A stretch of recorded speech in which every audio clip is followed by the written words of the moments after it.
from one region and members from other regions that grow coffee. When I meet them in public, oh, the cherry fund has only gone to one place.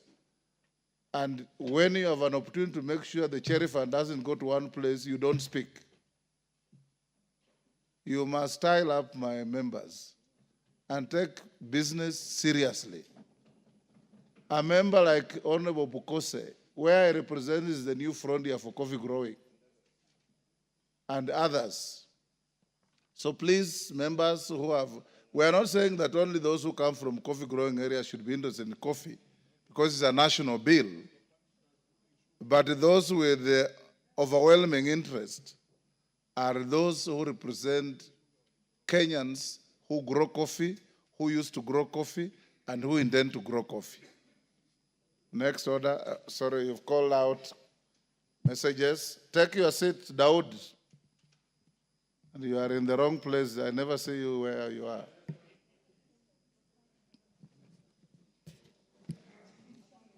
Honorable members, I have two short messages from the Senate.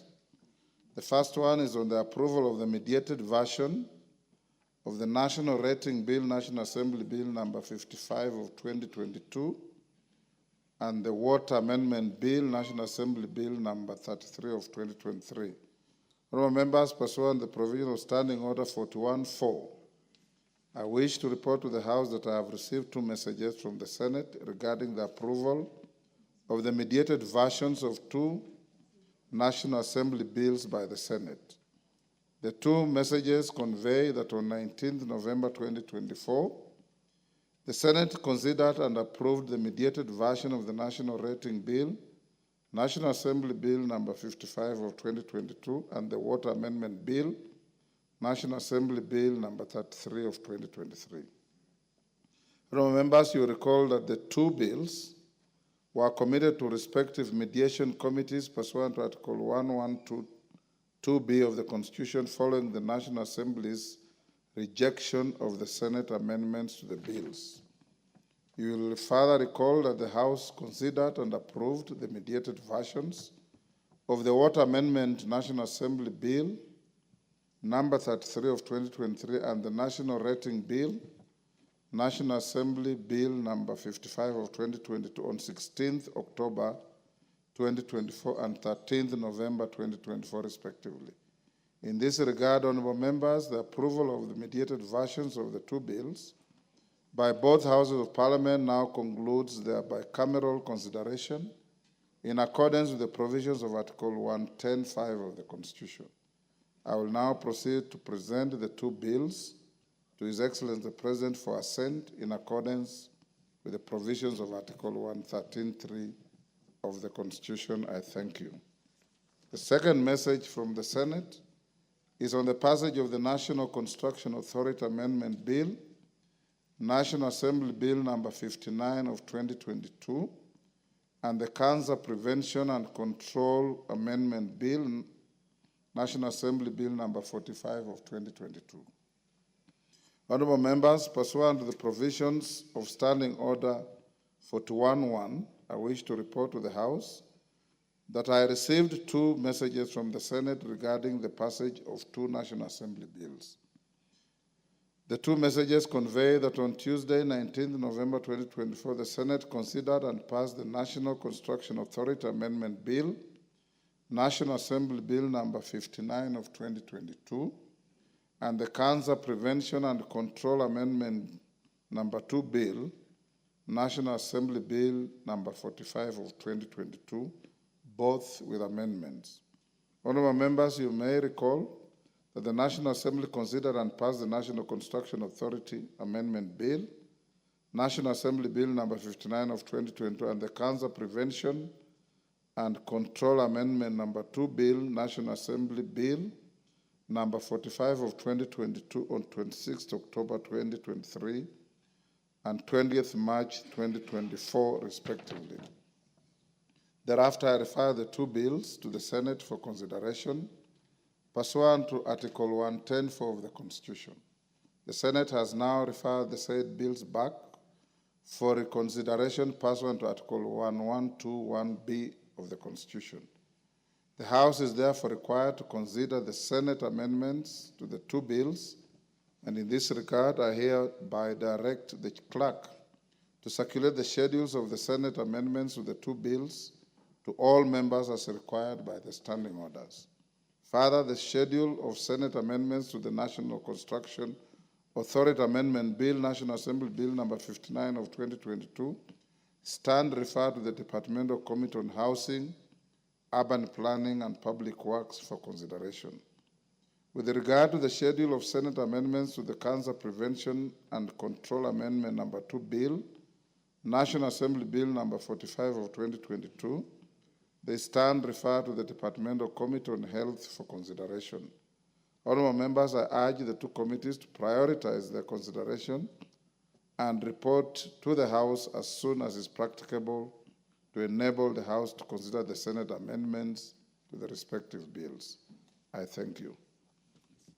Next. Order number 4, petitions. Order number 5, papers. Majority Leader.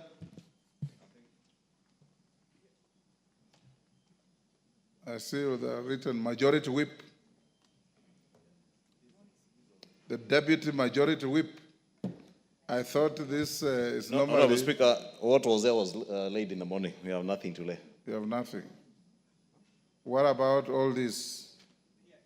Report of the Auditor General and financial statements for some schools. You don't have those? Honorable Speaker, yes, the clerk's office had duplicated what was laid in the morning, but there is one for the afternoon sitting. Clerk, and the heading on this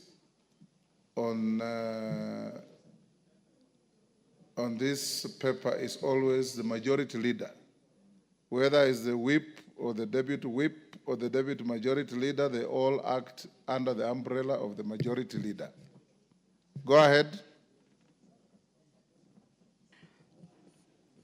Thank you, Honorable Speaker. I beg to lay the following papers on the table of the House today, Tuesday, November 26, 2024, afternoon sitting.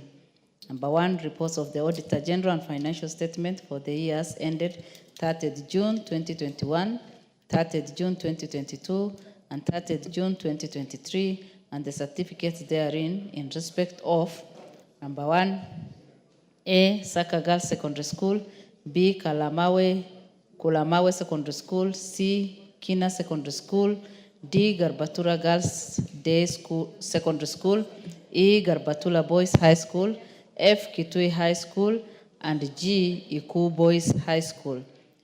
Number 2, the exit report of the National Hospital Insurance Fund Board.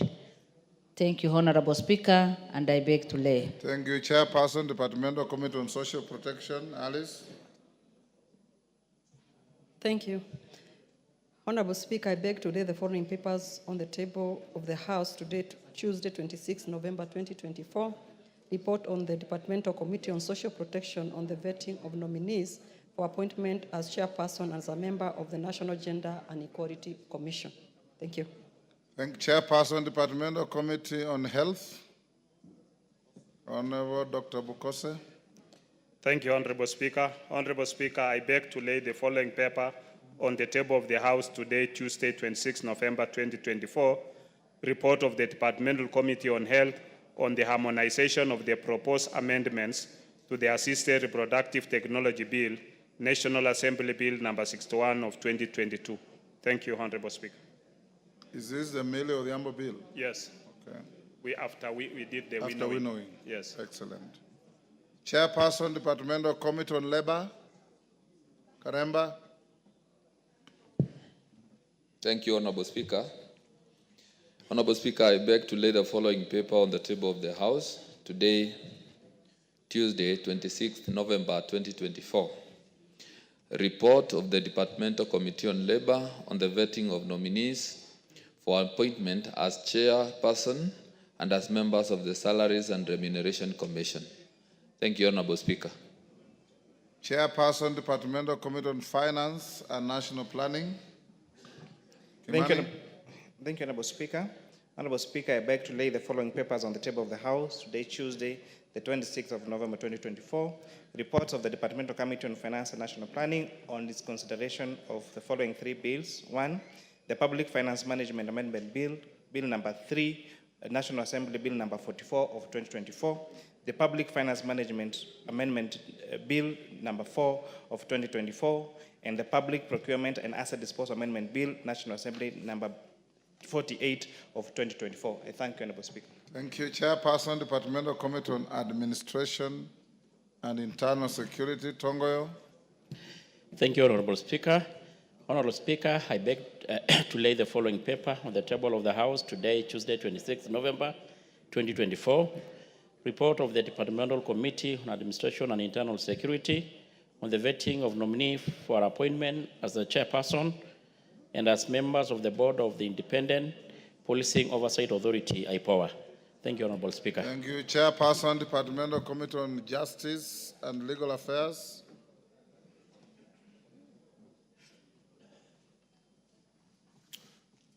Thank you very much, Mr. Speaker. Honorable Speaker, I beg to lay the following paper on the table of the House today, Tuesday, 26th November 2024.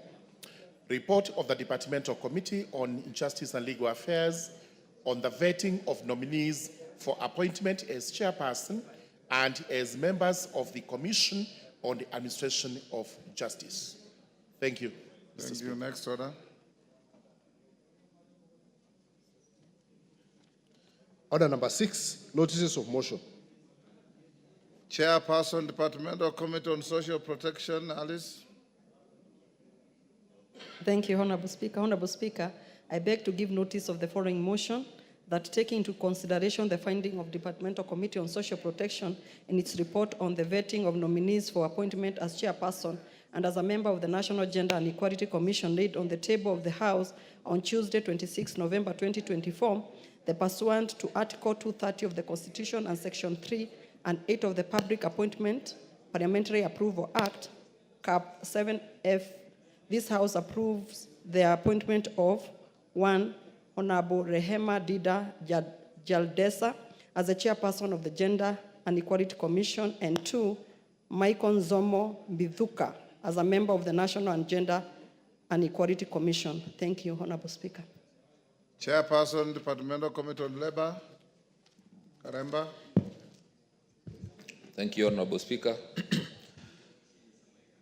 Honorable Speaker, I beg to give notice of the following motion that taking into consideration the findings of the Departmental Committee on Labor in its report on the vetting of nominees for appointment as chairperson and as members of the Salaries and Remuneration Commission, laid on the table of the House on Tuesday, 26 November 2024, and pursuant to Article 230 of the Constitution and Section 3 and 8 of the Public Appointments Parliamentary Approval Act, Cap 7F, this House approves the appointment of 1. Mr. Sami Chepkwonyi as the chairperson of the Salaries and Remuneration Commission, and 2.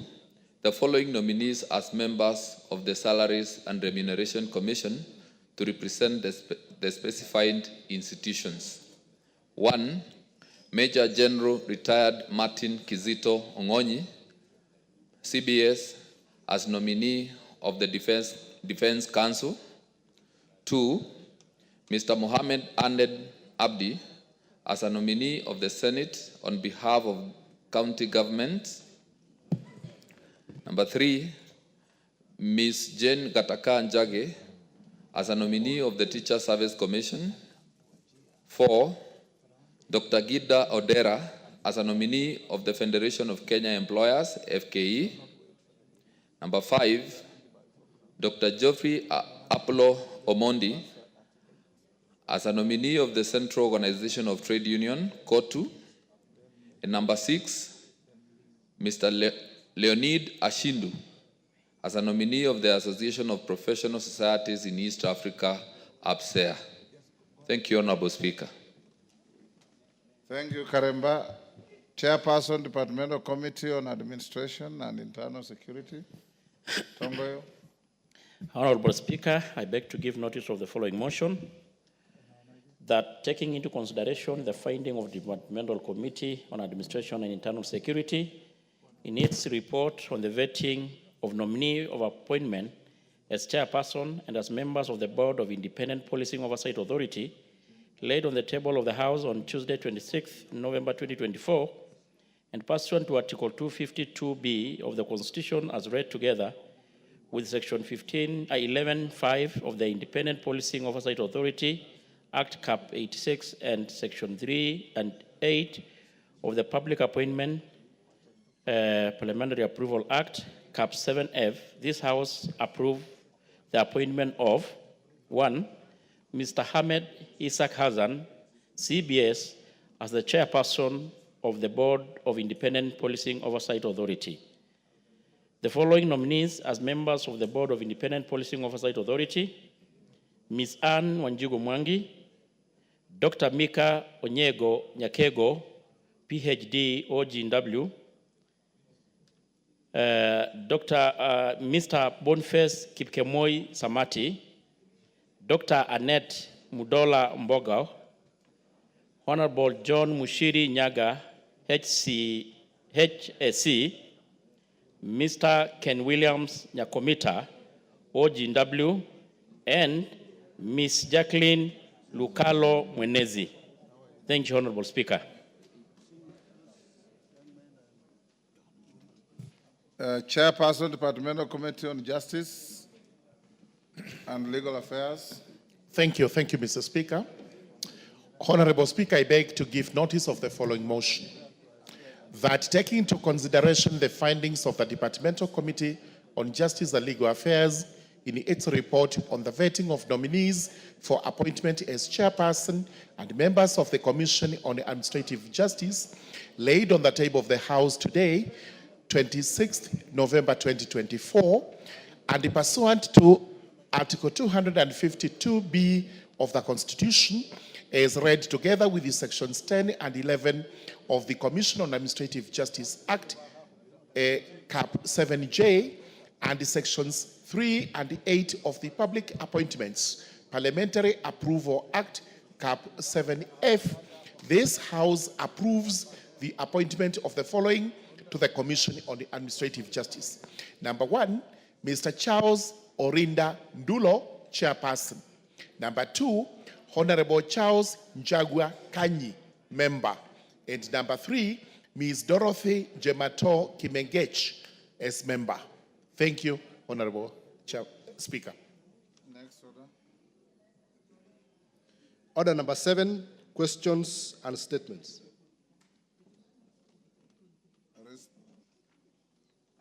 Response to statement of Honorable Rael Kasiwai. Tongoyo, are you ready? Administration and Internal Security is a statement requested by a member for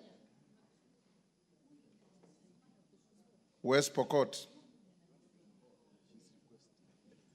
Is she requesting? Oh, sorry, she's requesting. She's Sorry. requesting, Honorable Speaker. The next are the Kasiwai. Kasiwai. Statement dropped. Next, Gonzirai. Thank you, Mr. Speaker. Honorable Speaker, pursuant to the Provincial Standing Order 44(2)(c), I rise to request for a statement from the chairperson of the Departmental Committee on Blue Economy, Water and Irrigation regarding the status on implementation of Makamini Dam project. Honorable Speaker, the Makamini Dam project is located west of Makamini Shopping Center in Kwale County and financed by the national government through the Coast Water Works Development Agency. The project aims to improve access to water and hygiene for over 40,000 residents from Makamini, Kinagoni, Matumbi, Mtaa, Mabesheni, Bofu, Kibandaongo, and Minyenzeni and Mwabila sublocation. It is also the second biggest project after Mwache Dam. Mwache Multipurpose Dam project, which is meant to harness the flood flows from Mwache River Basin for domestic water supply and irrigation in Kwale and Mombasa counties.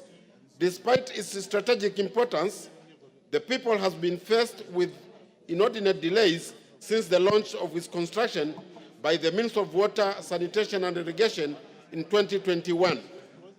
Honorable Speaker, it is against the background that I seek a statement from the chairperson of the Departmental Committee on Blue Economy, Water and Irrigation on the following. A report on the status of the Makamini Dam projects, including progress report and any challenges encountered by the Ministry of Water, Sanitation and Irrigation. 2, the measures put in place to facilitate collaboration between the county government, the National Land Commission, and the County Land Office to jointly fast-track resolution of ownership of the targeted pieces of land and compensation of owners of the acquired land, and the steps taken by the ministry to ensure timely completion of the construction of Makamini Dam Project Phase 1 and the expected date of completion. I thank you, Honorable Speaker. Bowen, Chairman, when can you bring a response next week? No, 2 weeks, Mr. Speaker. 2 weeks, you know we are breaking next week. Which 2 weeks?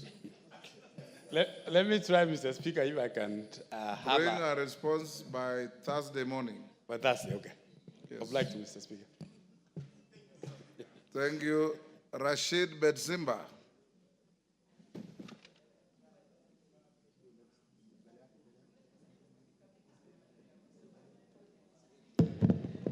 Honorable Speaker, pursuant to Standing Order 44.2c, I rise to request for a statement from the chairperson of the Departmental Committee on Education on the criteria for recognition and equation of certificates and diplomas obtained from schools offering international curricula in the country. Honorable Speaker, there exist 2 curricula in the Kenya education system, the international curriculum and the CBC, which replaced the former 844 curriculum. International curricula are recognized by the world-based universities and employers, giving students a wide range of options in their education and career. However, students who complete their studies under the international curricula often face challenges seeking admission to local universities or employment in the public sector due to the restrictive guidelines set by the Kenya National Examination Council. Honorable Speaker, one of the core functions of the Kenya National Examination Council is to carry out equation of certificates and diplomas issued by the credible examining boards. However, the guidelines published by Council on 31st May 2024 stipulate that by NEC are not equitable. Council on 31st May 2024 stipulate that institutional-based certificate or courses, whether local or international, similar to those offered by NEC are not equitable. Currently, over 11,000 students are enrolled in various institutions offering international curricula in the country. This policy effectively bars these students from admission to local university and from employment within the public sector solely due to the lack of an equivalent certification. Honorable Speaker, it is against this background that I seek a statement from the chairperson of the Departmental Committee on Education on the following. 1, the reason for the inordinate delay by NEC in formulating guidelines on equation of certificates or diplomas obtained from schools offering international curricula within the country. 2, measures undertaken by the Ministry of Education to facilitate the equation of certificates and diplomas obtained from international schools in the country, thereby allowing these students access to local university admission and public sector employment opportunity. Lastly, action taken by the Ministry of Education to address the challenges faced by students of international curricula who are impacted by NEC's policies. I thank you, Honorable Speaker. Chair Education. Malulu Injendi, are you the Vice Chair of Education?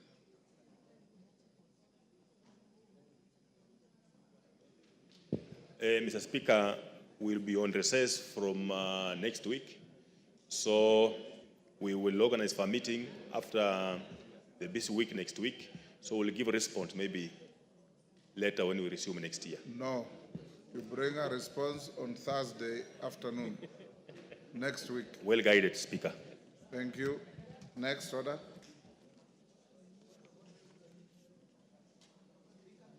Yes, Honorable Architect Mulyungi. Give Mulyungi the mic.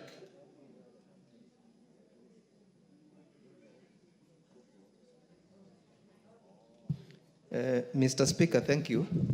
Mr. Speaker, the chair for Interior responded to my statement in April. Responded? Responded. Yes. And I was not satisfied. And I raised it in the floor of the House here. And you directed that he comes back with a substantive, responsive answer in 2 weeks. Mr. Speaker, I discussed with him. And you have sat on your rights from April to November? I've been discussing with him. I'm coming to that. Yes. I discussed with him, and he asked me to resubmit the statement again, asking for clarifications. Mr. Speaker, I went to the table office, and they told me that cannot work. There is no provision under yes, the standing orders? Yes, they told me it can't work. For resubmitting a statement? Yes. So they asked me to raise it as a point of order in the floor of the House so that you can redirect again. Thank you, Mr. Speaker. Tongoyo. Mike, please. The honorable member did admit that we have been in talk. What Honorable Speaker, I kind of suggested, and we agreed with him, is that he able to submit it as a question addressed to the minister, so that maybe he comes to the House and able to have an opportunity to interrogate the CS. And we agreed actually with him so. Mulyungi, if you agreed, why are you raising it? There is a mic where you are sitting. Mr. Speaker, it was a very urgent matter. And considering that questions take a long time to be answered, I thought seeking further clarifications from the minister would be faster from the chair. Okay. If you can so direct, Mr. Speaker. What you do, engage with the chairman privately. If you feel dissatisfied, I'll give you an opportunity on Thursday this week to raise the issue on a point of order. Next order. Order number 8, procedural motion, resolution to sit until conclusion of specified business. Majority Leader. Thank you, Honorable Speaker. I beg to move that pursuant to Standing Order 33A, this House orders that should the time appointed for adjournment of the House be reached before conclusion of business listed as order number 13, that's the Committee of the Whole House, in today's order paper, the sitting shall stand extended until conclusion of the said business. Honorable Speaker, I'm moving this on behalf of the House Business Committee, which did resolve yesterday that the coffee bill that is listed as order number 13, yes, order number 13, Committee of the Whole House. Honorable Speaker, this coffee bill, as you mentioned, was on the floor almost the whole of last week, from Tuesday all the way to Thursday, and we were only able to go up to only clause number 11. And the chair of the committee was here last week to transact business, but we could not get the numbers to transact. Honorable Speaker, I want to agree with you. Those members who are from the coffee growing areas, and Honorable Speaker, you will give me the latitude tomorrow afternoon, yes, or tomorrow morning to name any member. You know, last week, but one Honorable Speaker, when I mentioned members who are not seated in the House, I saw a lot of good positive change. with members now being there when it is time to ask their questions, chairs of committees being there when there are questions and statements that relate to their committees. It is good that the chair of the Agriculture Committee, the Honorable Mutunga, has been seated in this house throughout this debate. He's always here. He's always here. But if you look for the vice chair of that committee, he is never here. If you count the number of members from the Agriculture Committee, there are a handful who are here. And, Honorable Speaker, I'm saying this to serve notice to members of the Agriculture Committee. And I know the whips are here. They know what to do. Honorable Millie Odhiambo knows what to do as a whip of the minority. Honorable Soro knows what to do with members of the Agriculture Committee who are not there to transact business that relates to their own committee.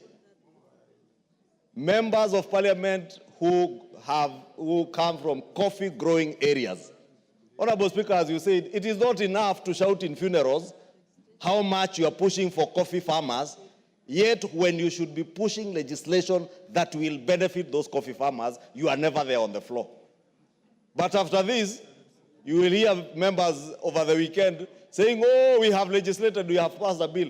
You passed it and you are not there. You did not contribute even a word in the enactment of that legislation, Honorable Speaker. Allow me, Honorable Speaker, tomorrow, I am listing all constituencies that grow coffee, and even those with potential to grow coffee. The member for Ainabko told us yesterday that he was the first farmer to introduce coffee in Uasin Gishu. Therefore, when we talk about coffee growing areas, we want to see members from Uasin Gishu in those areas where they are growing coffee. The Honorable Sunkuli has been here because in Kilgoris, he knows they are now growing coffee. So it is not just members from Central Kenya or the Mount Kenya region where they have been traditionally been growing coffee. I have seen coffee, as you said, Honorable Speaker, in Endebes, in Trans Nzoia County. I'm glad the Honorable Magufuli, Honorable Speaker, Majority Leader, Ferdinand Wanyonyi. Majority Leader, if you want to know, coffee is grown in Kiambu, yes, Murang'a, Kirinyaga, Embu, Nyeri, Machakos, Meru, Nyamira, Kisii, Kakamega, Bungoma, Machakos, Kericho, Nandi, Uasin Gishu, Trans Nzoia. Thank you, Honorable Speaker. Yes. Now, you have done what I intended to do tomorrow. Yes. Now, members from those particular counties, as named by the Speaker, if you are not here to legislate on this coffee bill, please waste no time going to shout in funerals and in weddings and crying more than the bereaved farmers on the coffee prices, on the cherry fund. The time to act is now. And Honorable Speaker, this business will go on until conclusion of that business, because the House Business Committee did direct yesterday that we cannot continue with this bill being on the order paper every other week. It has to come to an end today. And therefore, Honorable Speaker, allow me to move and request all those members, those from Kiambu County where I come from, all of them, including the member for Kikuyu, who has not a single coffee bush. But my neighbor, Honorable KJ, had about 100 coffee bushes around Mohori area. But nowadays, I see he has planted houses more than coffee. But it will be important that all of us are there, Honorable Speaker, so that we conclude this debate this evening.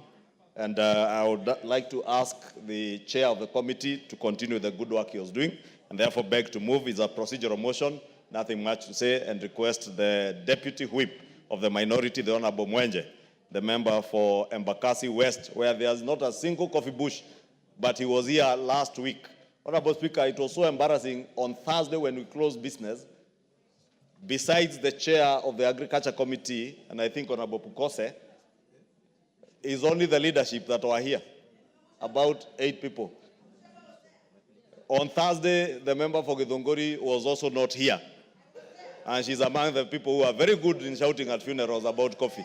She was not here on Thursday. So make sure the member for Githunguri, this afternoon you are here, this evening up to midnight.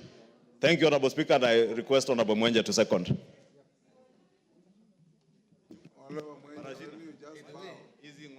It cannot go unanswered. I thought it wasn't done. Thank you, Honorable Speaker. I just want to mention that although I represent a constituency where coffee is not grown, I'm also a coffee farmer in Kandara and Moranga. So my in-laws here who are busy mentioning it, and Honorable Speaker, it's important to mention that the biggest consumers of coffee is us in Nairobi. In fact, the KPCU plant is located just outside my constituency. Before it used to be in Embakasi, the larger constituency. So it's literally at the doorstep of actually my home in Molem.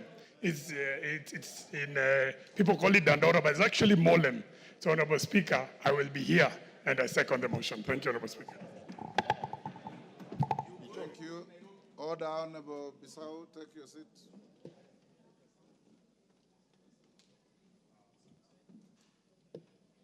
Honorable members, I now propose the question, which is that pursuant to Standing Order 33A, this House orders that should the time appointed for adjournment of the House be reached before conclusion of business listed as Order Number 13, Committee of the Whole House, in today's order paper, the sitting shall stand extended until conclusion of the said business. I'll now put the question, which is that pursuant to Standing Order 33A, this House orders that should the time appointed for adjournment of the House be reached before conclusion of business listed as Order Number 13, Committee of the Whole House, in today's order paper, the sitting shall stand extended until conclusion of the said business. As members of that opinion say aye. Will those of the contrary opinion say nay? The ayes have it. It means you will sit on this particular bill until you finish or until midnight, whichever comes early. So be ready for it. And if you want to know the importance of this legislation, go back to the law books of the 50s, when Mbiu Koinange was prosecuted by colonialists for attempting to grow coffee because it was an exclusive crop for colonial oppressors and settlers. So we are opening up for your people to grow coffee. And if you also want to know, a country called Vietnam imported Ruir 11 coffee from Kenya 20 years ago after being devastated by a harrowing war. Today, Vietnam is the second largest grower of Ruir coffee and any coffee in the world after Brazil, and are making billions of dollars. They got that from Kenya. So unlock the potential for our country. Next order. Yes, Donya. What is it on the same issue? Yes. Mr. Speaker, we are talking about coffee. I did a statement on tea bonuses, that is 2 months ago. I somehow pumped into the answers that the ministry had given to the Departmental Committee on Agriculture to give us an answer. If we are promoting coffee, we are promoting tea, Mr. Speaker.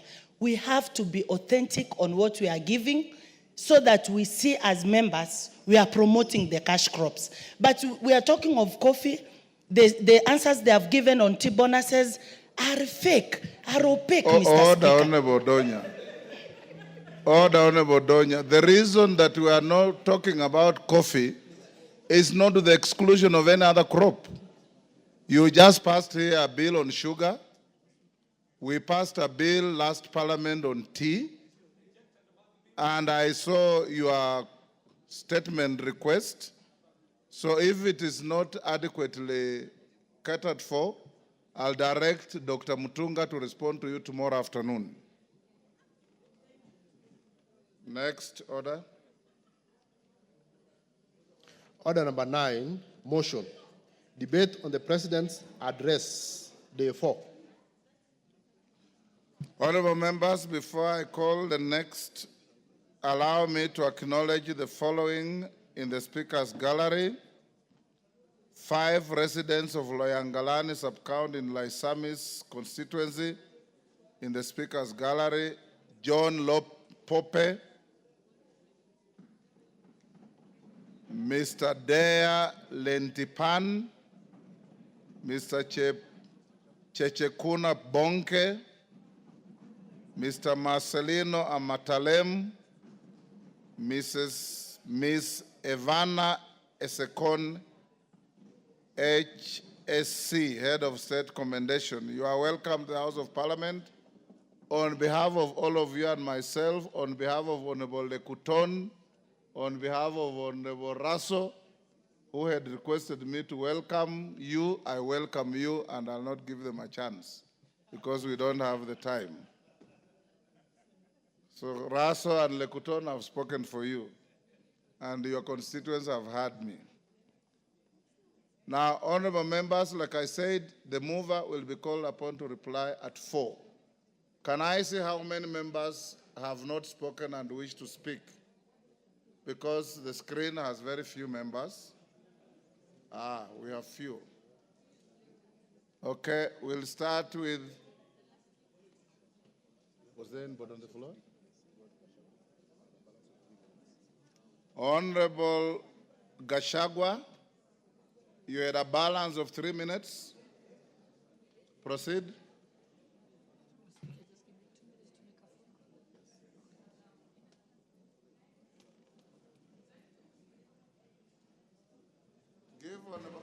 Thank you, Mr. Speaker. Before we broke for lunch, Mr. Speaker, I was contributing to this motion and to the address of the nation by the President, and I was almost concluding. Mr. Speaker, I am, Mr. Speaker, I wish to put across that the President did a great speech by addressing virtually all concerns by Kenyans. And Mr. Speaker, I would like to address the issue of this Adani issue, Mr. Speaker. Mr. Speaker, as much as Adani issue was addressed and they were stopped doing business in Kenya, this should not condemn the issue of PPPs. Mr. Speaker, the issue of PPPs is the one that will unlock the deteriorating aspect of infrastructure in this country. Mr. Speaker, I believe that once we encourage the PPP engagement, that's when that our infrastructure will be improved. I have a dam in my area called Pesi. I believe, Mr. Speaker, with its amount, the required budget for that dam is almost 30 billion, 20 to 30 billion. Without PPP arrangement, it will be a tall order for the government to execute it. So as much as one entity was regarded unfit to work in this country, let us encourage this issue of PPPs. Mr. Speaker, I outlaid the indicators that this country is on the right path because of the good address to inflation and the dollar. But I wish, Mr. Speaker, that the way the government is saying that we have improved economically, I wish this aspect will add to the improvement of putting money in the pockets of Kenyans. Thank you, Mr. Speaker.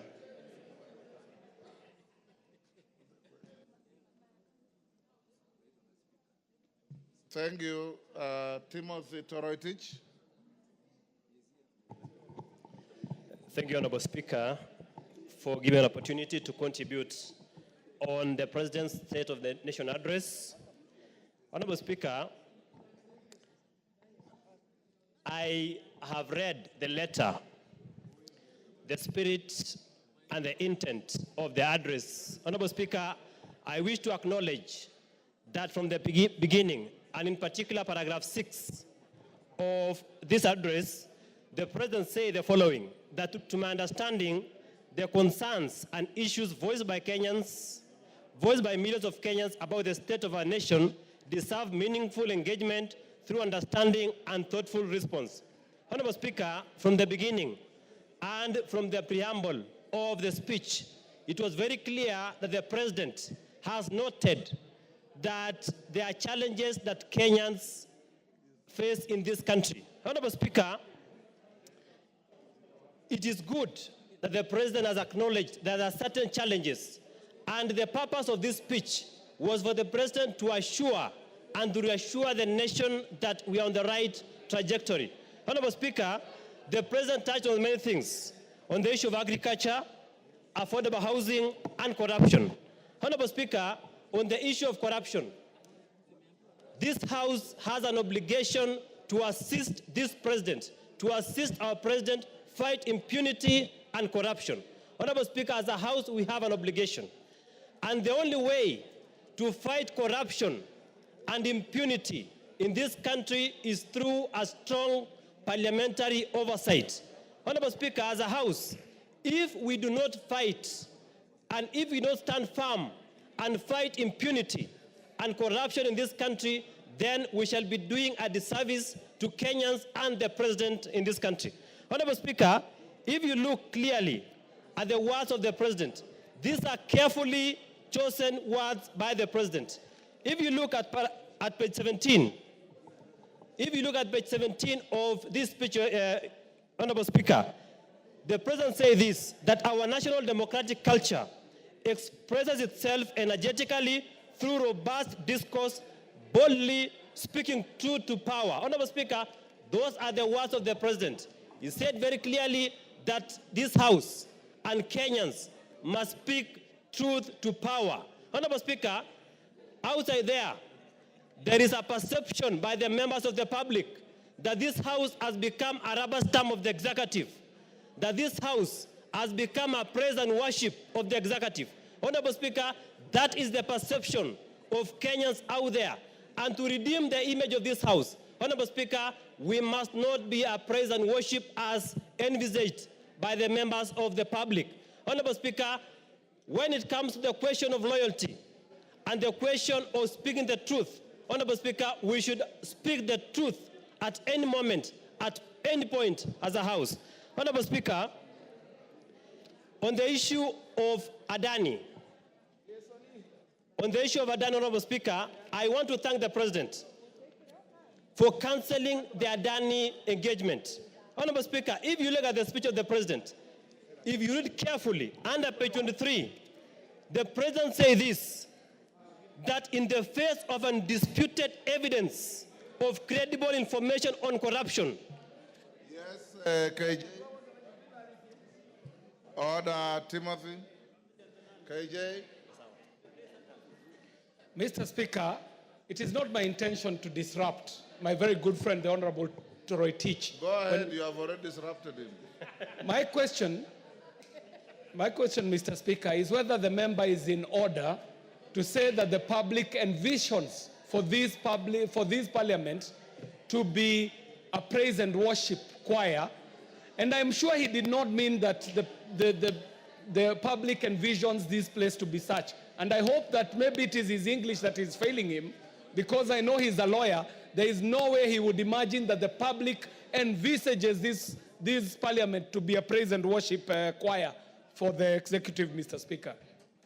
Timothy, is that what you said?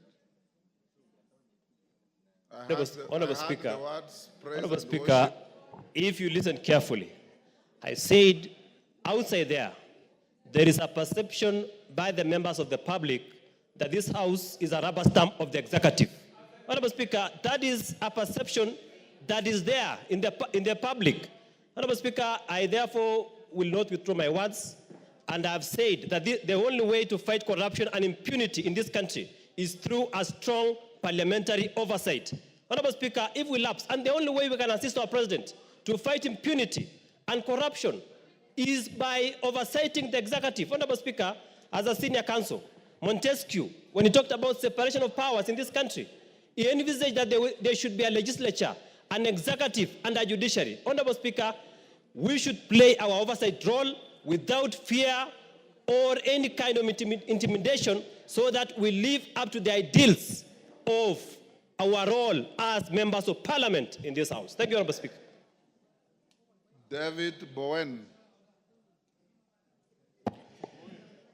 Mr. Speaker, I want to thank you for giving me this opportunity. And Mr. Speaker, the speech or the message the President read, Mr. Speaker, gave a message of hope to many Kenyans. Mr. Speaker, I want to point out some few issues which His Excellency the President talked about. Number one, Mr. Speaker, the issue of affordable housing. Mr. Speaker, we are looking at, in the next 20 or 30 years, over 70 or 60% of Kenyans will be living in urban areas. And Mr. Speaker, we cannot continue to be a country where majority of our people are living in slum areas. So, Mr. Speaker, the issue of affordable housing, Mr. Speaker, is very important, especially from the President's speech. Mr. Speaker, the President talked about the reforms which is currently happening in the health sector. The transformation of NHIF to SHA and SHIP, Mr. Speaker, is very important. Mr. Speaker, you can imagine, during the time of NHIF, all members of parliament, all of us, all the employed Kenyans, together with ordinary Kenyans, who are paying like 500 shillings, all of us. If you are earning 1 million shillings, those of us who are earning 20,000, those of us who are earning 2,000, we are contributing almost the same, 500 shillings. But now, Mr. Speaker, with the new health system, through the SHA, Mr. Speaker, you will find that us who are earning more, we are able to carry other Kenyans who are earning low, so that they benefit also with the Taifa Care. Mr. Speaker, we have a problem also with our education funding model, which has been there for the last almost 40 or 50 years. The reform which the President actually announced, Mr. Speaker, with the new model, will see that members of parliament who are here, they cannot be paying the same, their children cannot pay the same as those ordinary Kenyans. We are coming up with a model where the children from those families who are able, they are able to pay a bit more than those ones who are from the poor. Mr. Speaker, the message from the President, which I want to insist on the issue of corruption. Mr. Speaker, we need to deal with it. And we need to deal with it very firmly and seriously, Mr. Speaker. Mr. Speaker, the issue of Adani, which the President cancelled during his speech here, it was very embarrassing that there was no serious background check. And now we know that our airport requires expansion. We need also to increase our electricity connectivity. But Mr. Speaker, as we do so, we need to follow the processes, let those who are involved to make sure that we don't get again ourselves into the embarrassing positions. So, Mr. Speaker, generally, I want to support the President's speech and say that, Mr. Speaker, as a House, also, we need to play our role and make sure that we check the executive properly. Thank you, Mr. Speaker. Anthony Wainaina.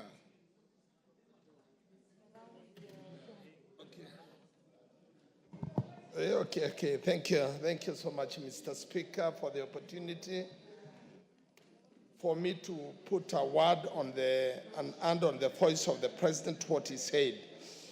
Mr. Speaker, looking at the speech of the President, all the 80 talking points were quite live, valid, and due to this point. Therefore, it may not be possible to underline all the 80 talking points that the President talked about. However, may I, with your permission, put a few points that I think they are very valid in my constituency and in our country, Kenya.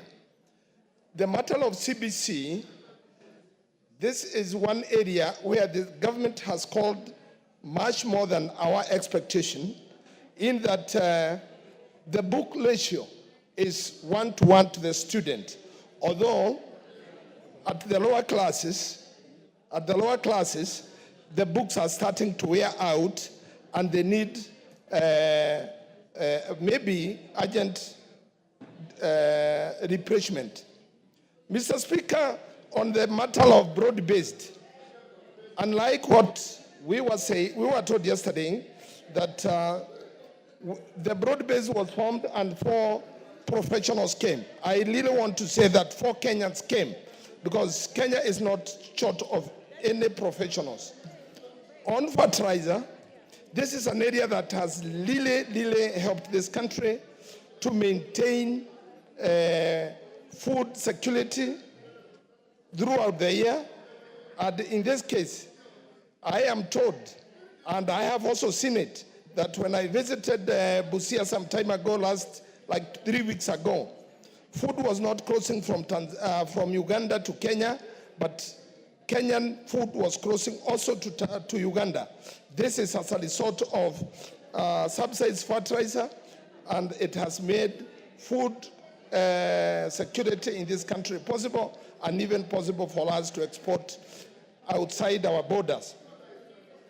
On the matter of reasoning, that our president is a listening president, I would want to say that listening itself is an art in which it is not only learned in class, but it is a matter of character development. And I would want to say that our president listens until you exhaust what you really wanted to tell him. In this case, I want to encourage him to continue being such a wonderful listening president. We have much more to learn from him. On the matter of democratic space, this is a very wonderful area, and that is why we have investors not running away from Kenya, even when there is unnecessary noise in our country about this and that. But because we know it is democracy, and our visitors and our partners know we have a democracy, they have been able to tolerate and observe how we can do with our democratic space. However, on this matter, Mr. Speaker, I would want to say that anybody, although we have a democratic space in our country, those who are exercising the same must also exercise it with a lot of caution and a lot of goodwill to other Kenyans. We can get to a point where we exercise democracy and at the same time we risk the security of our nation. On my last point, that's the job creation in and outside the country. Mr. Speaker, I would wish that this parliament asked to witness all those students, all those workers who have gotten opportunities outside Kenya.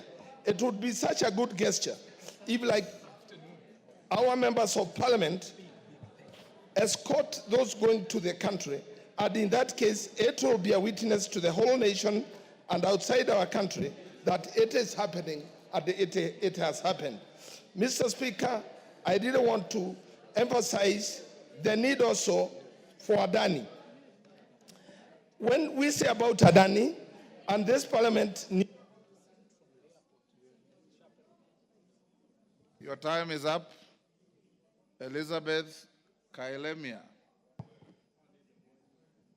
Thank you, Honorable Speaker, for giving me this opportunity to be able to talk on this speech by our President. The President's statement reflects a multifaceted approach addressing corruption, gender-based violence, economic stability through inflation control, educational empowerment via teacher hiring and healthcare accessibility through SHA initiatives.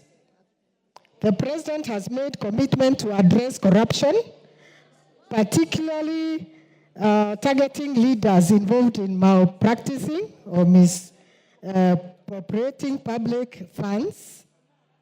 The focus on corruption is critical as it undermines public trust and diverse resources meant for development. The President's stance indicates a willingness to confront powerful critics and hold them accountable, which is essential for restoring integrity in governance. About femicide, the alarming rise in femicide or the killing of women based on their gender has prompted the President to pledge decisive action against perpetrators. The reference to the 16 days of activism campaign highlights an international effort aimed at raising awareness about gender-based violence and advocating for women's rights.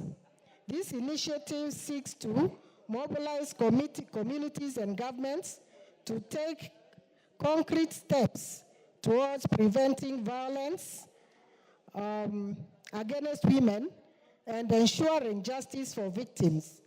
The President's commitment suggests an acknowledgement of the severity of this issue and a determination to implement policies that protect women.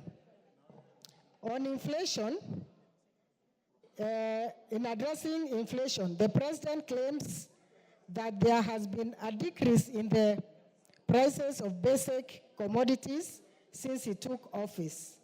This assertion is significant to inflation directly impacting the cost of living and economic stability. A reduction in inflation can indicate effective economic management and policies that support consumer purchasing power. However, it is a crucial analysis to analyze economic data from credible sources to verify these claims, as inflation rates can be influenced by various factors, including supply chain dynamics, government policy changes, and global market trends. On education, I want to applaud the President on the ongoing commitment to hiring teachers, reflects on understanding of the importance of education in national development by emphasizing empowerment through education. The administration aims to enhance teaching quality and accessibility. This initiative could lead to improved education outcomes, which are vital for fostering an acknowledgeable workforce capable of contributing to economic growth. On health insurance. The social health insurance SHA programs offers numerous benefits aimed at providing universal health coverage. By encouraging registration in SHA, individuals gain access to essential health services without facing financial hardship due to medical expenses. The emphasis on universal health care aligns with global health goals aimed at ensuring that all individuals have access to necessary health services without suffering financial difficulty. Samuel Moroto. Thank you very much, Mr. Speaker, for also giving me time to air what I have. I want to sincerely thank the President, him as a person, because I've known him for a long time and we've worked with him. He's a guy who is out to see to it that human beings, especially those Kenyans are here, are benefiting and they're improving in their lifestyle. But, Mr. Speaker, I have a problem with those people who are supposed to assist him to reach those objectives that the Kenyans are after, and to see that they realize the good things from the president. For example, you've mentioned about the coffee in Trans Nzoia. But if you see what is happening now in Trans Nzoia, especially on the land issue, there is a lot of corruption cartels from the Ministry of Land themselves, selling out day and night. And I don't know where they're getting some title deeds given to people. Mr. Speaker, and yet there are officials, those people who are earning the taxes given by the Kenyans, and they're not seeing that. I think we need also to ask the president to deal with these people here. There are many other Kenyans who are sincere and wish to work and help Kenyans in Kenya. Like now, the way you are working, Mr. Speaker, and your team in this parliament. There was a time when members of this parliament, honorable members, were fighting, even from here. But from the time you and your team, you see now everything is just running smoothly. People can stay up to midnight without any problem because of leadership, not another thing. So, Mr. Speaker, I just want to wish that all the committees, especially the chairs and the leadership of this House, especially those who are closer to the president, let us be bold enough and tell the president he has to get rid of these people here and get the right people who can work. I don't say that all the CSS, all the PSS are weak. There are those who are really working hard, like the team of security. You see now even some of us in the North Rift. There's peace. People work day and night without problems because of those people who are there. Because they go to the people and people assist them. That here is a problem, that corner has a problem, this other place is good, and things move. So the president has to see to it that those who are with him, because he's just talking, like now what we are reading, when the speech I've read from the first page to the last, it's really smart, but the fruits that will come from there, nothing. So, Mr. Speaker, I want to stop there. Thank you very much.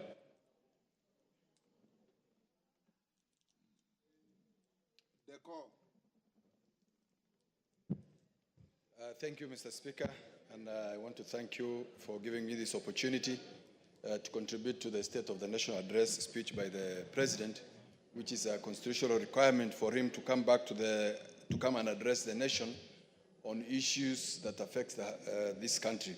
Mr. Speaker, I would like to say the President for sure addressed many issues of concern to this country and to the people of this country. And many of those issues were based on hope. The fact that we have been having a very difficult time during the last 2 years of his governance and leadership, Mr. Speaker, the President, in addressing the nation, addressed very fundamental issues of concern to our people and our country. And one of the issues that he's raised was the issue of the improvement of our economy, the cost of living, and we witness as a country that there is improvement on the issue of our economy. The fact that the prices of fuel and dollar have come down, the issue of the cost of living in terms of food production, the prices of food and commodities coming down. All indicators, economic indicators, show that this country is heading towards the right direction. And this is as a result of the policies and the foundation the President has laid since he took over office. We all know as leaders and as people of this country that this country was doing very badly when this President took office. And now all indicators are that the country is taking a very good direction. And hopefully by the end of this term of 5 years, we'll have this direction we have taken will go that way, that direction we have taken. Mr. Speaker, on the issue of affordable housing, SHA and SHIF, we all know for the last 20 years, the previous 2 presidents have tried taking this issue head on. It was all in manifestos for the last 20 years for every president who was contesting, that they will be implementing affordable housing programs. They will be changing to universal health care program. And they were unable to take on that. They were unable to take a strong position and decision on this. I want to thank the President of the Republic of Kenya, Dr. William Ruto, for taking it head on and showing leadership and being a very strong leader in taking a strong position on these two issues. We all know that there was a lot of fight against the implementation of these two programs, affordable housing and universal health coverage. Mr. Speaker, as I speak, for the first time, we have about 1,100 housing units in my constituency since independence that have been undertaken by the national government. So it has taken off. SHA and SHIF has also taken off. As we report today, there are more than 70,000 people from Garissa County who are registered as members of SHIF and SHA. Mr. Speaker, 7 million more Kenyans have joined this program and we are getting good testimonies from them that the program is working. Had he gone back onto that decision he had made of implementing this program, then this thing will not have taken off. And I hope that this country will not let down the president and the people of Kenya, the very poor people who are benefiting from these two programs. Mr. Speaker, there is another issue that President talked about, and that is the issue of corruption in this country. Corruption in this country, Mr. Speaker, is a national threat, a security threat for us. And unless we address it as people of this country, it cannot be handled by the president or the executive or this parliament. It's a national cancer that we are all aware of, and we must all play our part in ensuring that we fight this thing. The other issue is the issue of extrajudicial killing, abduction, which is a very big problem for us, those of us who are from the northern part of this country. Mr. Speaker, this issue of extrajudicial killing and abduction is very rampant in our region, and I hope the security agencies of this country have heard the position the president has taken on this issue, and there shall be no more abductions and killing of our people. Thank you, Mr. Speaker. Ivo Bara. Ivo Bara.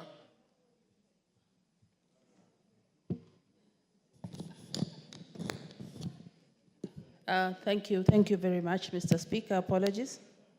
I was engaged with my sister here on another matter, but nevertheless, I also want to stand and add my voice to the presidential speech that was on last week, the 21st.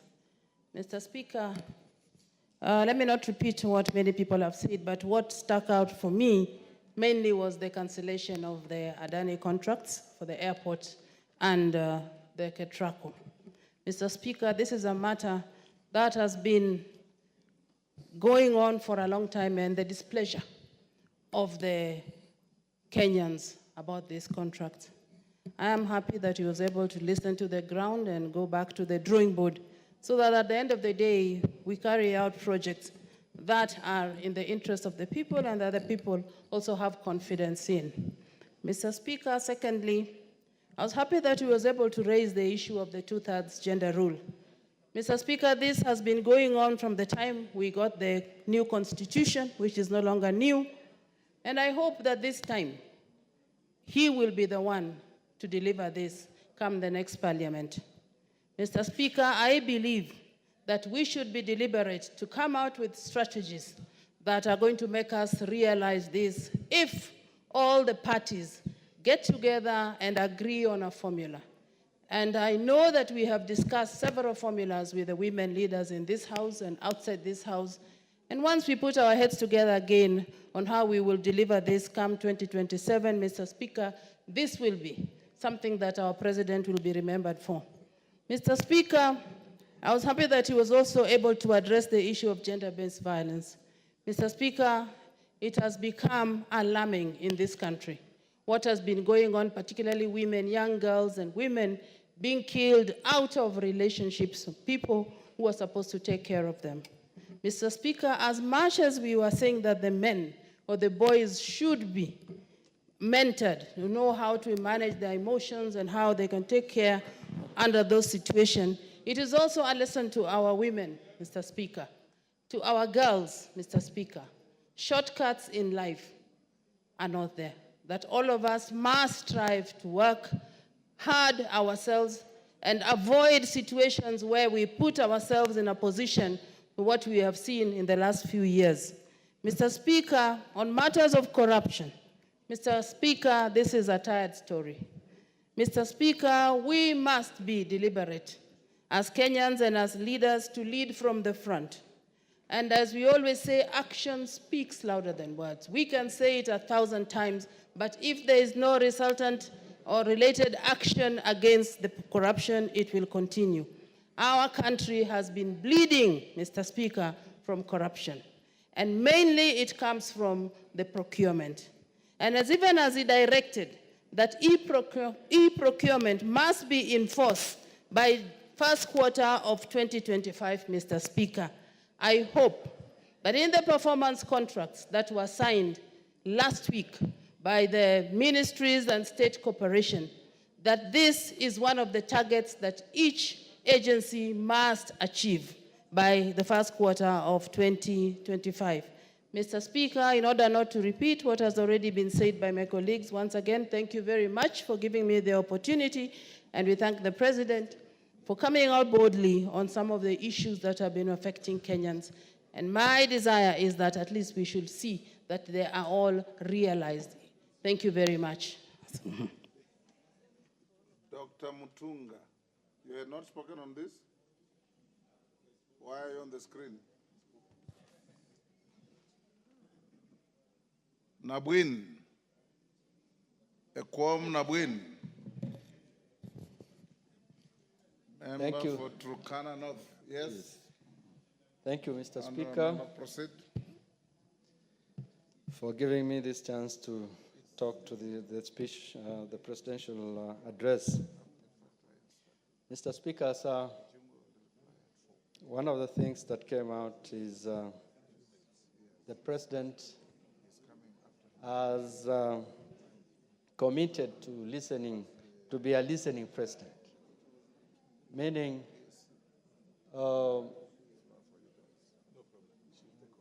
Kenyans, once they speak, whether positive or negatively, they will expect their president to listen to them and respond to their issues. So this is positive from the president, and we really appreciate that. Mr. Speaker, by choosing to unite the country, the president has taken a very positive direction, because there is time when part of this country was feeling that they were left behind and they were not being given a chance in terms of development. So uniting the country in the broad-based government is a positive. Mr. Speaker, the president was able to identify and put forward a number of successes that the government have been able to implement. But Mr. Speaker, we are looking at a number of other things that some of our communities are looking forward to from the government, from the executive. The pastoralist community want to utilize their mainstay and make it more economic than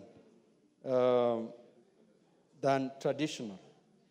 If we look at, from the president's speech, we will see how coffee sector, dairy sector, sugar sector has been supported.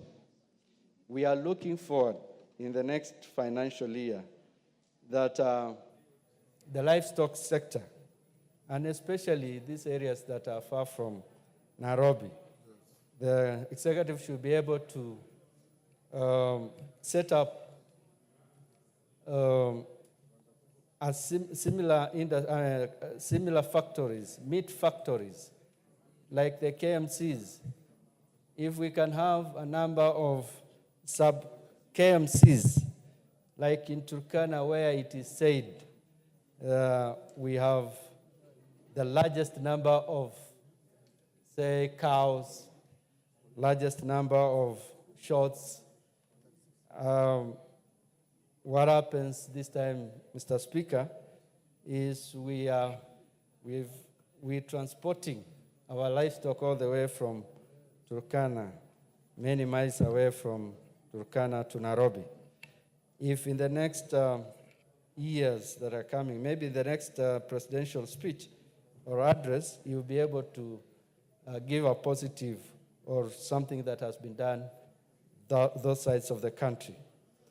Mr. Speaker, the other thing that has come out from the address is one of the things that we feel we needs to be done in this country is the corruption. Corruption is still taking a toll on a number of on many sectors of this country. It seems, and this is a feeling of most Kenyans, the institution that is meant to fight corruption is facilitating corruption because no action is being seen to be taken by this institution. Kenyans have eyes to see corruption activities or actions that are being undertaken, especially by governments or counties, but nothing is happening. So, Mr. Speaker, we're looking up to this institution for action. Lastly, Mr. Speaker, I want to mention something about the way we are. Your time is up. Pauline Languris. Order, Pauline, I give you just 1 minute. I said we stop at 4. The majority leader is back to reply. Thank you, Mr. Speaker, for giving me this opportunity to contribute on the presidential speech on the state of address of the nation. Mr. Speaker, the speech of the president really tackled on issues, many issues that were raised by Kenyans, especially on the issues that were affecting Kenyans. And this was a very positive speech because the president mentioned most of the issues that is going to address and settle the problems that are facing our people. One of the most important things that struck me most was the social health insurance scheme. We know that the transition to NHIF, from NHIF to SHA, is one of the most important schemes to our people of Kenya. Mr. Speaker, we know that the scheme is going to cover the people who are employed and those who are not also employed. So our transition from NHIF to SHA will ensure that most of our people will get health care services when they require. Mr. Speaker, I want just to mention to the House that this week, I was one of the beneficiaries from the SHA, which was mentioned with a lot of negativity by most of the Kenyans. That I was a beneficiary this week when I had a patient suffering from cancer and was covered entirely for chemotherapy by the SHA insurance scheme. So I want to encourage Kenyans to enroll themselves and benefit from this kind of scheme which has been facilitated by the Kenyan government. Another important issue that the president mentioned in his speech was the education. We are all impressed by the employment of 46,000 teachers, which will settle the issue of our schools, which is currently facing shortage of teachers, especially the CBC program. Your time is up, Pauline. Roku, what is it?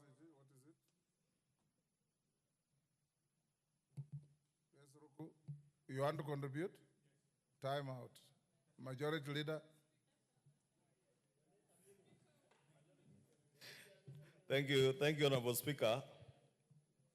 Honorable Speaker, let me begin by thanking all the members who have contributed to this debate since yesterday morning when it began on the State of the Nation address by His Excellency the President, and also even those who were very resilient up to 9 p.m. last evening, and many others who came very early today morning to be able to contribute. Honorable Speaker, I don't want to say much in response because members basically have reiterated what His Excellency the President said in his address to the nation. And as we said, and as many members have said in their contributions, the state of the nation, as the President said, is resilient. And that resilience has been exhibited by the emerging growth of our nation's economy, right from a time, Honorable Speaker, when the dollar was trading at 162 shillings. Honorable Speaker, I did hear the Deputy Leader of Minority yesterday asking whether there is indeed an appreciation of the shilling. And I know Robert Mbui is not an economic student. He may not understand many of these things. But when the shilling appreciates from 162 to 129, that is something you cannot deny, Honorable Speaker. And I heard him say that at the time this administration took over the reins of leadership, the dollar was trading at 125. Fact. But it was trading at a rate of 125 in the backdrop of very major economic setbacks. With a devastating drought, you remember at the time, Honorable Speaker, there was no fuel in the country. Kenyans may have forgotten that they had to queue with jerry cans to be able to get fuel. But when the G2G procurement process of fuel came into being, Honorable Speaker, this administration was able to stabilize not just the pricing of fuel and the price of our foreign exchange reserves, our foreign exchange rates, but also to ensure there is availability of fuel. Without naming names, Honorable Speaker, because they are friendly countries, many of our neighbors today, people are still queuing to get fuel. They do not have fuel. But in our country, we have fuel, and fuel whose prices have been coming down almost every other month for the last few months, Honorable Speaker. Honorable Speaker, the state of the economy, when it said it's resilient in terms of food security, that again speaks for itself. As I said, Honorable Speaker, in moving, and as the President did enumerate in his address to the nation, we were buying unga at the price of almost 262 shillings in September. 280. 280 for some brands. Actually, there's a brand that was retailing at 287. Yes. Today, the same brands are at an average of 120, 110, and I've even seen some brands going for as low as 90 shillings. And if indeed the demonstrations that the Honorable Robert Mbui, my good friend, was involved in then, during the Unga and Sufuria movement, were about the price of Unga, then my good friend Robert Mbui cannot claim that there have not been positive changes. But that is not to mean, Honorable Speaker, that we don't have room for improvement. We still have got a long walk to walk. And all we call upon is focus, and I'm glad that the President and his administration are focused in walking that long journey to bring back our economy to where it ought to be. And I am very confident, Honorable Speaker, that we shall be able to work together. As I said, for us in the legislature, ours is to support the administration that is in power today with legislative interventions that will help them realize and anchor economic policies through legislation that will help them realize the aspirations of the Kenyan people and all the promises that we all made to the Kenyan people.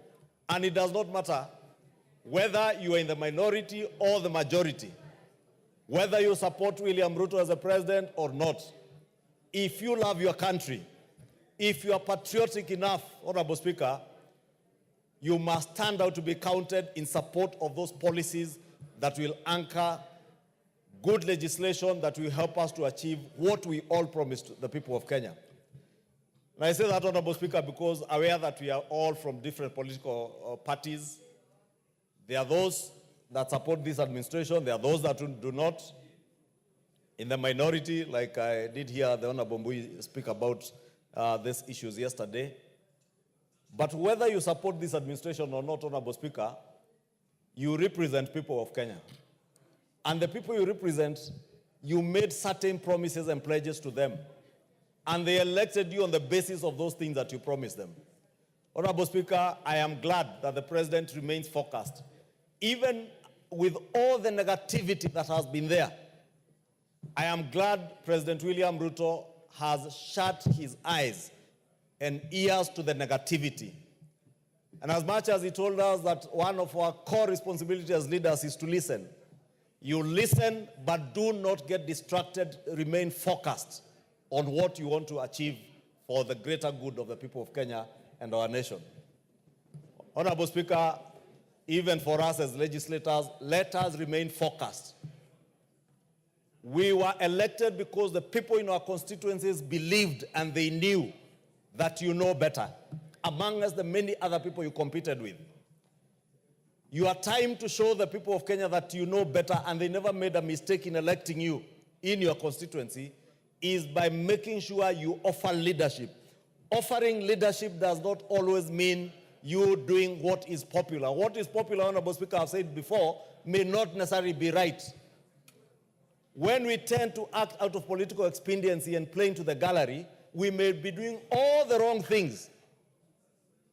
But when you do what is right, time will vindicate you.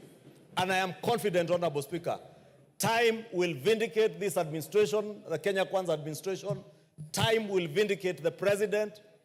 That those who talk about Ruto and lies will know there is nothing about lies with President William Ruto. That when he said in Swahili, tutawainua wale walioko mavumbini, wakule meza moja na wafalme, that indeed today, Honorable Speaker, I have listened to Honorable Lenguris saying that she has been a beneficiary of the Taifa Care under the Social Health Insurance Fund. I have seen men and women who are boda riders, mamambogas, also testify and post online how they have benefited, like the Honorable Pauline Lenguris from Taifa Care. If we have a program for medical care, universal health coverage, that is taking care of Honorable Pauline Lenguris, a member of parliament, the same way it takes care of mamamboga and the boda person, then there cannot be lies about that, Honorable Speaker. Therefore, let me conclude by saying, Honorable Speaker, since I see now we are good. I was taking some time, Honorable Speaker, for the obvious. And I see now we are good. Honorable Speaker, let me conclude by saying, as the President said, as leaders, let us continue listening to our people. Let us reaffirm the resilience of our nation and remain focused to ensure, Honorable Speaker, that we succeed. Because as the President said, Honorable Speaker, and I know this has rubbed some people the wrong way. Honorable Speaker, on a light note, when the President said here that failure is not an option, I was elected, Honorable Speaker, and I tweeted and posted and reposted it. And I saw many people online bashing me, asking, how many times are you going to post? And Honorable Speaker, I would repost it again to rub them the wrong way, because I believe truly that failure is not an option, and nobody should ever pray that this nation fails. If we are speaking to our national values, part of those national values is patriotism. And we have been told before that patriotism, or rather praying or hoping that your president or your nation fails, is the height of being unpatriotic. Let us be patriotic Kenyans in line with our national values, and all in one accord say that failure is not an option, and failure cannot and will never be an option for this administration. With that, I beg to reply. Thank you, Honorable Speaker. Thank you. Honorable members, will now put the question that pursuant to the provisions of Standing Order 24-6, the thanks of this House be recorded for the exposition of public policy contained in the address of His Excellency the President delivered in Parliament on Thursday, 21st November 2024, and further that this House notes the following reports submitted by His Excellency the President in fulfillment of the provisions of Article 132(1)(c) and 247 of the Constitution laid on the table of the House on Monday, 25th November 2024. 1, the 11th annual report on the measures taken and progress achieved in the realization of national values and principles of governance. 2, the 11th annual report on the progress made in fulfilling the international obligations of the Republic of Kenya. And 3, the annual report to Parliament on the state of national security. As members of that opinion say aye. Will those of the contrary opinion say nay? The ayes have it. Next order. Order number 10, special motion. Appointment of a member of Parliament to the Parliamentary Service Commission. Majority Leader. Thank you, Honorable Speaker. Honorable Speaker, I beg to move that pursuant to the provisions of Article 127(2)(ci) of the Constitution, this House approves the appointment of Senator Wahome Wamatinga, MP, to the Parliamentary Service Commission to fill the vacancy occasioned by the resignation of Senator John Derito Kinyua, MP. Honorable Speaker, this is a very simple motion. It's for approval of a commission of the Parliamentary Service Commission following the resignation of Senator Kinyua, the Senator for Laikipia, and the eventual appointment and election in the Senate, because Senator Kinyua was a representative of the Senate in the Parliamentary Service Commission, which, Honorable Speaker, you chair. And this House last week, the other House in Senate, did approve the appointment of Senator Wahome Wamatinga. Senator Wahome Wamatinga is a senator for Nyeri County and a very focused gentleman, a very good legislator, serving his first term in the House.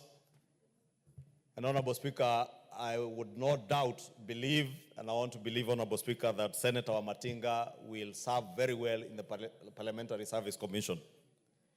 And since Senator Wamatinga comes from a county that is not so far away from Parliament, Honorable Speaker, the county of Nyeri, and I know there are members of Parliament from Nyeri in the House, and those from Nairobi, the ones I see here, and the environs. And Honorable Speaker, you know, we must tell him he must not be in the commission to that what benefits one member benefits the other. What hurts one member should hurt everybody. Because we are all elected members of Parliament and we represent people equally, Honorable Speaker, in this House. And it is not fair that some members have certain benefits that others do not have. And Honorable Speaker, as the chair of the commission, you have a huge responsibility to ensure that there is some equity. And I know within the budgets of the Parliamentary Service Commission, Honorable Speaker, it is possible to strike a good balance. And I do hope that Senator Wamatinga will bring in his expertise. I know he has been a very good engineer, and he can actually re-engineer whatever goes on in the Parliamentary Service Commission to ensure that there is that equity, Honorable Speaker. Lastly, Honorable Speaker, Senator Wamatinga is an elderly man. He's much younger than the Senator for Laikipia who was there, and I therefore believe that you bring in much more wisdom to the commission.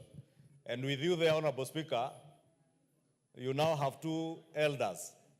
And therefore, I want to believe that you will conduct the affairs of the commission in a very good way, balanced, fair, creating equity, and ensuring that these members in this House and even those in the Senate remain dignified, but also we must also carry ourselves with dignity if we are to be dignified by the public out there.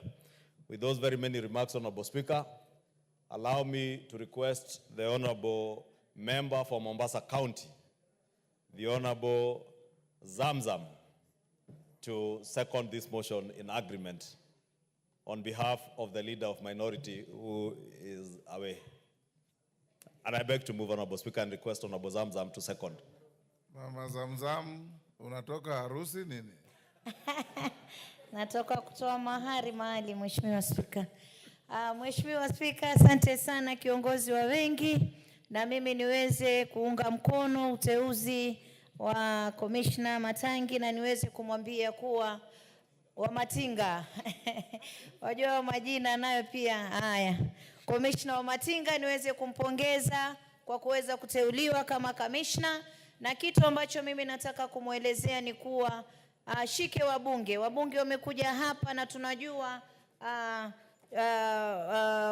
masuala ya wabunge yanaangaliwa na hawa makamishna. Wahakikisha wanafanya usawa. Kuna wabunge hapa ulia wakatatizika, Mheshimiwa Spika, lakini sasa kitu tunasema mkipewa nafasi hizi na nyinyi kumbukeni wenzenu.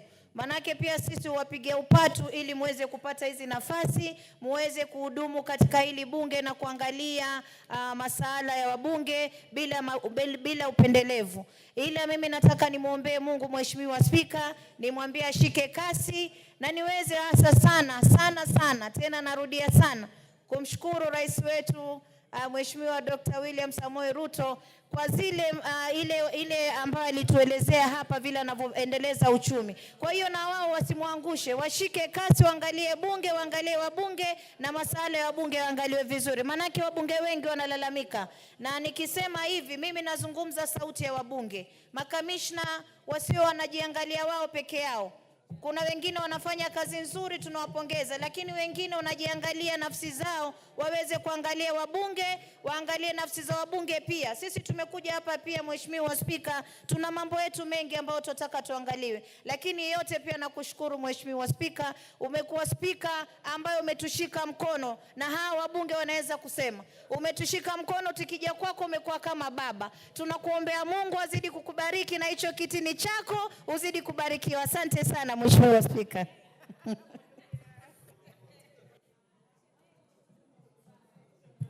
Asante Mama Zamzam. Order, honorable members. Order Nabwin. Take the seat. I now propose the question, which is that pursuant to the provisions of Article 127 2C1 of the Constitution, this House approves the appointment of Senator Wahome Wamatinga, MP, to the Parliamentary Service Commission to fill the vacancy occasioned by the resignation of Senator John Nderitu Kinyua, MP. Do you really want to debate this?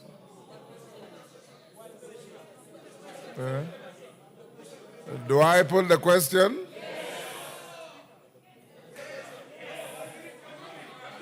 You have more serious business than this. Can we put the question? That is the mood of the House. I now order.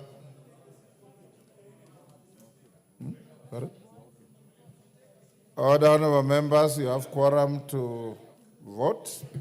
I now put the question, which is that pursuant to the provisions of Article 127 2C1 of the Constitution, this House approves the appointment of Senator Wahome Wamatinga, MP, to the Parliamentary Service Commission to fill the vacancy occasioned by the resignation of Senator John Nderitu Kinyua, MP. As many as of that opinion say aye. Will those of the contrary opinion say nay? The ayes have it. Next order. Order number 11, the Kenya Revenue Authority Amendment number 2 Bill, National Assembly Bill number 35 of 2024, second reading.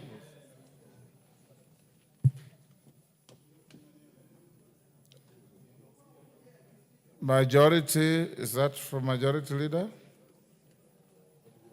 Resumption of debate. Who was on the floor? There was nobody on the floor.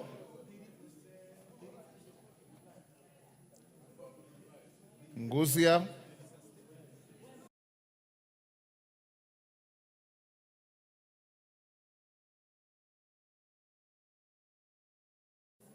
Johanna Ngeno.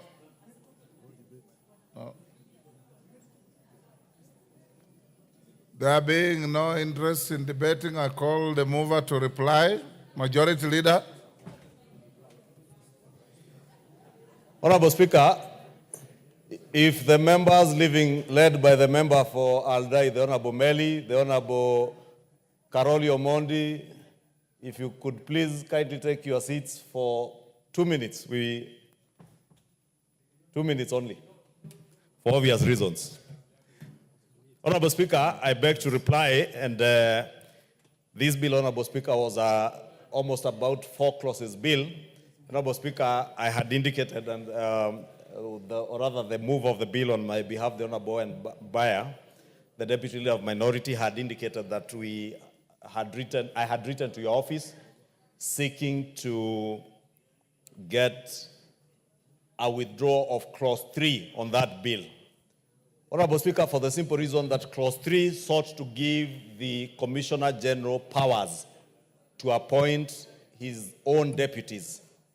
Honorable Speaker, only a year ago, this House enacted legislation that sought to create proper corporate governance within the Kenya Revenue Authority to ensure that Deputy Commissioner Generals are appointed, interviewed and appointed in line with the tenets of corporate governance by the Board of Directors of the Kenya Revenue Authority, as indeed happens in all other corporates.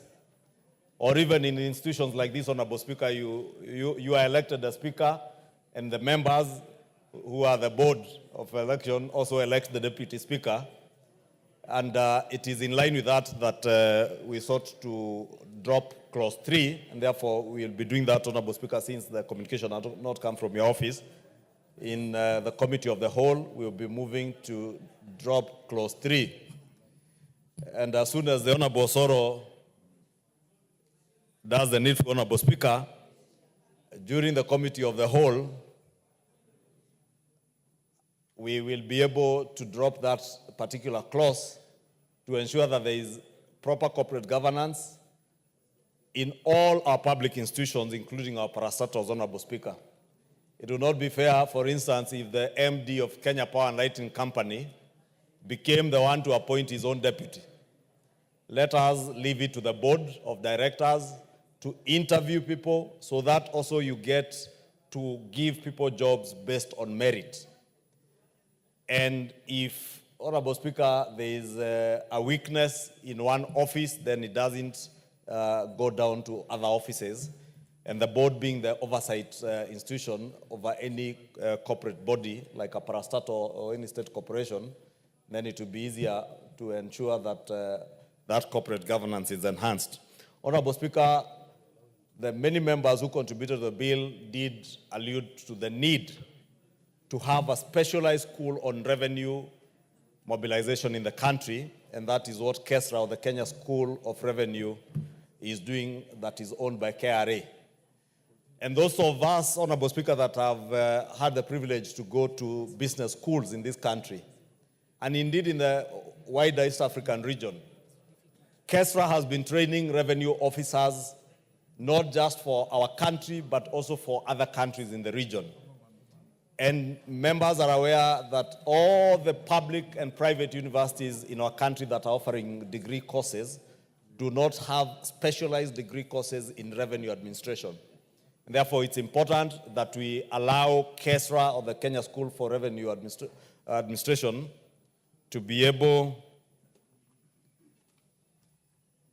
to, Honorable Speaker, to be able to administer in collaboration with public universities. For instance, KESRA can now, in collaboration with the University of Nairobi, the School of Business, or with Strathmore University, the School of Accounting or School of Business, collaborate and offer degrees, specialized degrees in revenue administration. So that, Honorable Speaker, as we progress and as we move on, we do not have revenue officers, KRA officers who belong to the old school of thought, where you walk into business premises to harass people. The mobilization of revenue in the country must be done in a way that it is respectful to the taxpayers, in a manner that it does not discourage people from investing in business in this country, and in a manner also, Honorable Speaker, that encourages taxpayers to pay revenue or pay their taxes. Therefore, it's important that we empower the Kenya School of Revenue Administration, or KESRA, to be able to train our young people and our young men and women to be able to offer these services in a very good way. Honorable Speaker, I have nothing much to add because this bill, Honorable Speaker, was a very short bill. I was trying to by time, Honorable Speaker, in reply for other reasons, which I think I'm being encouraged to mention one other thing that I did not mention, Honorable Speaker. Because we know we have already begun the budget making process. And members of the public and ourselves are aware that by October we start beginning, and we begin by collecting views from members of the public and even doing public participation from the National Treasury side before we eventually get the annual estimates by end of April next year. And I want to encourage all of us to participate in these processes. Many of us wait until the last meeting when the annual estimate books are tabled on the floor to start perusing them and asking, was the road in my constituency, was a water pan in my constituency factored in? This is the time to start engaging with the ministries and departments to ensure that the things you want captured in next year's budget for you is indeed captured. And Honorable Speaker, is factored in next year's budget, so that we make it easy even for KRA, even as we pass this bill for them, when they are training our revenue officers to be able to collect revenue with ease. With those very many remarks, Honorable Speaker, I beg to reply and thank all the members who contributed.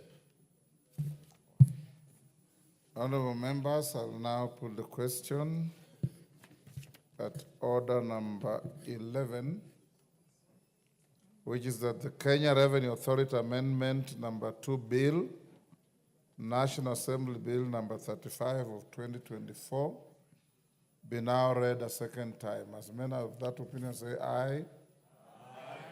As many as of the contrary opinion say nay. The ayes have it. A bill for an act of parliament to amend the Kenya Revenue Authority Act. Next, Carol Omonde, I see you on intervention.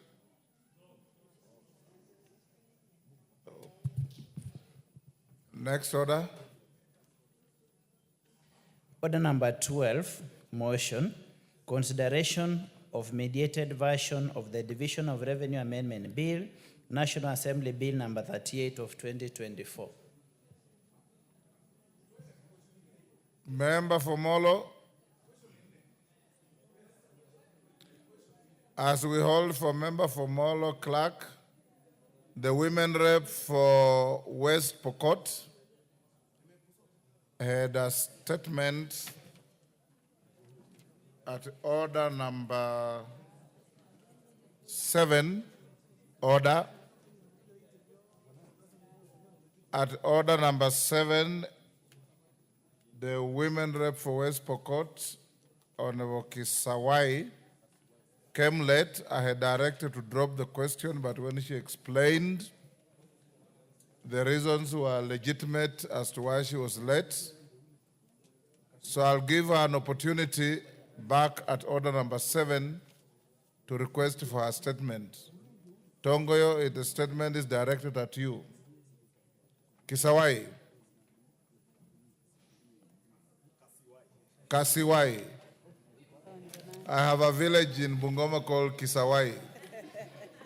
Sorry, Mami, your name is Kasiwai.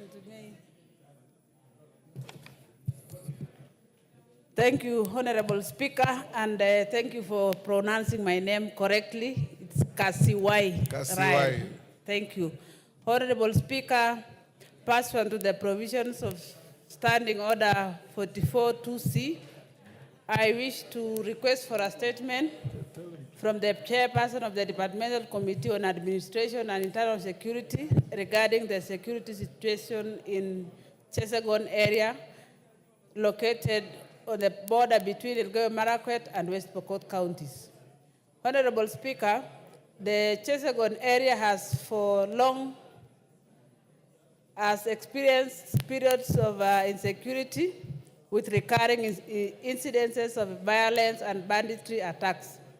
The recent conflicts along the Pokot-Marakwet border have particularly devastated the Jeptulel area resulting in the closure and desertion of essential facilities, including schools and hospitals. Consequently, Mr. Speaker, the residents of the Chesagon area have been forced to vacate their homes due to persistent security concerns that have plagued the region. The current situation has led to abandonment of homes, which continue to deteriorate and severely impacting the lives and livelihoods of the thousands of residents in that area. While the government has commendably undertaken renovation of local schools in the area, these facilities remain unutilized as families have relocated due to the prevailing insecurity. Honorable Speaker, it is against this background that I request for a statement from the chairperson of the Departmental Committee on Administration and Internal Security on the following. 1, a report on the government's awareness of the displacement of residents in the Chesagon area, including assessment of the number of displaced households and individuals from the region and their current location.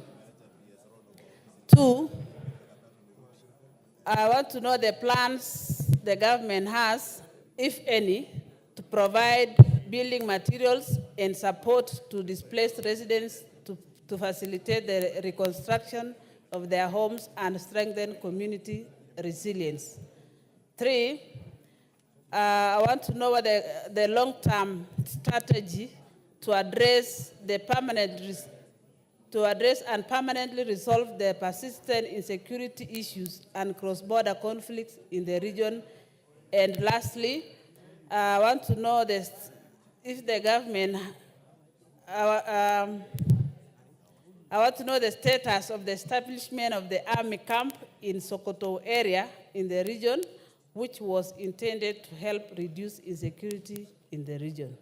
Thank you, Honorable Speaker.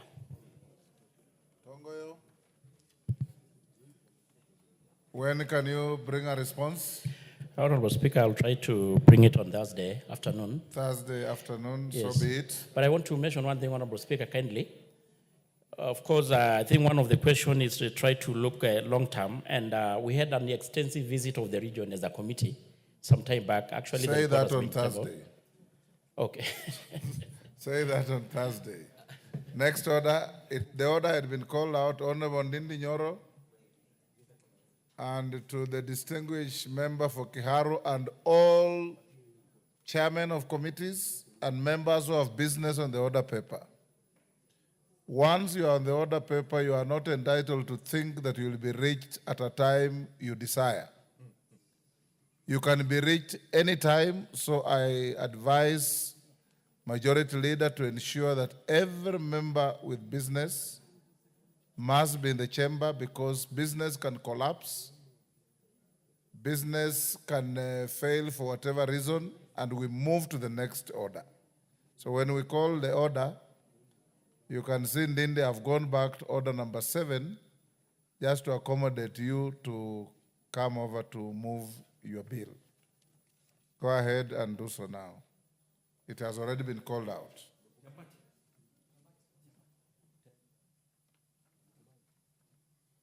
Order number 12. Motion.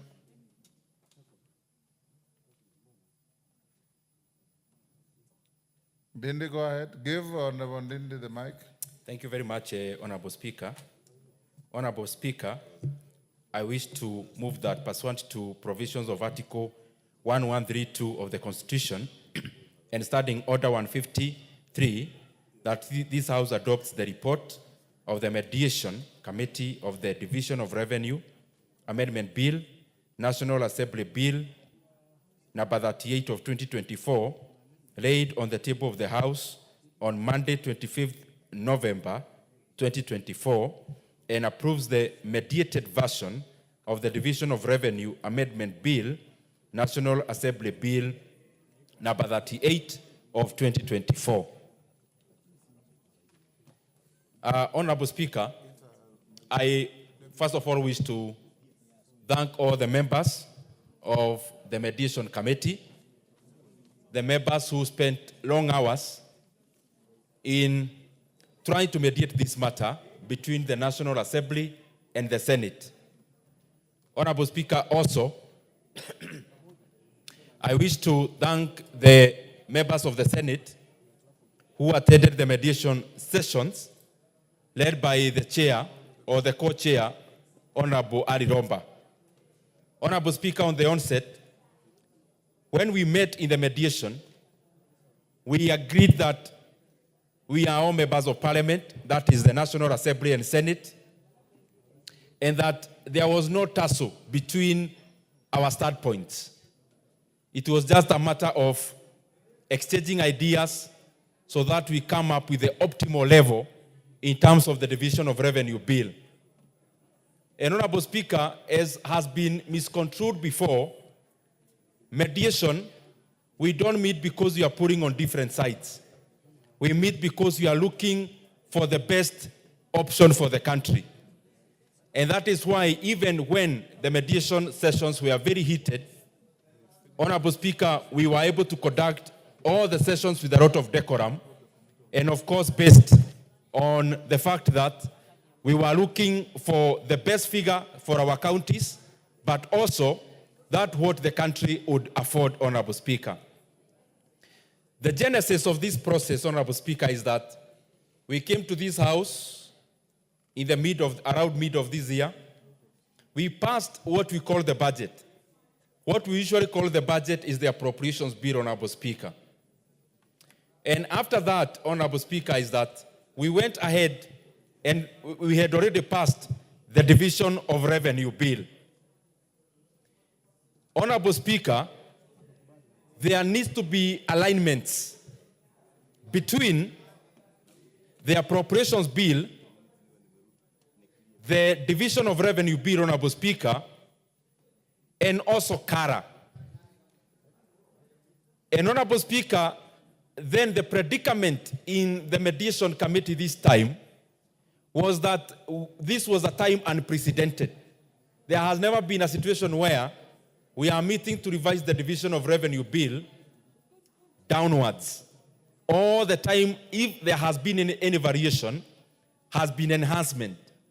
And therefore, Honorable Speaker, the first question that we had to scratch our heads to get the answer is the process to which we need to arrive at this, at the figure we ended up arriving at, Honorable Speaker.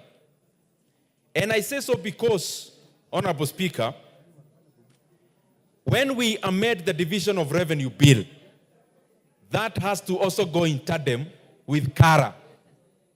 Honorable Speaker, as it has now, CARA already has a memoranda from the President.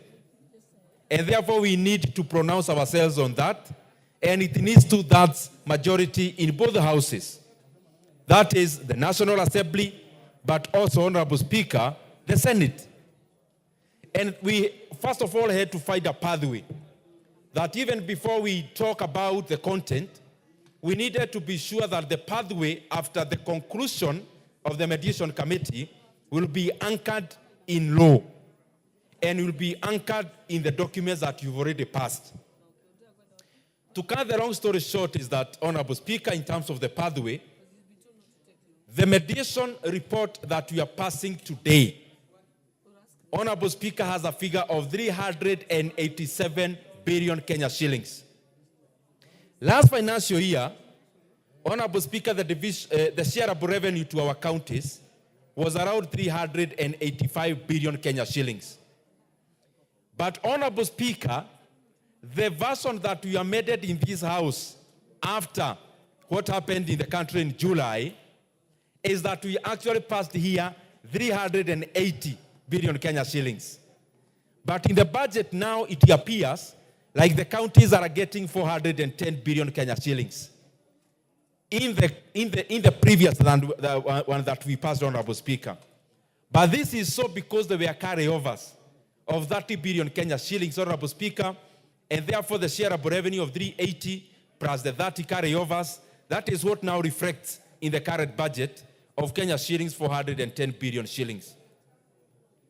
Honorable Speaker, I'm saying this so that members can also appreciate also the figure that we have and also the modalities around it. But then, this is the issue, Honorable Speaker. The version that we are passing today, and I'm beseeching this House to pass, reflects a figure of 387 billion shillings. But, Honorable Speaker, the appropriations bill that we passed, that is supplementary one, shows that that figure is 380 billion. Honorable Speaker, we also have CARA, which we had forwarded to the President with a figure that was previously there of 400.1 billion shillings, but was sent back with a memoranda, Honorable Speaker. And to overturn that memoranda from the President, we require that this House has to have 2/3 majority, and also the Senate has to have 2/3 majority. All these things are important for members to know that even after here, there is some process to go. Honorable Speaker, in arriving at this figure, we have several figures which I want to mention. The figure that we had passed in the budget, in the appropriations bill, was 400.1 billion shillings. The figure we ended up passing in supplementary one is 380 billion Kenya shillings. The figure that the Senate were requesting that we sustain is the 400.1 billion Kenya shillings. But, Honorable Speaker, now we have a figure of 387 billion Kenya shillings, which is an enhancement from last financial year of around 2 billion shillings, but an enhancement from what was already passed in this House, Honorable Speaker, of 7 billion, because we had passed 380 billion Kenya shillings. But, Honorable Speaker, this figure also is higher than what is required constitutionally. Constitutionally, Honorable Speaker, the shareable revenue should form around not less than 15% of the revenues in the last audited, Honorable Speaker. As it is now before us, Honorable Speaker, we are now doing over 24% of the last audited revenues, Honorable Speaker, which is thus to show that this House supports devolution, as our brothers and sisters in the Senate also do. And that is why even when we met, there was no acrimony, because we all knew that the monies that are going to our counties are still going to serve the Kenyan people. The monies that are going to our constituencies also goes to serve the same Kenyan people. And therefore, there was no point of belaboring the point so deeply about who supports and who does not support devolution. All of us in this House have shown in the past, are showing now, that the National Assembly supports devolution. The Senate also in the Mediation Committee, Honorable Speaker, we were all reading from the same page that there is no contestation, Honorable Speaker, that we all support devolution, and that is why we were able to conclude this issue in a very amicable manner. Honorable Speaker, there was also another clause we had put in the initial report, that when there is a shortfall of revenue, that the national government and the county governments were to bear that shortfall, Honorable Speaker, in a manner that reflects their initial figures, what I would call proportionately. But, Honorable Speaker, after deliberations, there is something we have seen very consistent in this country, where the National Treasury sets targets, revenue targets. But for the last 10 years, Honorable Speaker, we have never, even 1 year, met our revenue targets. And we decided in the Mediation Committee that what we have been advising the National Treasury, even as a House, that they need to give projections of revenue that are in tandem with reality. Because there are ramifications of that. When you give a very high target, which then you don't end up meeting, what we end up doing by the close of the year is to enlarge the debt, or having so many projects unfunded by the lapse of the year on the 30th of June. It is the same reason, Honorable Speaker, that by the last financial year, the country was not able to fund projects worth Kenya shillings 218 billion shillings. And what we were only able to carry over as a country, Honorable Speaker, was only the 30 billion for counties, a little bit for CDF, and a little bit for pensions, which was just around 60 billion. All the other monies, Honorable Speaker, are projects, and especially developmental, that ended up unfunded by the lapse of the financial year. What we need to do to make a credible budget is to come up with revenue targets that reflect reality.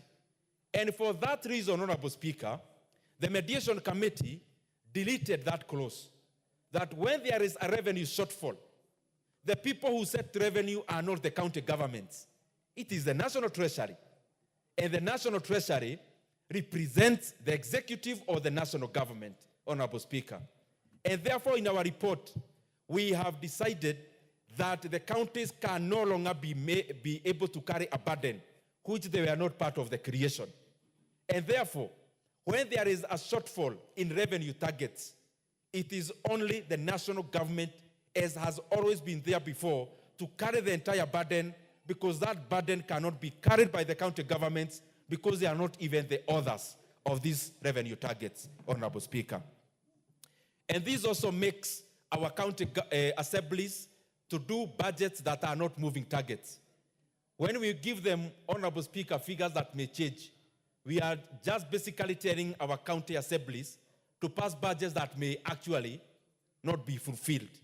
And that is why we have decided to delete that clause, so that in case of a revenue shortfall, the National Treasury that actually sets those targets, Honorable Speaker, it is therefore, being a representation of the national government, it is the national government alone to carry the burden of revenue shortfall. Honorable Speaker, the other thing that I want to highlight is that besides this bill that is before us, before this motion that is before us, there is already another mediation, Honorable Speaker, which will actually be meeting for the first time tomorrow. Because the conditional allocation to our counties also, they also need to be mediated. Because the figure that we passed in this House and the figure passed by the Senate has some discrepancies. And Honorable Speaker, I would beseech this House, because I know the undercurrents around the issues we were discussing. Those undercurrents are better handled in the next mediation, because it is the conditional grants are the ones that have sectoral allocations, even like the RMLF, and therefore this division of revenue has got absolutely nothing to do with RMLF. It is the next report, Honorable Speaker, that then contains that. And I hope maybe by that time we will exercise our debate on that matter during that debate, because that is where it is domiciled. However, Honorable Speaker, in conclusion, I wish to thank our county governments. I wish to thank our governors. They have been doing a credible job. They have been trying their best under the circumstances that we are in terms of the finances. And the more the reason, Honorable Speaker, that there is no need for any house, for any leader to fight the other, because we are all pulling on the same side. When CDF does classrooms for JSS, and our counties support our healthcare, and even county governments come together with the national government to collaborate in other functions, like the industrial parks and the others, all this collaborative manner, Honorable Speaker, only serves the justice of serving the people of Kenya. And that is why, under our watch, we have refused, Honorable Speaker, to disenfranchise ourselves as the mediation committee in terms of pointing figures on anyone.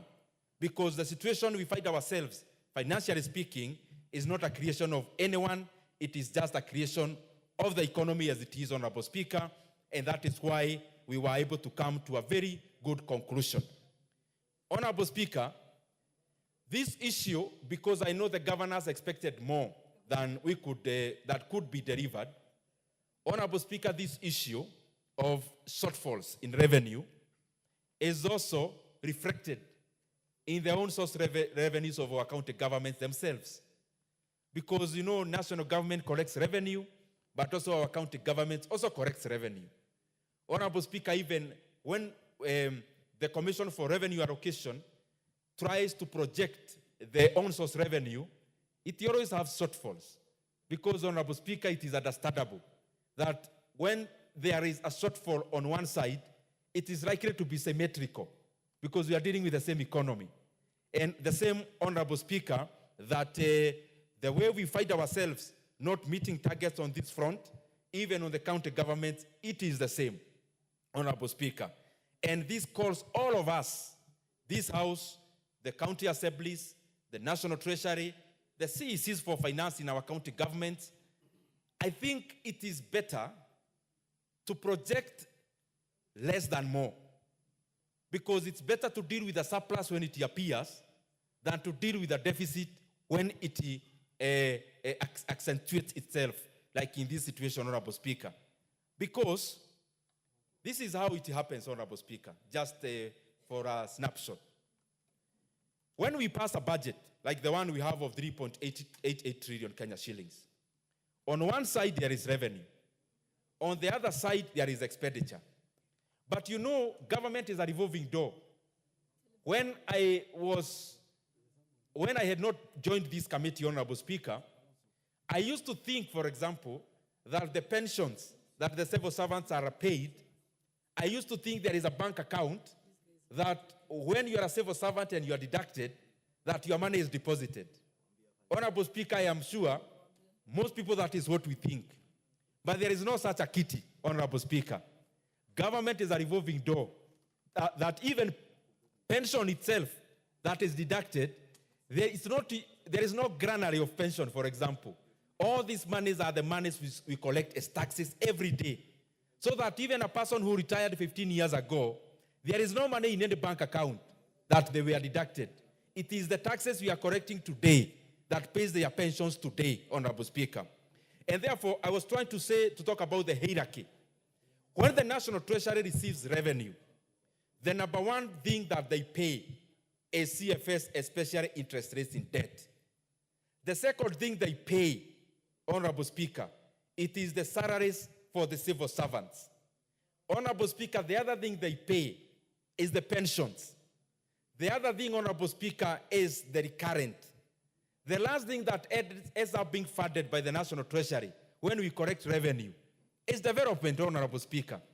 And therefore, when there is a shortfall in revenue, as it was projected, all that shortfall in most cases is borne by the development kitty.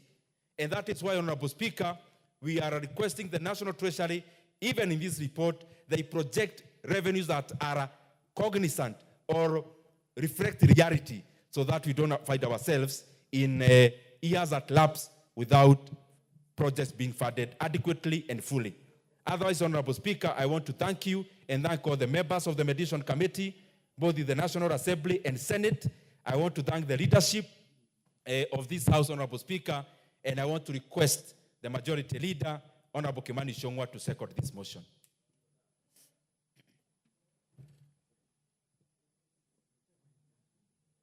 Thank you, Honorable Speaker. Allow me first to thank our Chair, Budget and Appropriations Committee, who also was co-chairing the mediation committee between us and the other House, and all the members of this House and the Senate who engage in this very rigorous mediation process. Honorable Speaker, every mediated bill is a question of big give and take, and I must thank even the senators who had otherwise taken a very intransigent position or standing with governors to ask for 400 billion. And I must thank them for eventually seeing the light and appreciating that as much as we are all desirous of giving even beyond 400 billion shillings to our counties, those resources are not there. And since we all live in this country, we know what happened with the loss of the finance bill. The projected revenues, as at the time the first division of revenue bill was being done, are not the same today. They had to be reviewed downwards because of the loss of the Finance Bill 2024.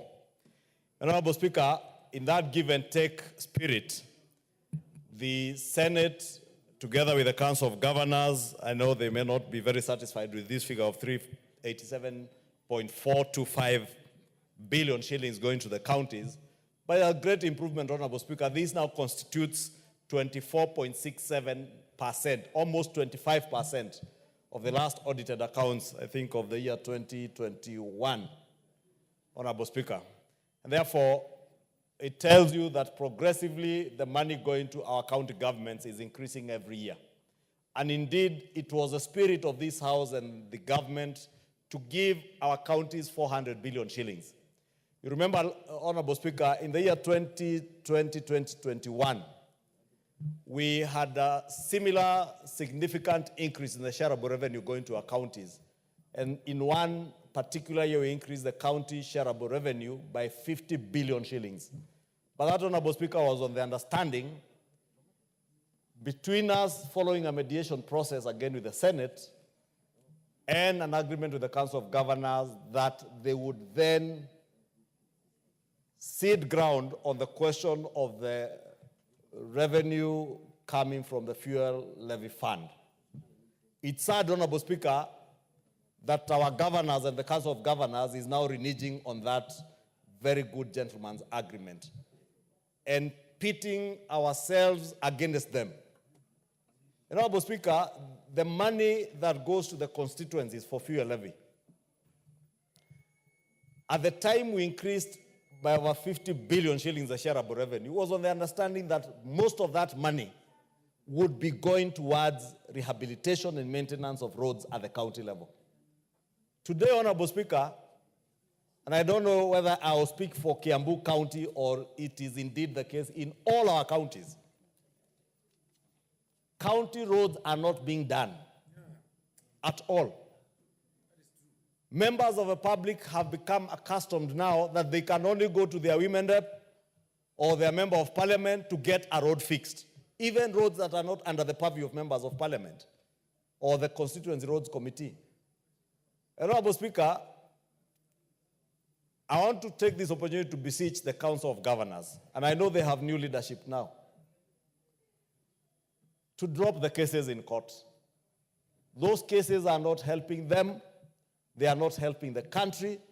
They are simply holding services and the maintenance and rehabilitation of roads around the country at ransom because governors want more money. And this insatiable thirst for resources, Honorable Speaker, should come with service delivery. My problem with many of our governors is that the resources that go to the counties don't commensurate with the services being given to the people. Around the country, and it is not lost on us, Honorable Speaker, that even the NGCDF matters, the Council of Governors had a huge role to play even in the courts. And we know who are the sponsors of the people who are in court on the NGCDF matter. You can see the nexus between even the advocates that represent the parties in court on the NGCDF matter and those that represent the Council of Governors in other matters. This is not how to expend public resources, institutions of the same government, same country taking each other to court. And I really want to plead with governors. Since the mediation committee of the National Assembly went into this mediation process with clean hands and in good faith, mediated in good faith, and even has ceded to resources that the chairman of the Budget and Appropriation Committee can tell you, these resources are not there.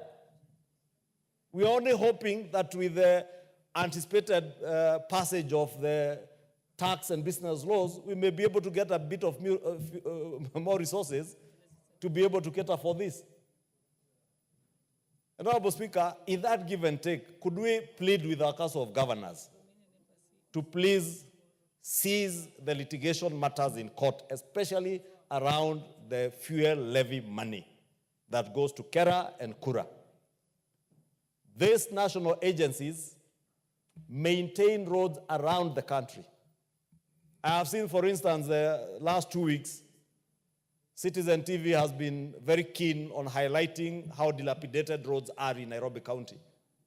And I saw the governor of Nairobi saying, for instance, Jogoo Road doesn't belong to me, it belongs to the national government. Fact, it does belong to the national government. That is why you will see in advertisements today from Kura, out of the money coming from the fuel levy fund, Jogoo Road has been advertised for rehabilitation. The president was in a church the other Sunday in Soweto, in Embakasi East constituency, represented by Honorable Babu Owino. And when the president set foot in that church, All that the church leaders and residents of Soweto could tell him is about the state of a road that is so dilapidated that was done 3 years ago under the Kenya Informal Settlements Program funded by the World Bank. But now it's so dilapidated that you have to wade through pools of water even to get to that church in Soweto. And you know the church has become very famous for other reasons, Honorable Speaker, that church. But I can also confirm that money has not found its way back to the president. And I have a long list of other churches that are waiting for that money to get back to the president so that it can be donated to the other churches that are waiting. But besides the money and service to God and humanity that the president engaged in, he did promise the people of Soweto that that road will be rehabilitated. The money rehabilitating that road by Kura is coming from the fuel levy. Honorable Speaker, I do not need to belabor this, but I really want to take this opportunity to request the Council of Governors to also adopt the give and take attitude that the two houses of parliament have adopted in this mediation process. Give in on the fuel levy, and we will support you in everything else you want to do. But please, stop pitting yourselves in a fight with members of parliament. These members of parliament have no business to do with the roads. And with all due respect to the former Prime Minister, I know he had his view, and I have engaged him on it, because these members of parliament are the first point of call by their constituents when roads are dilapidated in their constituencies. Governors are never seen anywhere. I had a case in one of the counties where an MP neighbors a governor. The governor has 7 AP officers guarding his residence. The MP has none. And everybody flocks to the members of parliament's office on healthcare, food, funerals, hospital bills, roads. Nobody ever goes near the governor's residence.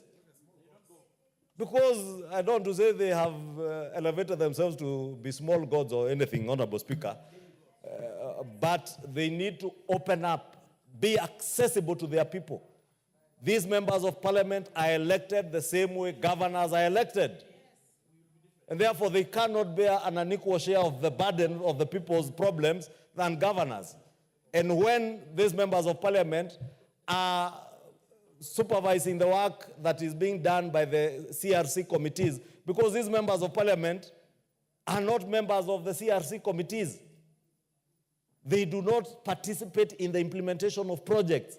What they do is offer meaningful oversight to ensure that at least the national government roads at the constituency level are being rehabilitated. They're in good condition, Honorable Speaker. Now, if we sacrifice all this money to go to the governors, these 387 billion, ask Kenyans next year where this money, they will have seen any work from this money. And ask Kenyans whether they will have seen the billions that have gone through CDF. Kenyans will only tell you the money that they see from NGCDF, not from this shareable revenue. But I beg to support and second this motion for agreement on the mediated version of the Division of Revenue Bill. And hopefully the other house in the Senate will be able now to start, upon passage of this one, to start with Kara, and we are able to pass it before we proceed on recess. With that, Honorable Speaker, I beg to second. I was going to reply. Honorable members, allow me to propose the question that pursuant to the provisions of Article 1132 of the Constitution and Standing Order number 153, this House adopts the report of the Mediation Committee on the Division of Revenue Amendment Bill, National Assembly Bill number 38 of 2024, laid on the table of this House on Monday, 25th November, 2024, and approves the mediated version of the Division of Revenue Amendment Bill, National Assembly Bill number 38 of 2024.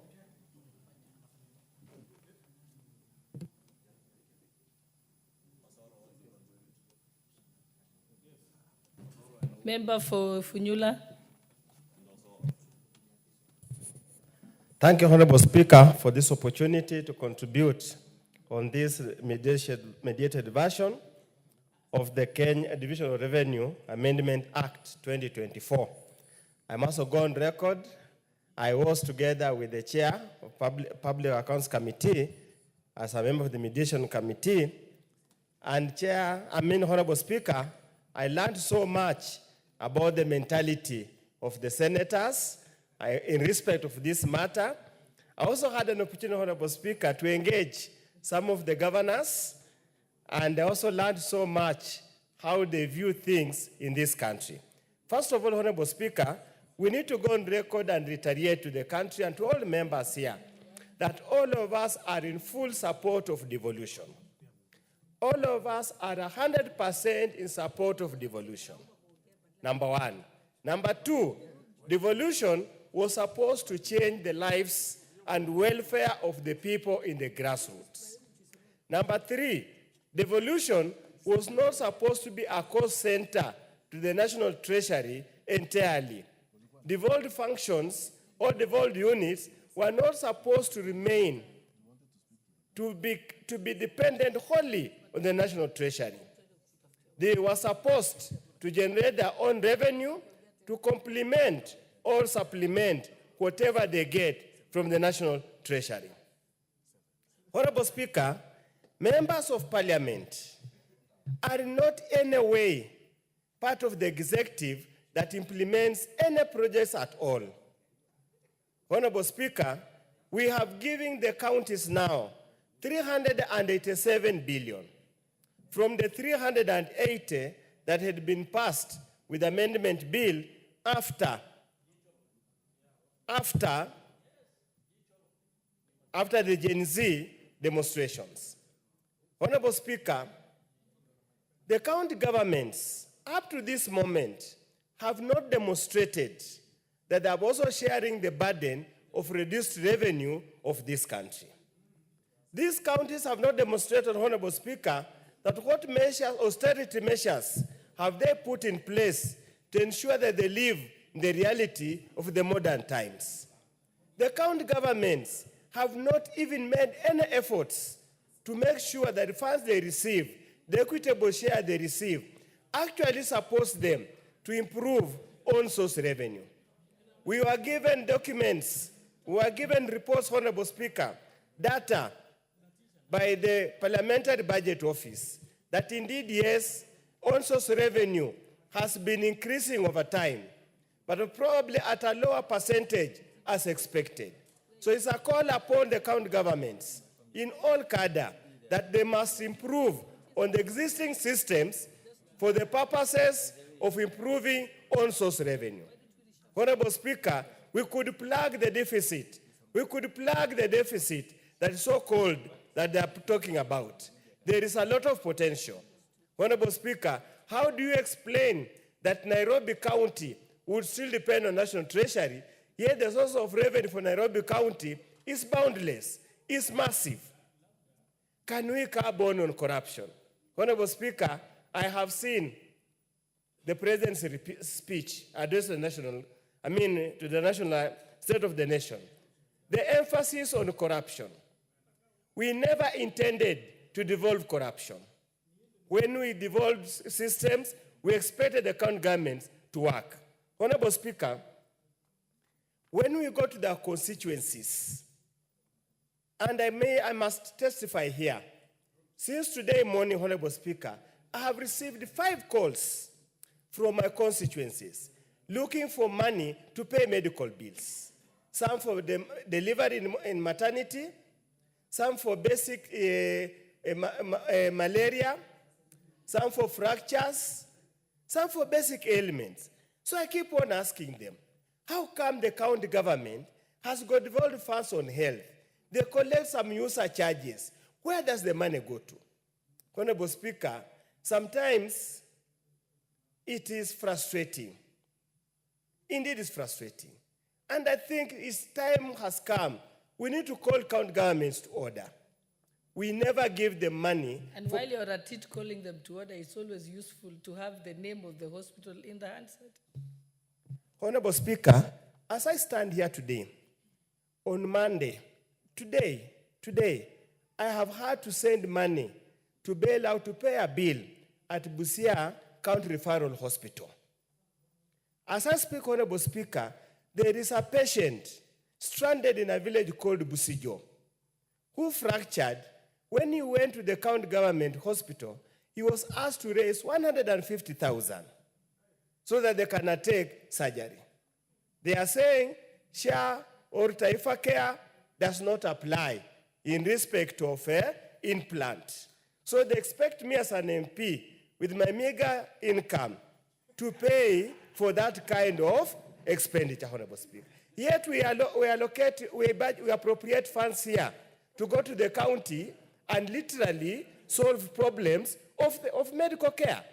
We must, as a country, and I want you guys who sit on the government side, honestly speaking, call these governors, you are in good books with them, plead with them that we members of parliament are suffering.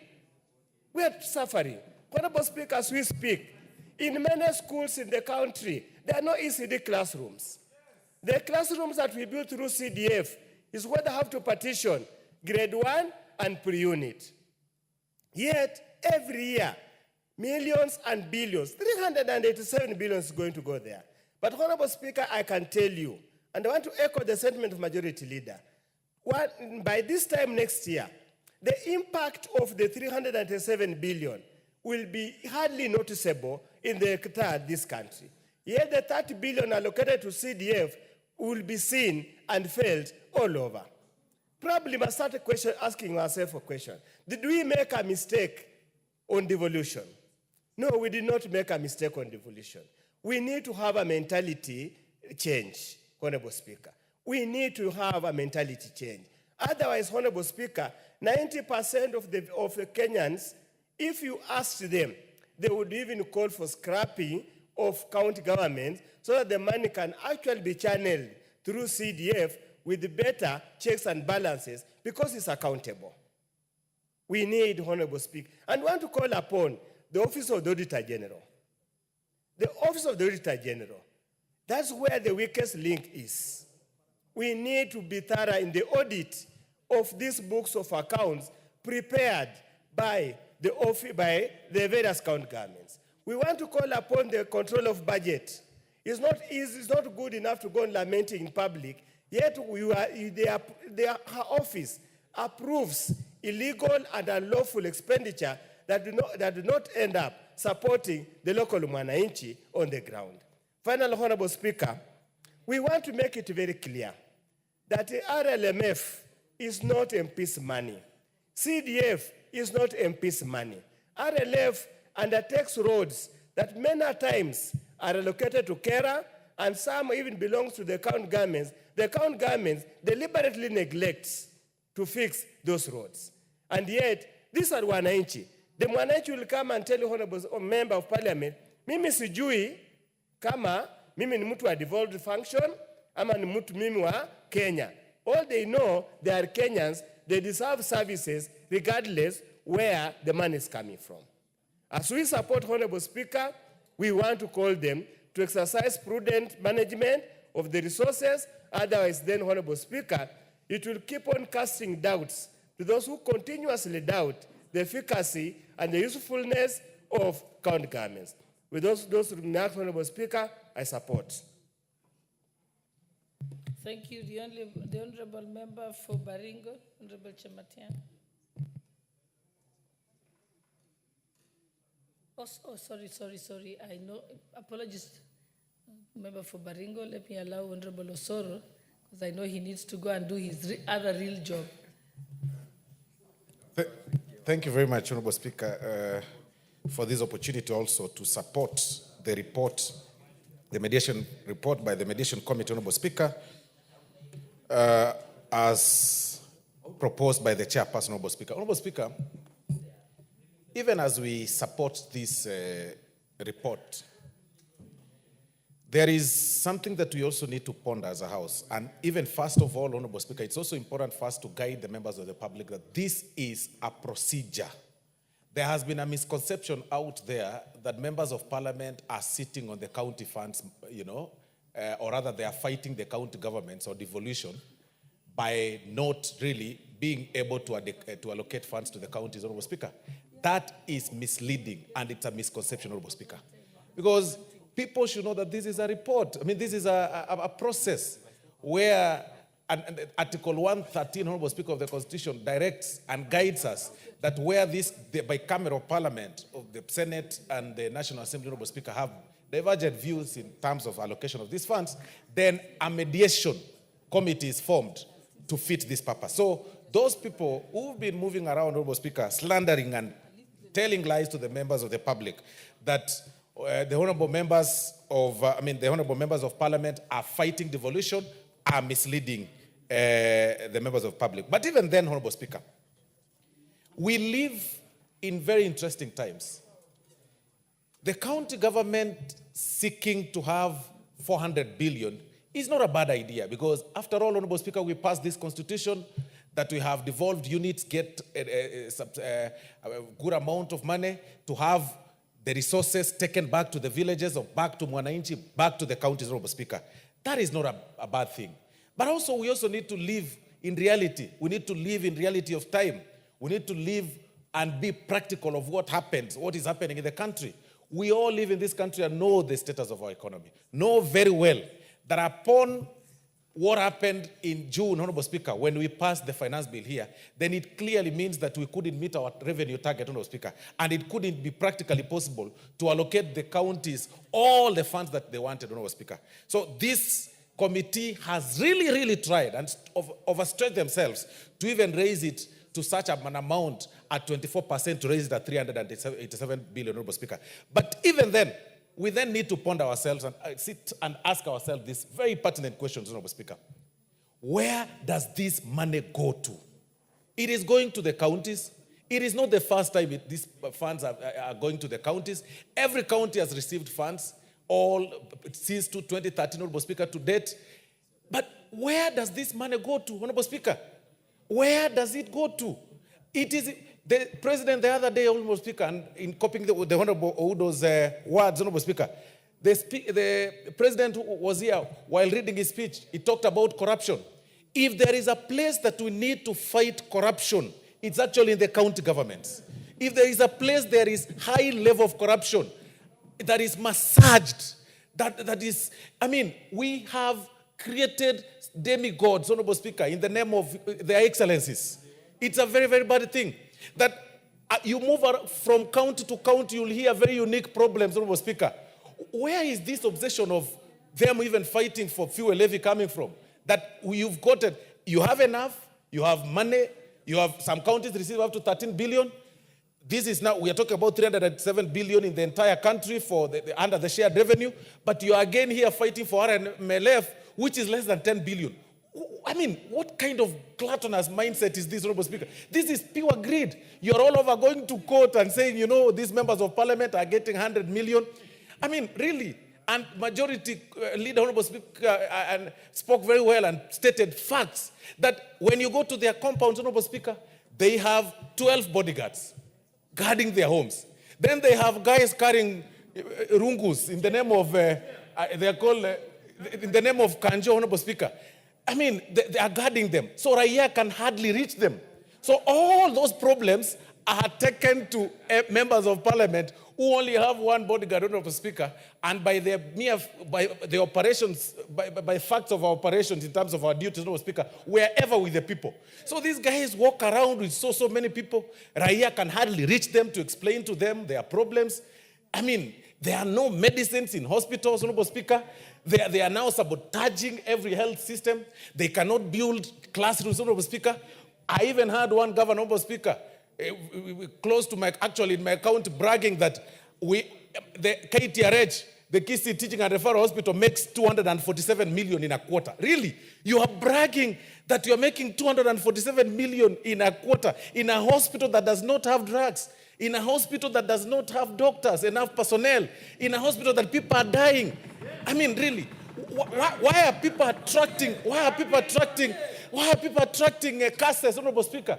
I mean, let's ask ourselves this question, Honorable Speaker. Why would one person need 20 vehicles following him, you know, to a function, to a burial function that does not belong to him, does not belong to his relative? 20 vehicles, one carrying a chair, another one carrying a carpet, another one carrying goons, another one carrying a girlfriend, another one carrying water, another one carrying a toilet. Honorable Speaker, how this toilet, what is their toilet special? Honorable Speaker, this is very painful. Kenyans are suffering. Kenyans are suffering under this devolution. The intention of devolution, Honorable Speaker, was to help. The intention of devolution, Honorable Speaker, was to help and devolve functions back to the villages. But today, professionals or professions are being killed. Doctors who've gone to school for several years cannot even get promotions. They are being frustrated when they raise issues in their, through their society groups and their, when they raise through their unions, Honorable Speaker. They are threatened. They are fired. They are transferred. I know of one doctor, Honorable Speaker, who is a dentist, Honorable Speaker, because they couldn't agree with the governor, Honorable Speaker, over the affairs, because she sits in a union. He sits in a union, Honorable Speaker. He was transferred to a village clinic, Honorable Speaker, to a dispensary where he can't practice his practice. He can't do his dental work, Honorable Speaker, just because it questioned the governor over the operations of the county. Honorable Speaker, it is very painful. It is sad. It is very, very sad. Some are actually building their offices, taking a lot of money. Some have even abandoned their offices. They are working from the stadiums. Others have converted their homes to be small state houses where they hold meetings until night. It is a sad situation. And we are calling upon EACC, even as we seek to approve the nominee for the CEO position, that it is about time you start arresting some of these governors.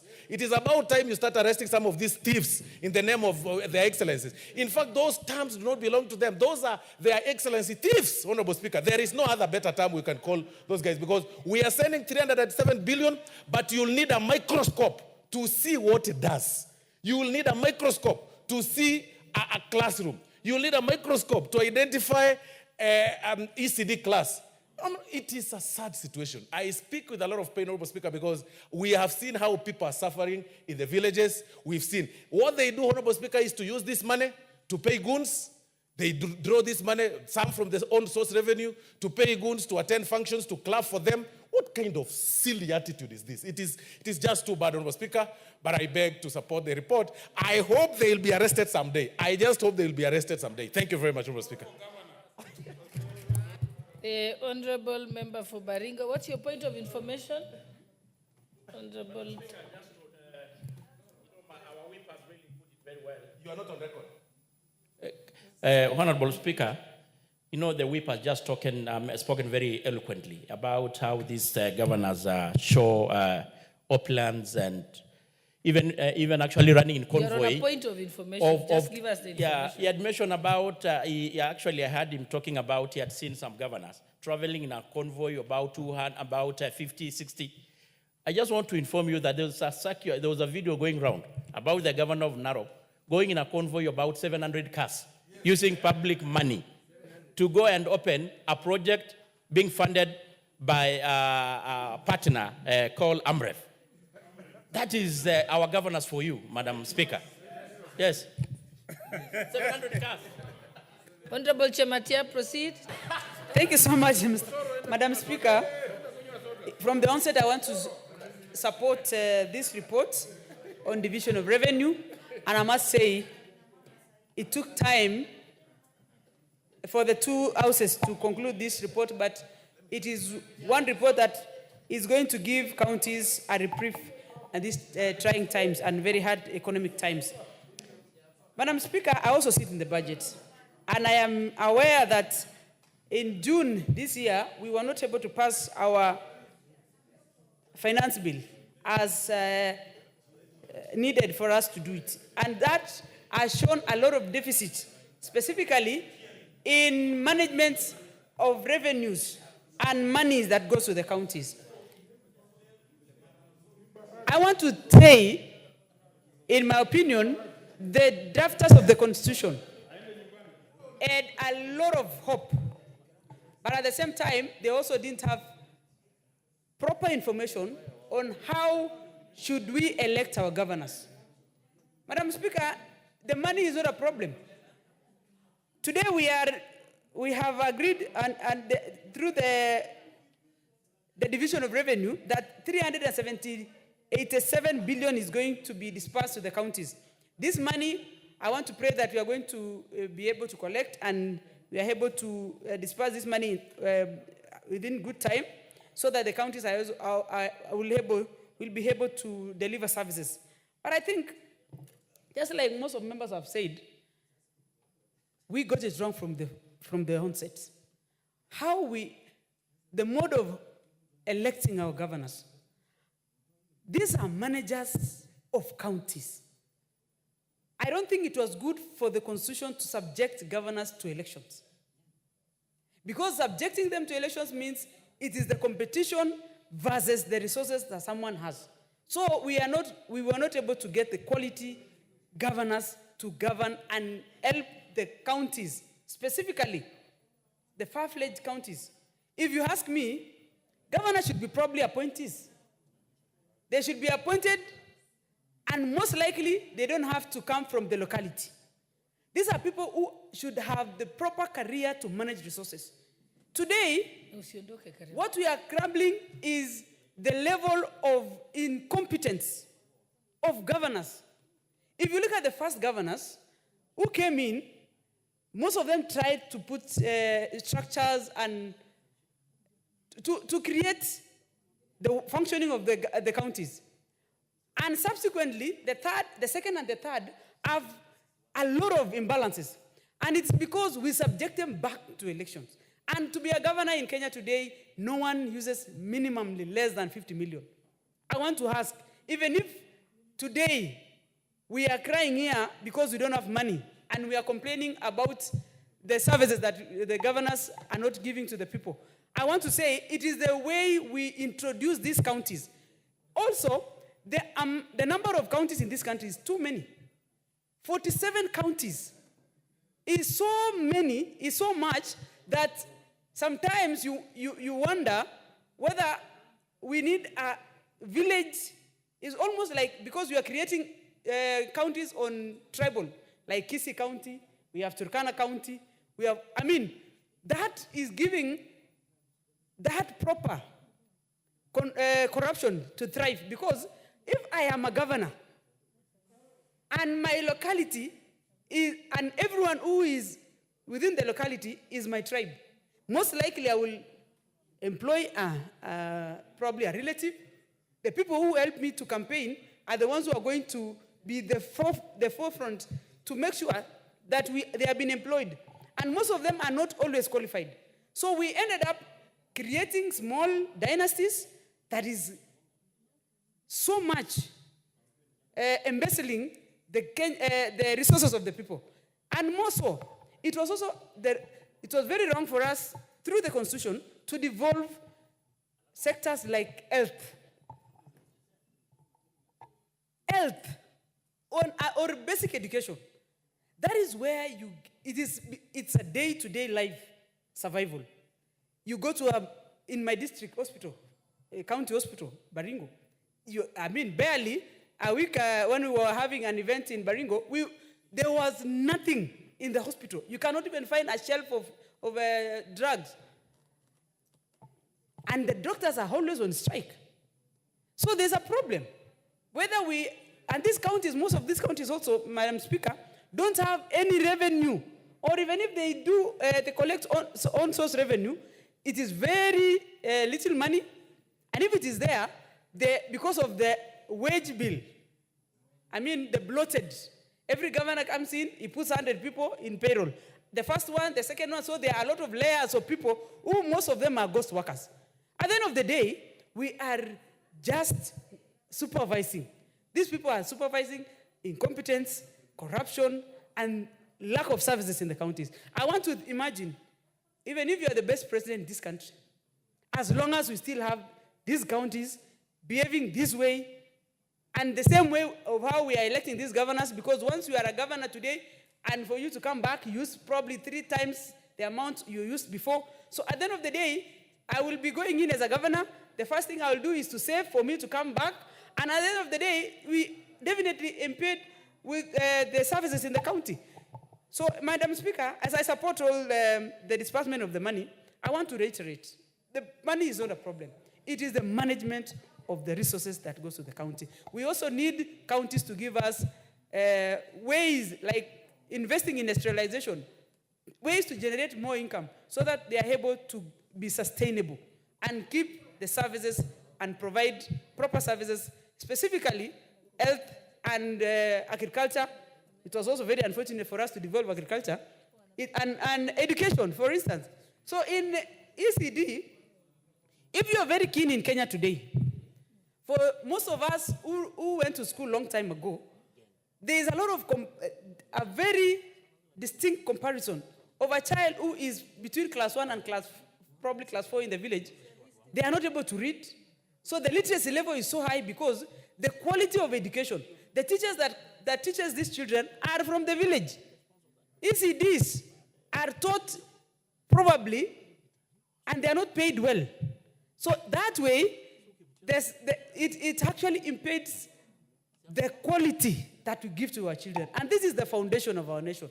Otherwise, I want to say, as much as we devolve this money, we want to encourage that we need to retrospect and think on how we are going to manage the resources that goes to the counties.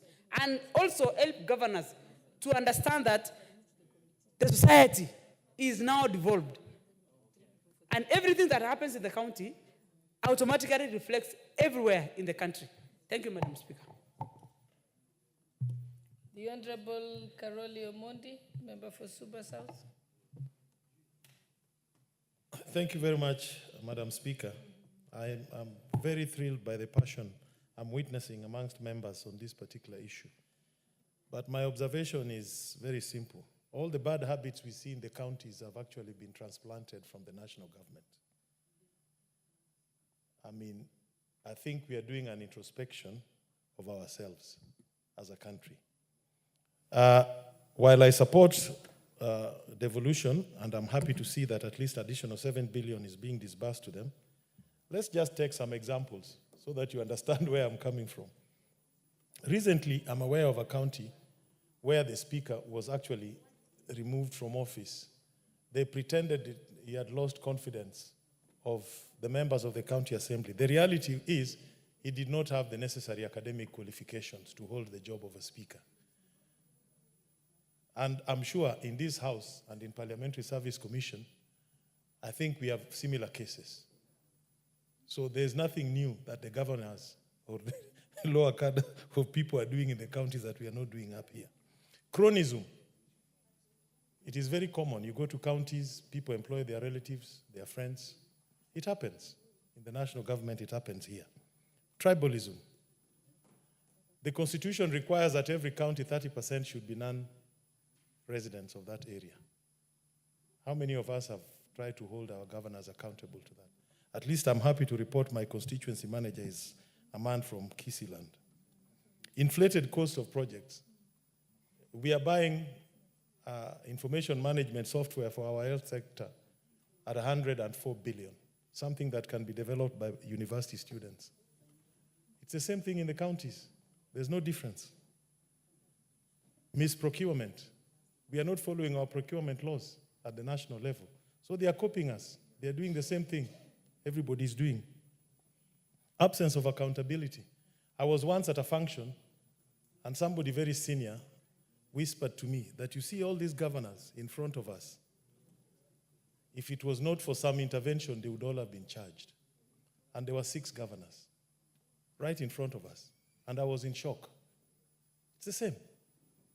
Absence of accountability. Governors amuse me. Whenever I meet them, apart from what our majority whip has said, they also work with cheer gangs. I'm told there's a budget called hospitality and public participation in most of our counties. That is where the money is taken to finance cheering squads and to finance goons. So a governor walks into a funeral, the tent is almost brought down, the coffin is almost knocked down, and you're wondering, what kind of, where did these people even go to school? What was their upbringing? They sit on the chairs, they knock out everybody, they have no respect. I mean, it is saddening. But it is the same. Some of us do that as leaders. Theft. I have it on record. A former governor set up a revenue collection system from Eastern Province, but the money was being collected in Suba. These so-called online M-Pesa things, pay bills. Governors do that. They set a revenue collection system, money is paid in their counties, but the discounting is done elsewhere and the money remitted to them. I mean, this is just a reflection of who we are as a country. So, but let me go to more substantive issues. While I support this, Madam Speaker, if you look at the report, we are using 2020-2021 audited accounts. In other words, we are 3 years behind. The Constitution, Article 2032, is very clear that it should be the latest, it should be revenue of each financial year. Even though we have the flexibility under Article 2033 sub 3, that it should be the last audited accounts. When you are disbursing money to counties 3 years behind the last financial year, you are basically starving them of money because revenues are projected to continuously grow. So you are not giving them the realistic revenue which they should get.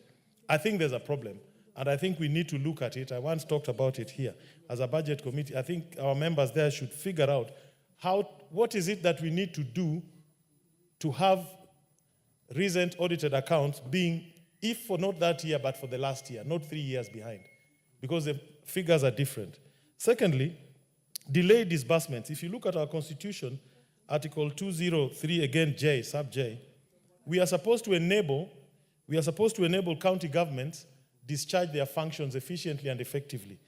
We are not giving them money on time. In other words, how can they plan and implement their projects on time? I think there's some work we need to do there as National Assembly. On-source revenues. Most governors will be very proud to announce they've raised $1 billion. They'll be very proud to announce we've increased our on-source revenue. But no one ever tells you what that money did. They never tell you. And I think as Parliament, we need to come up with a system where we incentivize improved collection of revenues, but also we create accountability as to how that revenue is utilized. What's your point of order, Honorable Kiplagat? It better be a genuine point Yeah, it's of a order. genuine. I'm rising on a point of order. You know, this house is a house of records. And the honorable member who is contributing is a senior lawyer. I wish he could have seen the report that what we are giving to counties is around 24%, which is above the stipulated constitutionally 15%. So to allege that by delaying by 3 years in the audited accounts, we are giving them less, I think that is quite, So it's a quite point of out of order. information. Yeah. Okay. You may proceed. You're properly informed. You know, it is very simple mathematics. 15%, you are 24% as 15% in it. The 15% of 3 years ago is not the 15% of today. It is very simple, my friend. It is as simple as that. Again, this is mischief. We will transfer it to the county government. Misinformation. 15% of 3 years ago, when the revenues were maybe 2 trillion, is not the 15% of today, when the revenues are 2.9 trillion. So even if it is 24%, you have not given them what is their fair share. That's what I'm trying to say. But anyway, let me continue. You see, the chairman of the budget committee talked about having realistic revenue targets. Let's be frank. If you wanted to have realistic revenue targets in our budget making process, you'll have a crisis. Because the debt obligations and the other statutory obligations more or less match the revenue. In other words, you'll not have any number showing that we're having development component of our budget.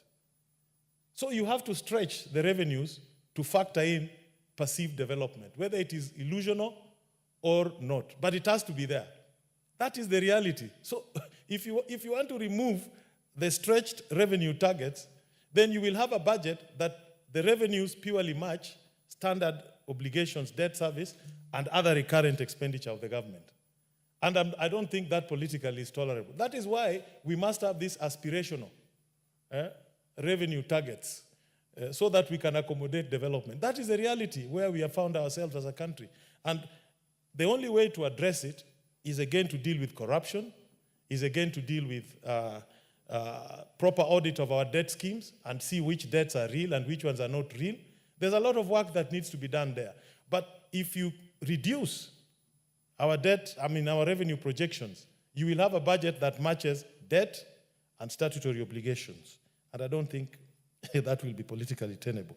The other point I would like to raise, I think it is time that this House did two things. One, it is time that we started making our budget, both at national level and at county level, at and capture them at constituency level.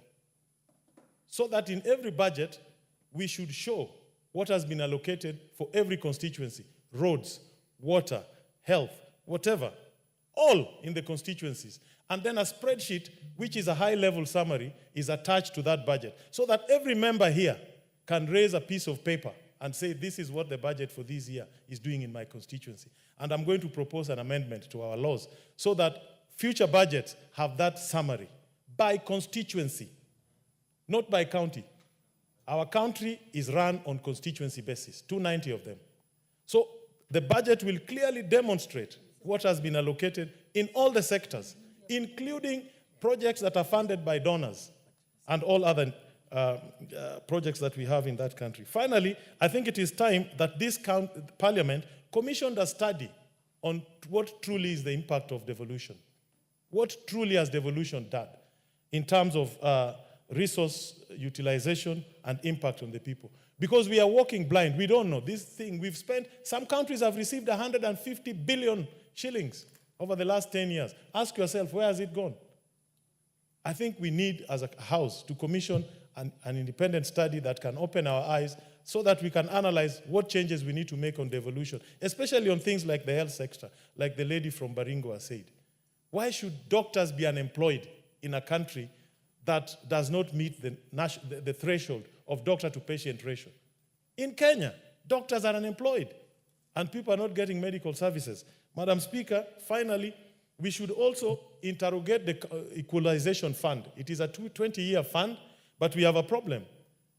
Not all those are eligible for equalization support are receiving them, even within intra-counties. I think we need to look at this because the time remaining is quite short. With those many remarks, I support Madam Chair. Thank you. Thank you. The Honourable Member for Buri. Honourable Mugambi.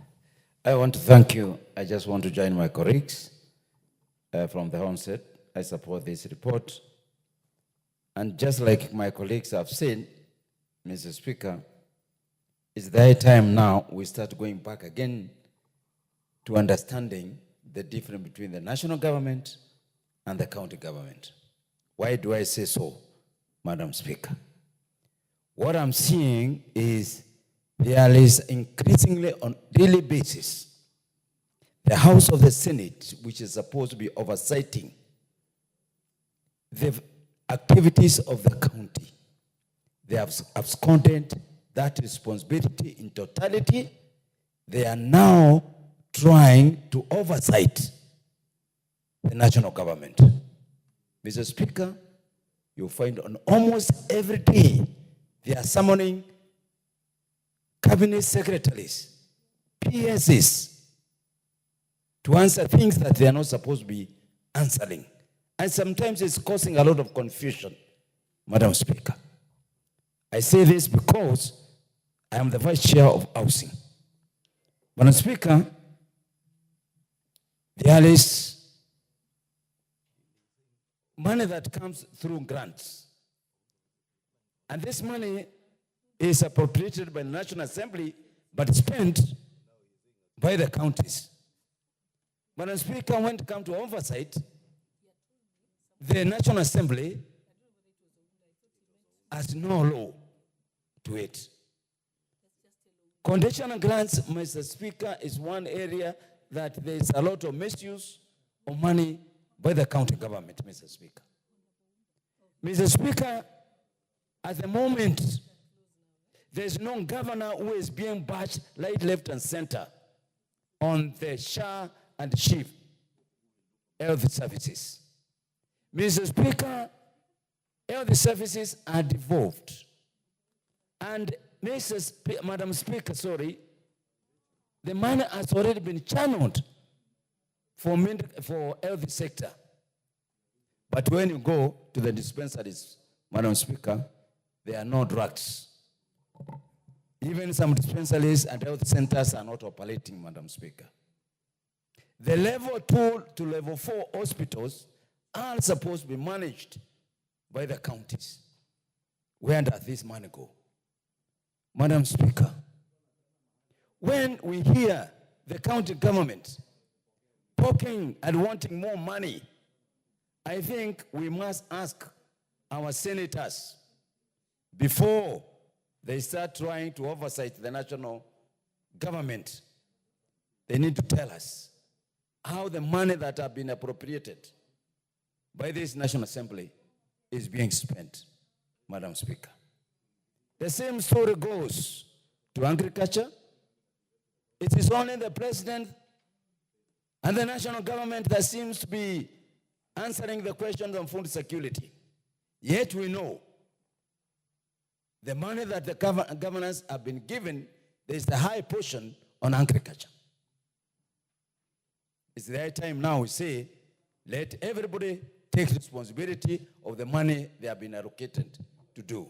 What the national government is trying to do on health, agriculture, and the services like water and education, on the basic education, is a complementary responsibility.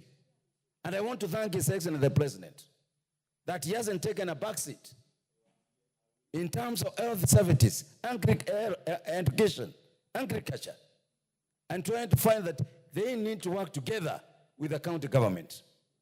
Mr. Speaker, the biggest budget of the counties, is on recurrent expenditures, employment. And this is ballooning on yearly basis. When a new governor comes in, comes with their own ways, with their own demands. Madam Speaker, I think we really need to challenge our governors and the counties. There's a lot of talk that we are generating a lot of revenue from the county. I quite honestly can only... What's your point of order, Honorable Nyamai? Thank you very much, Honorable Speaker. I did not want to interfere with the nice contribution by the senior member, but I would like to ask you, listening to the members from both sides, I'm standing on standing order number 95, that the mover be called to reply.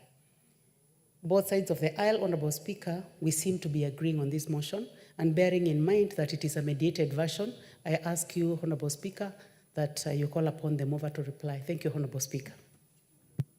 Yes, but I think I'll allow Honorable Mugambi just finish, and then we can move on to get the mover to reply. I thank you, Madam Speaker.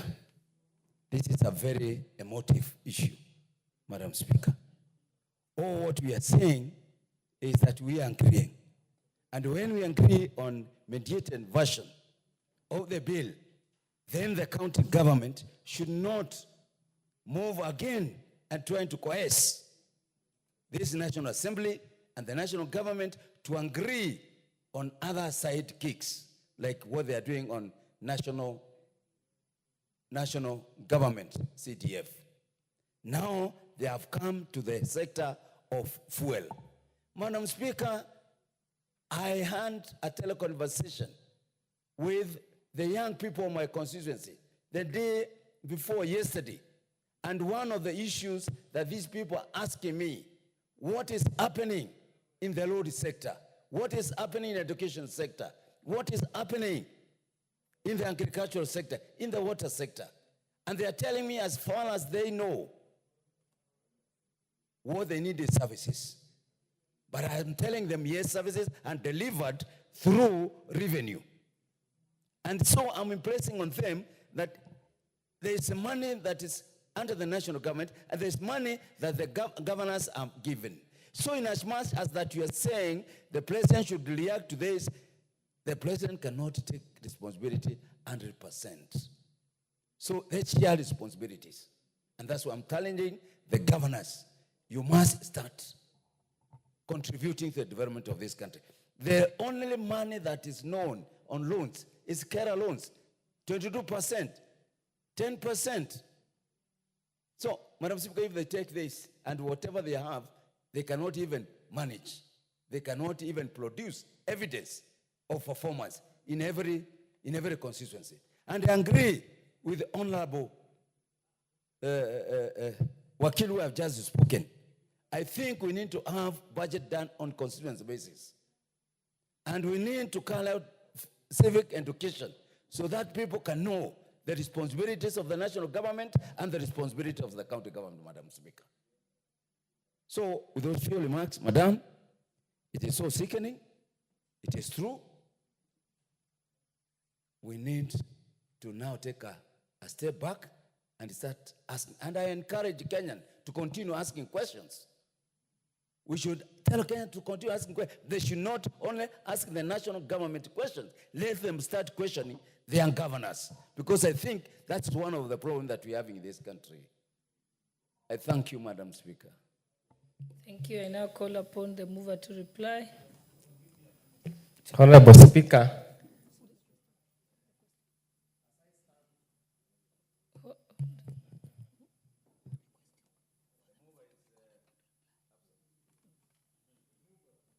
Honorable members, let me now put the question that the mover be called to reply. Will as many as of that opinion say aye? Aye. Will as many as of the contrary opinion say nay? The ayes have it. You may now proceed, Honorable Oundo, on behalf of the chairperson. Thank you, Honorable Speaker. I stand on behalf of the chairperson to reply. As I reply, Honorable Speaker, let me take this opportunity to our colleagues who have gotten time to comment on this amendment bill and probably just pick out the mediated version, pick out a few salient issues that need to be very clear. One, Honorable Speaker, there's a general concern the funds going to the counties are not being prudently and properly utilized, and thus I hope that has been very clear to Commission of Revenue Allocation, then Control of Budget, the Office of Auditor Accounts General, and the SEC, that we need to make devolution work. Honorable Speaker, of course, the issue of the delayed disbursement also keeps on featuring and becomes a moving point wherever there is. But that cannot offset the lack of accountability and prudent use. Honorable Speaker, with those many remarks, I move to reply.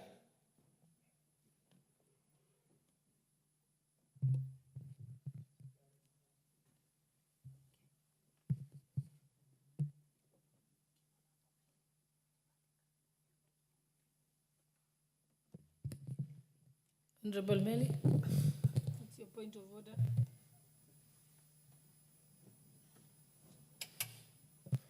Thank you, Madam Speaker. Madam Speaker, I rise on standing order number 3 that the motion be seconded by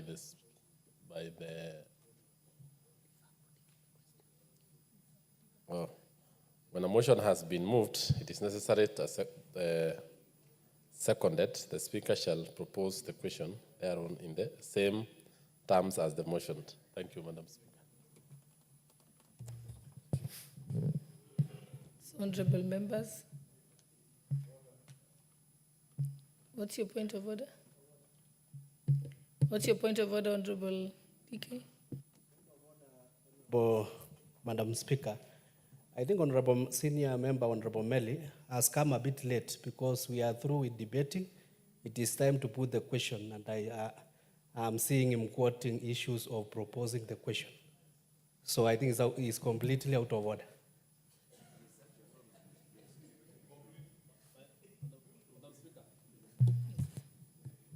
Did you want to propose that we defer the question?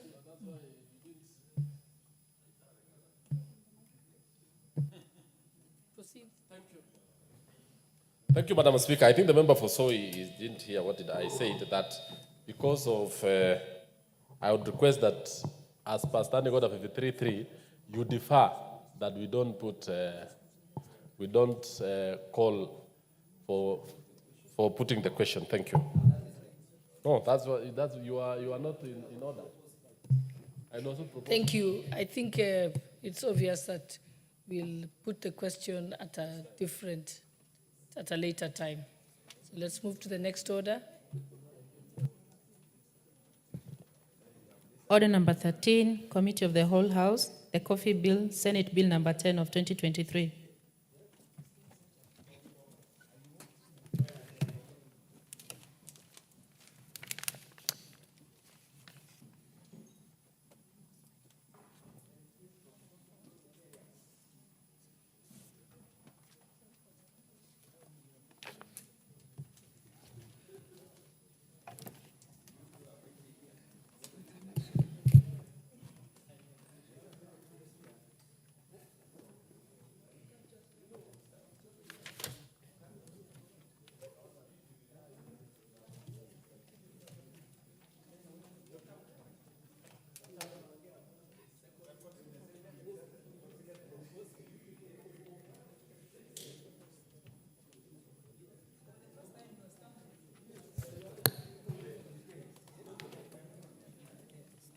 Order members, we are in the Committee of the Whole House to consider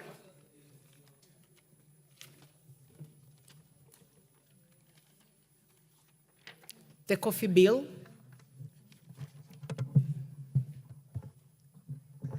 the coffee bill, Senate Bill number 10 of 2023. As you may be aware, we went up to clause 10, so we are starting from clause 11.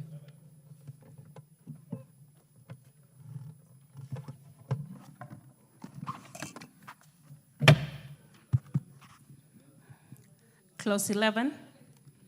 I propose the question that clause 11 be part of the bill. Mover, Chair. Thank you, Honorable Speaker. Honorable Chair. Honorable Chair, I propose that clause 11 be amended as per the order paper. Honorable Chair, this amendment is basically to take care of several issues, and one of them is provide for easy access to information collected and collated and maintained by the board. Also, to ensure that research is used for market penetration and not just for branding. Also, introducing digital market platform as a mode of marketing, and also broaden the consultation to all the licensing authorities involved. Honorable Chair, you realize that the bill, as it were before, did not look into the options that are available in the digital space. So we are introducing that digital marketing. And also the final thing that we wanted to introduce, the committee proposed to introduce in this case, is also to ensure that stakeholders in the coffee sector are engaged in consultation. I submit, Honorable Chair. Thank you, Chair. I propose the question that clause 11 be amended as proposed by the Chair. I now put the question that clause 11 be amended as proposed by the Chair. Will as many as have that opinion say aye? Aye. Will as many as have a contrary opinion say nay? The ayes have it. Members, you have an amendment by the Honorable Ondo. So amendment by the Honorable Ondo was dropped. So I now put the question that clause 11 as amended be part of the bill. Will as many as have that opinion say aye? Will as many as have a contrary opinion say nay? The ayes have it. Clause 12. I propose the question that clause 12 be part of the bill. Chairman, Agriculture. Honorable Chair, I propose that clause 12 be amended as per the order paper. This is because we need to ensure that the persons co-opted in the subcommittees of the board are quantified in terms of numbers for a specific period of time. We need to be sure that they are also dispensed of upon exhaustion of the issue at hand. Thank you, Honorable Chair. Thank you, Chair. Whoever wants to contribute to this, please go to the intervention button. I now propose the question that clause 12 be amended as proposed by the Chair. I do not see any interest in this, so I now put the question that clause 12 as amended be clause 12 be amended as proposed by the chair. Will as many as have that opinion say aye? Will as many as have a contrary opinion say nay? There is have it. I now put the question that clause 12 as amended be part of the bill. Will as many as have that opinion say aye? Will as many as have a contrary opinion say nay? There is have it. Clause 13. I propose the question that clause 13 be part of the bill. There be no amendment. I now put the question that clause 13 be part of the bill. Will as many as have that opinion say aye? Will as many as have a contrary opinion say nay? There is have it. Clause 14. I propose the question that clause 14 be part of the bill. Amendment by the chairperson. You may proceed, Honorable Mutunga. Honorable Chair, clause 13, I propose that clause 13 be amended as per the order paper. Clause 14, for the record, clause Chair, 14. Chair, for the record, it is clause 14. Yes, I propose that clause 14 be amended as per the order paper, Honorable Chair. The reason being that the initial proposal in the bill was that the salaries be determined, or the salaries and remunerations be determined by the CS in consultation with the Salaries and Remunerations Commission. But you know that there's a commission which does that work. So we are aligning the determination, or we are bestowing the power to determine to the Salaries and Remuneration Commission. Thank you, Chairman. And I now put the question that clause 14 be amended as proposed by the chair. Will as many as have that opinion say aye? Will as many as have a contrary opinion say nay? There is have it. I now put the question that clause 14 as amended be part of the bill. Will as many as have that opinion say aye? Will as many as have a contrary opinion say nay? There is have it. Clause 15. I propose the question that clause 15 be part of the bill. Chair, Agriculture and Livestock, Honorable Mutunga, proceed. Honorable Chair, I propose that clause 15 be amended as per the order paper. Honorable Chair, the committee took a decision to have the qualifying credentials for the CEO to be a minimum of a master's degree, because there are very many Kenyans who have gone to school. We don't have to stick to a first degree. And then these are also very challenging.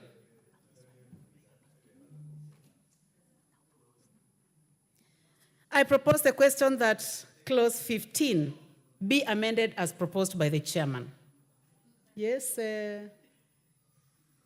Honorable Sinkuli? I really don't object, although when you look at, other than adding the master's degree, I think we should, in future, avoid mentioning the fields, because a person who is qualified with a master's degree, even in engineering, can still, because this is discriminating other professions. We have done that before, and I think it's not good to limit. You have not traveled far enough, but that's just my comment on this. Thank you, though you said that you do not oppose. Thank you very much. I give a chance to the Honorable Meli, member for Tinderet. Thank you. Make the comments brief, Chair. Yes, Madam Speaker, I want to say that this proposal by Honorable Chair for the committee, we did deliberate in the 12th Parliament on this particular issue. It is important to be specific in the fields, because management in coffee, management in running an institution has to have a bias either in agriculture and to make sure that the sector grows well. So if this particular amendment is quite in order, Madam Speaker, so that if you leave it not specific, it will not be good in the running of the coffee sector. Thank you, Honorable Meli. I now put the question that clause 15 be amended as proposed by the chair. Will as many as of that opinion say aye? Will as many as of a contrary opinion say nay? There is have it. I now put the question that clause 15 as amended be part of the bill. Will as many as of that opinion say aye? Will as many as of a contrary opinion say nay? There is have it. Clauses 16, 17, 18, 19, 20, 21, and 22. I propose the question that clause 16 to clause 22 be part of the bill. And there be no amendment. I now put the question that clause 16 to 22 be part of the bill. Will as many as of that opinion say aye? Will as many as of a contrary opinion say nay? There is have it. Clause 23. I propose the question that clause 23 be part of the bill. Chair, Agriculture. Honorable Chair, I propose that clause 23 be amended as per the order paper. The reason being that we are aligning the consultations to be with the county governments and not county executive committee members. Honorable Chair, we would like county national government to deal with the county governments directly. Thank you, Chair. I propose the question that clause 23 be amended as proposed by the Chair. Honorable members, I don't see any interest on that, so I now put the question that clause 23 be amended as proposed by the Chair. Will as many as have that opinion say aye? Will as many as have a contrary opinion say nay? The ayes have it. I now put the question that clause 23 be amended as proposed by the Chairman. Will as many as have that opinion? I put the question that clause 23 as amended be part of the bill. Will as many as are of that opinion say aye? Will as many as have a contrary opinion say nay? The ayes have it. Clause 24. I propose the question that clause 24 be part of the bill. Chair? Honorable Mutunga? Honorable Chair, I propose that clause 24 be amended as per the order paper. The reason being that we need to, the committee took the decision to improve on uniformity of legislation in the coffee-growing county government. In the coffee-growing county governments. Thank you, Chair. I propose the question that clause 24 be amended as proposed by the Chair. Honorable Dorothy Kiara? Thank you, Chair. I support this amendment because it's important that there is uniformity in the registrations for ease of governance. Thank you, Chair. Thank you very much. I now put the question that clause 24 be amended as proposed by the Chair. Will as many as have that opinion say aye? Will as many as have a contrary opinion say nay? The ayes have it. I now put the question that clause 24 as amended be part of the bill. Will as many as have that opinion say aye? Will as many as have a contrary opinion say nay? The ayes have it. Clause 25. I propose the question that clause 25 be part of the bill. Chairperson? Honorable Mutunga? Honorable Chair, I propose that clause 25 be amended as per the order paper. The reason being that you need to provide for consultations at the national level with county governments. As I said earlier, we have amended the entire bill to make sure that county government consult with the national government instead of county executive members. Thank you, Chair. I propose the question that clause 25 be amended as proposed by the Chair. I now put the question that clause 25 be amended as proposed by the Chair. Will as many as are of that opinion say aye? Will as many as have a contrary opinion say nay? The ayes have it. Honorable members, we have an amendment within the same clause by the Honorable Oundo. Please proceed. Honorable Chair, I beg that the bill be amended as indicated in the order paper, and the Honorable Speaker, in the same vein as has put it, instead of using county executive committee member, we should use the licensing authority, which is the county government, as provided for in clause 2. So that we remove the discretion of having the county executive member making that decision. That's amendment to subclause 3. Thank you, Honorable Speaker. Honorable members, I propose the question that clause 25 be amended as proposed by the Honorable Oundo. Chair, do I give you the first opportunity for this? Member for Gishogo? Honorable member for Gishogo? Yes, thank you. I support that amendment, and I believe now that the chair's amendment had already been carried, then it means that Honorable Oundo is basically in agreement with the chair's amendment. Chairman? Honorable Chair, that amendment is agreeable because there are 3 licensing authorities: the county government, the board, and the capital markets authority. So even if it says licensing authority, it is synonymous.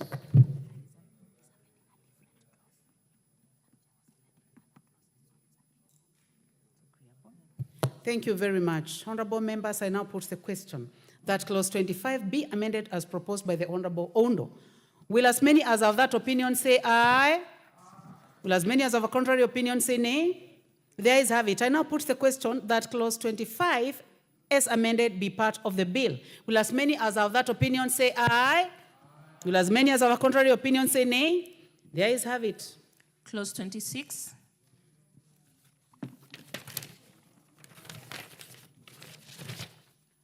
I propose the question that clause 26 be part of the bill. Chair Agriculture? Honorable Chair, I propose that the clause 26 be amended as per the order paper. The import of this particular amendment is to ensure that the county government gives statistical information to the board so that the board becomes the custodian of all the information. Thank you, Chair. I propose the question that clause 26 be amended as proposed by the Chair. I now put the question that clause 26 be amended as proposed by the Chair. Will as many as have that opinion say aye? Will as many as have a contrary opinion say nay? There is have it. I now put the question that clause 26 as amended be part of the bill. Will as many as have that opinion say aye? Will as many as have a contrary opinion say nay? There is have it. Clause 27. I propose the question that clause 27 be part of the bill. Chair? Honorable Chair, I propose that clause 27 be amended as per the under paper. The import of this amendment is to ensure that county governments submit copies of registers to the board annually. Thank you, Chair. I propose the question that clause 27 be amended as proposed by the Chair. I now put the question that clause 27 be amended as proposed by the Chair. Will as many as have that opinion say aye? Will as many as have a contrary opinion say nay? There is have it. I now put the question that clause 27 as amended be part of the bill. Will as many as have that opinion say aye? Will as many as have a contrary opinion say nay? There is have it. Clause 28. I propose the question that clause 28 be part of the bill. Chair, Agriculture. Honorable Chair, I propose that clause 28 be amended as per the under paper. The reason being that we need to ensure that licenses or permits are not granted unconditionally. So we are putting conditions, so it should be within the existing laws. We also want to ensure that we delete administrative provisions that can be captured in the regulations. Thank you, Chair. I propose the question that clause 28 be amended as proposed by the Chair. Honorable Wilberforce Oundo. Chair, I know this is a preempting debate, but we are now currently debating the county government revenue raising measures bill in this House. I hope we'll find a way to marry the same. And second, also, Honorable Chair, we passed the County Government Licensing Uniform Procedures Act that will come into operation on 28th December 2024. I suppose we'll find a mechanism of realigning this particular licensing procedure to those two particular acts once they come in operation. Thank you, Honorable Chair. Thank you, Honorable Oundo. Honorable members, I now put the question that clause 28. Honorable Wamushomba. Chair, I just needed to get clarification from the chair of the committee so that we don't override an issue that is of concern. When we are talking about permits, there are times, there's a clause I had read, sorry, I don't have my notes with me now, that had indicated that county government will be asking for permits for warehousing of coffee and at the same time asking for the same permits for pulpers. So a condition where a pulper owns a warehouse, we need to be clear so that the pulper does not pay for permit and for a housing permit in the same compound. Chair of the committee, I would want you to guide us. Chairman. I wanted the chair to, or Melly before. Melly, I'll give you a chance before, yes. Thank you, Chair. If you look at the subclauses the Chair is amending, is actually denying county government its own duties, and you know agriculture is devolved. In most of the instances where we are deleting subclause 4, the county government officer has also been given permission to inspect and to find out how they can issue licenses or permits to growers and all this. So all these amendments is trying to deny the county government to function in its role. So I wanted the chair to tell us how else can the county government make sure that its roles are carried out if you are denying it by deleting all the clause from clause in clause 28. Chairman. Honorable Chair, I would like to refer members to the second schedule of this bill. The second schedule of this bill is extremely explicitly clear on which licenses will be levied, or licenses, permits, or certificates will be levied by which organization. I can see warehouse license is by the county government. Coffee nursery certificates will be levied by the county government. Pumping station licenses will be levied by the county government. grower miller licenses by the county government, coffee roasters license, parchment permit from the county of origin by the county government, and a clean coffee movement permit from the county government of origin. So we have delineated which one is supposed to be where. Capital Markets Authority will have 2 licenses, the rest are by the board. So we have not choked the county government. We are only making sure that we do not overintroduce licenses, levies, and fees. Yeah, Honorable Member for Gishugu. A quick one in support. Can make it short for the convenience of the House. Yes, there's no way licenses can be given unconditionally. Some conditions have to be met for every license because this is just general licensing. So deleting that is it proper? And I support so that at least there are some conditions to be met for any single license to be given. Thank you. Thank you. Honorable members, based on the explanation by the chair and also what appears in the second schedule, I will go ahead and put the question. I now put the question that clause 28 be amended as proposed by the chairman. Will as many as are of that opinion say aye? Will as many as have a contrary opinion say nay? The ayes have it. I now put the question that clause 28 as amended be part of the bill. Will as many as have that opinion say aye? Will as many as have a contrary opinion say nay? The ayes have it. Clause 29. I propose the question that clause 29 be part of the bill, and there be no amendment. I now put the question that clause 29 be part of the bill. Will as many as have that opinion say aye? Will as many as have a contrary opinion say nay? The ayes have it. Clause 29. I propose the question that clause 30. Clause 30. I propose the question that clause 30 be part of the bill. Honorable Chair, Honorable Mutunga. Honorable Chair, I propose that clause 30 be amended as per the under paper. The import of this amendment, Honorable Chair, is to add the agent as one of those that will conduct the business of coffee exchange. Thank you. I propose a question that clause 30 be amended as proposed by the chair. I do not see any interest in this, so I put the question that clause 30 be amended as proposed by the chair. Will as many as have that opinion say aye? Will as many as have a contrary opinion say nay? The ayes have it. I now put the question that clause 30 as amended be part of the bill. Will as many as have that opinion say aye? Will as many as have a contrary opinion say nay? The ayes have it. Clause 31. I propose the question that clause 31 be part of the bill, and there be no amendment. I now put the question that clause 31 be part of the bill. Will as many as have that opinion say aye? Will as many as have a contrary opinion say nay? The ayes have it. Clause 32. I propose the question that clause 32 be part of the bill. Chairman. Honorable Chair, I propose that clause 32 be amended as per the under paper. The import of this amendment, Honorable Chair, is to increase the submission time for returns from 1 month to 1 quarter. 1 month is too short and cumbersome.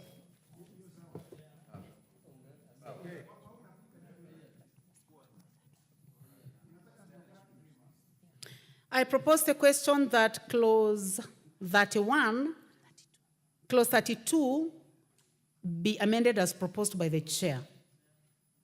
Honorable Undo, I know you have an amendment, but let me just finalize this. I know you have an amendment. You drop. Okay, thank you. You may proceed. Chair, whatever the chair has proposed is same as what I had proposed, so there's no need of moving my amendment. I support his amendment. Thank you very much. Honorable members, I now propose the question that I now put the question that clause 32 be amended as proposed by the chairman agriculture. Will as many as have that opinion say aye? Will as many as have a contrary opinion say nay? The ayes have it.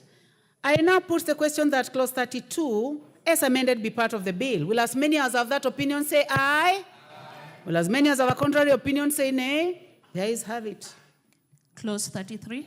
I propose the question that clause 33 be part of the bill. Amendment by the chair. You may proceed. Honorable Chair, I propose that clause 33 be amended as per the under paper. We are only changing the terminologies from county executive member to county governments. Thank you, Chair. I now propose the question that clause 33 be amended as proposed by the chair. I now put the question that clause 33 be amended as proposed by the chair. Will as many as have that opinion say aye? Will as many as have a contrary opinion say nay? The ayes have it. I now put the question that clause 33 as amended be part of the bill. Will as many as have that opinion say aye? Will as many as have a contrary opinion say nay? The ayes have it. Clauses 34, 35, and 36. I propose the question that clause 34, 35, and 36 be part of the bill. There be no amendment. I now put the question that clause 34, 35, and 36 be part of the bill. Will as many as have that opinion say aye? Will as many as have a contrary opinion say nay? The ayes have it. Clause 37. I propose the question that clause 37 be part of the bill. Chairman.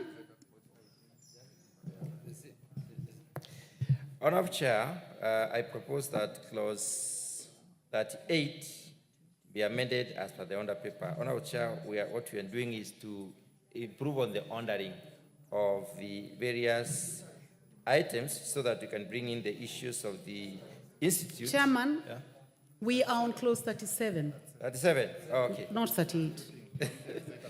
Honorable Chair, I propose that clause 37 be amended as per the order paper. The idea is to basically change those terms from county executive member to county government, on both cases.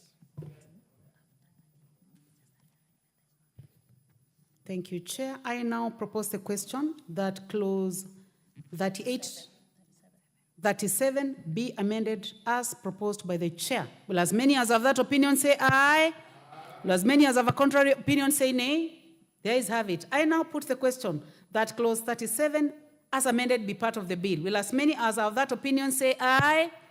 Will as many as have a contrary opinion say nay? The ayes have it. Clause 38. Clause 38. There is no amendment, but I would like to, the chairperson, Departmental Committee on Agriculture. Yeah, Honorable Chair, what we've done after clause 38 is brought forward the part. Chair, let me first of all clause 38. Propose the question of that 38.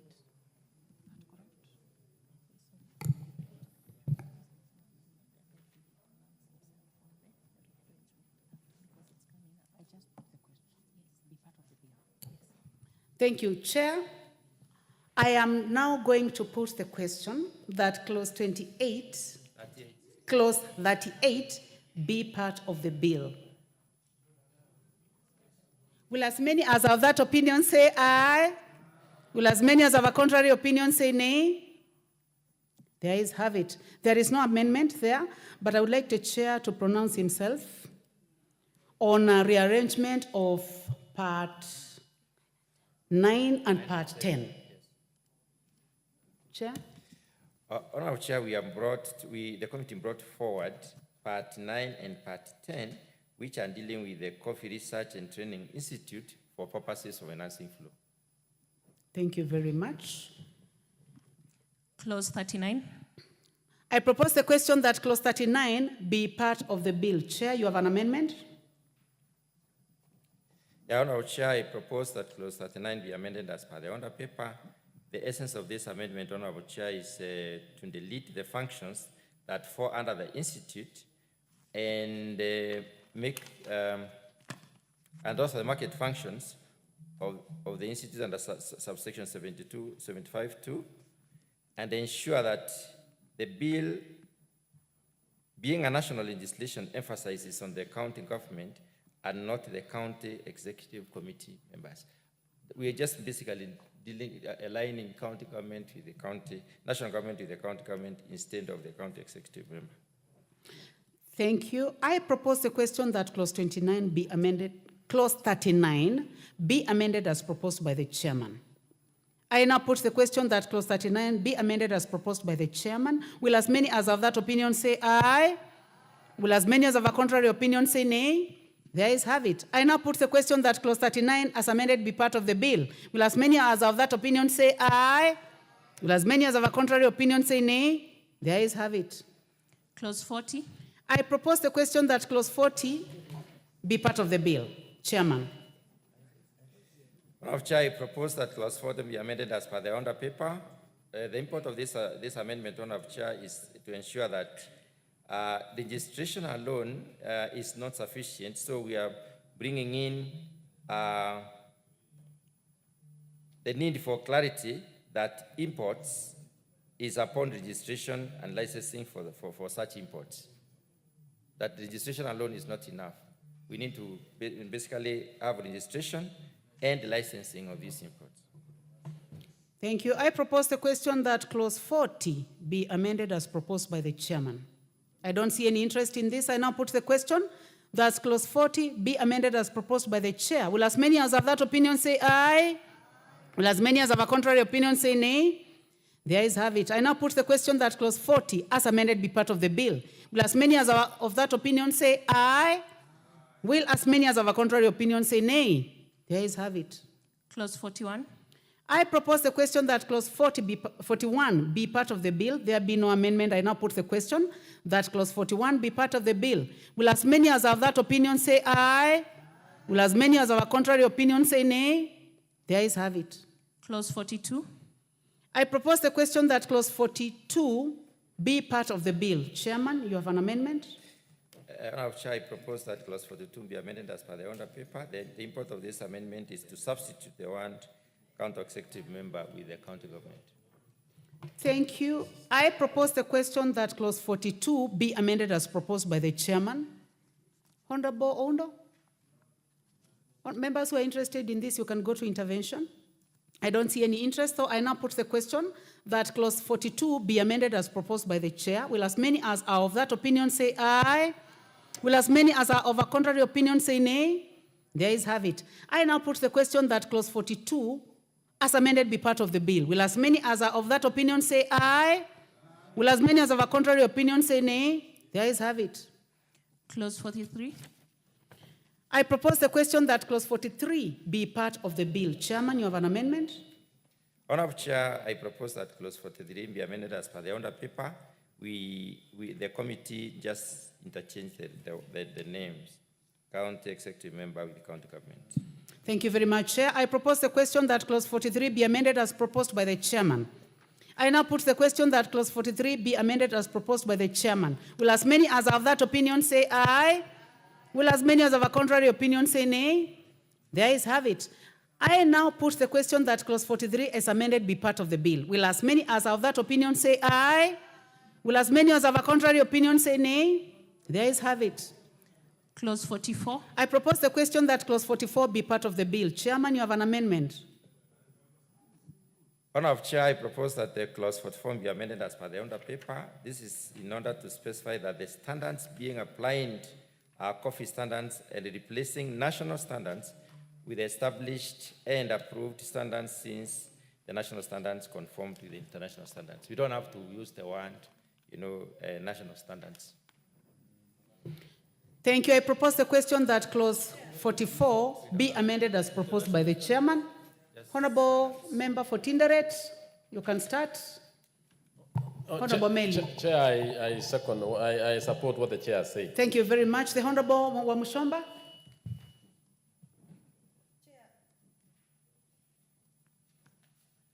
Please give the mic to the Honorable Wamushomba.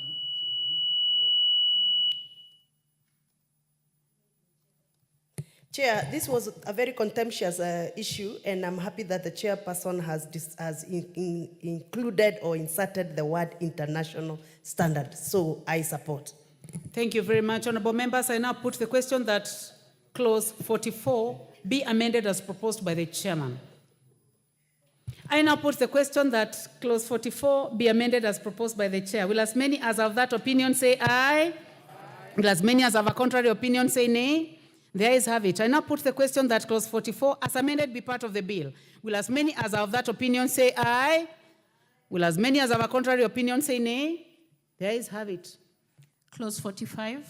I propose the question that clause 45 be part of the bill. Chairman, you have an amendment?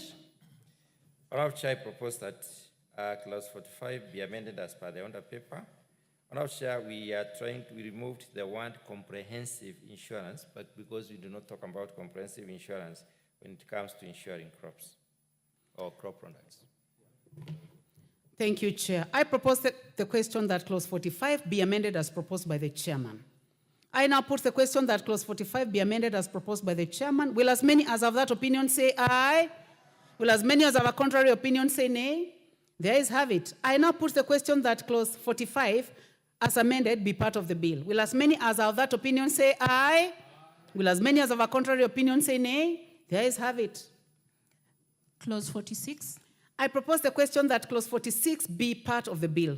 There be no amendment. I now put the question that clause 46 be part of the bill. Will as many as have that opinion say aye? Will as many as have a contrary opinion say nay? The ayes have it. Clause 47. I propose the question that clause 47 be part of the bill. Chairman, you have an amendment. Honourable Chair, I propose that clause 47 be amended as per the order paper. The idea is that clause 47 is exactly like clause 45, so we delete then clause 47. Thank you.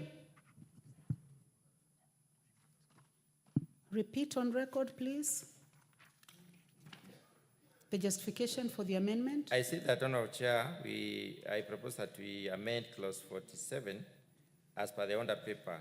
Clause 47 is a repetition of clause 45. Is that the reason, Chairman, you are deleting the clause? Yes. So you are proposing, are you deleting the whole clause or subclause 2? Subclause 2. I think that is clear. Yeah, subclause 2, sorry. I think as per the order paper, yeah, it's subclause 2. Yeah. Thank you very much, the Honorable Chairman. Before I go to you, let me propose the question. I propose the question that clause 47 be amended as proposed by the chairman. You may go ahead, Chair. Thank you very much, Chair. I wish to support the Chair of Agriculture. It's true, 47.2 is a reproduction of 45.3. Yes. So it's correct. Thank you. The Honorable Sunkuli? Yeah, but Madam Speaker, if you delete subsection 2, then what happens with the way the subsection 1 reads? Because it says every contract for milling of coffee shall be in writing and shall contain such information as may be prescribed. Where? So why don't you just remove the words also as may be prescribed? Who will prescribe? Chairman?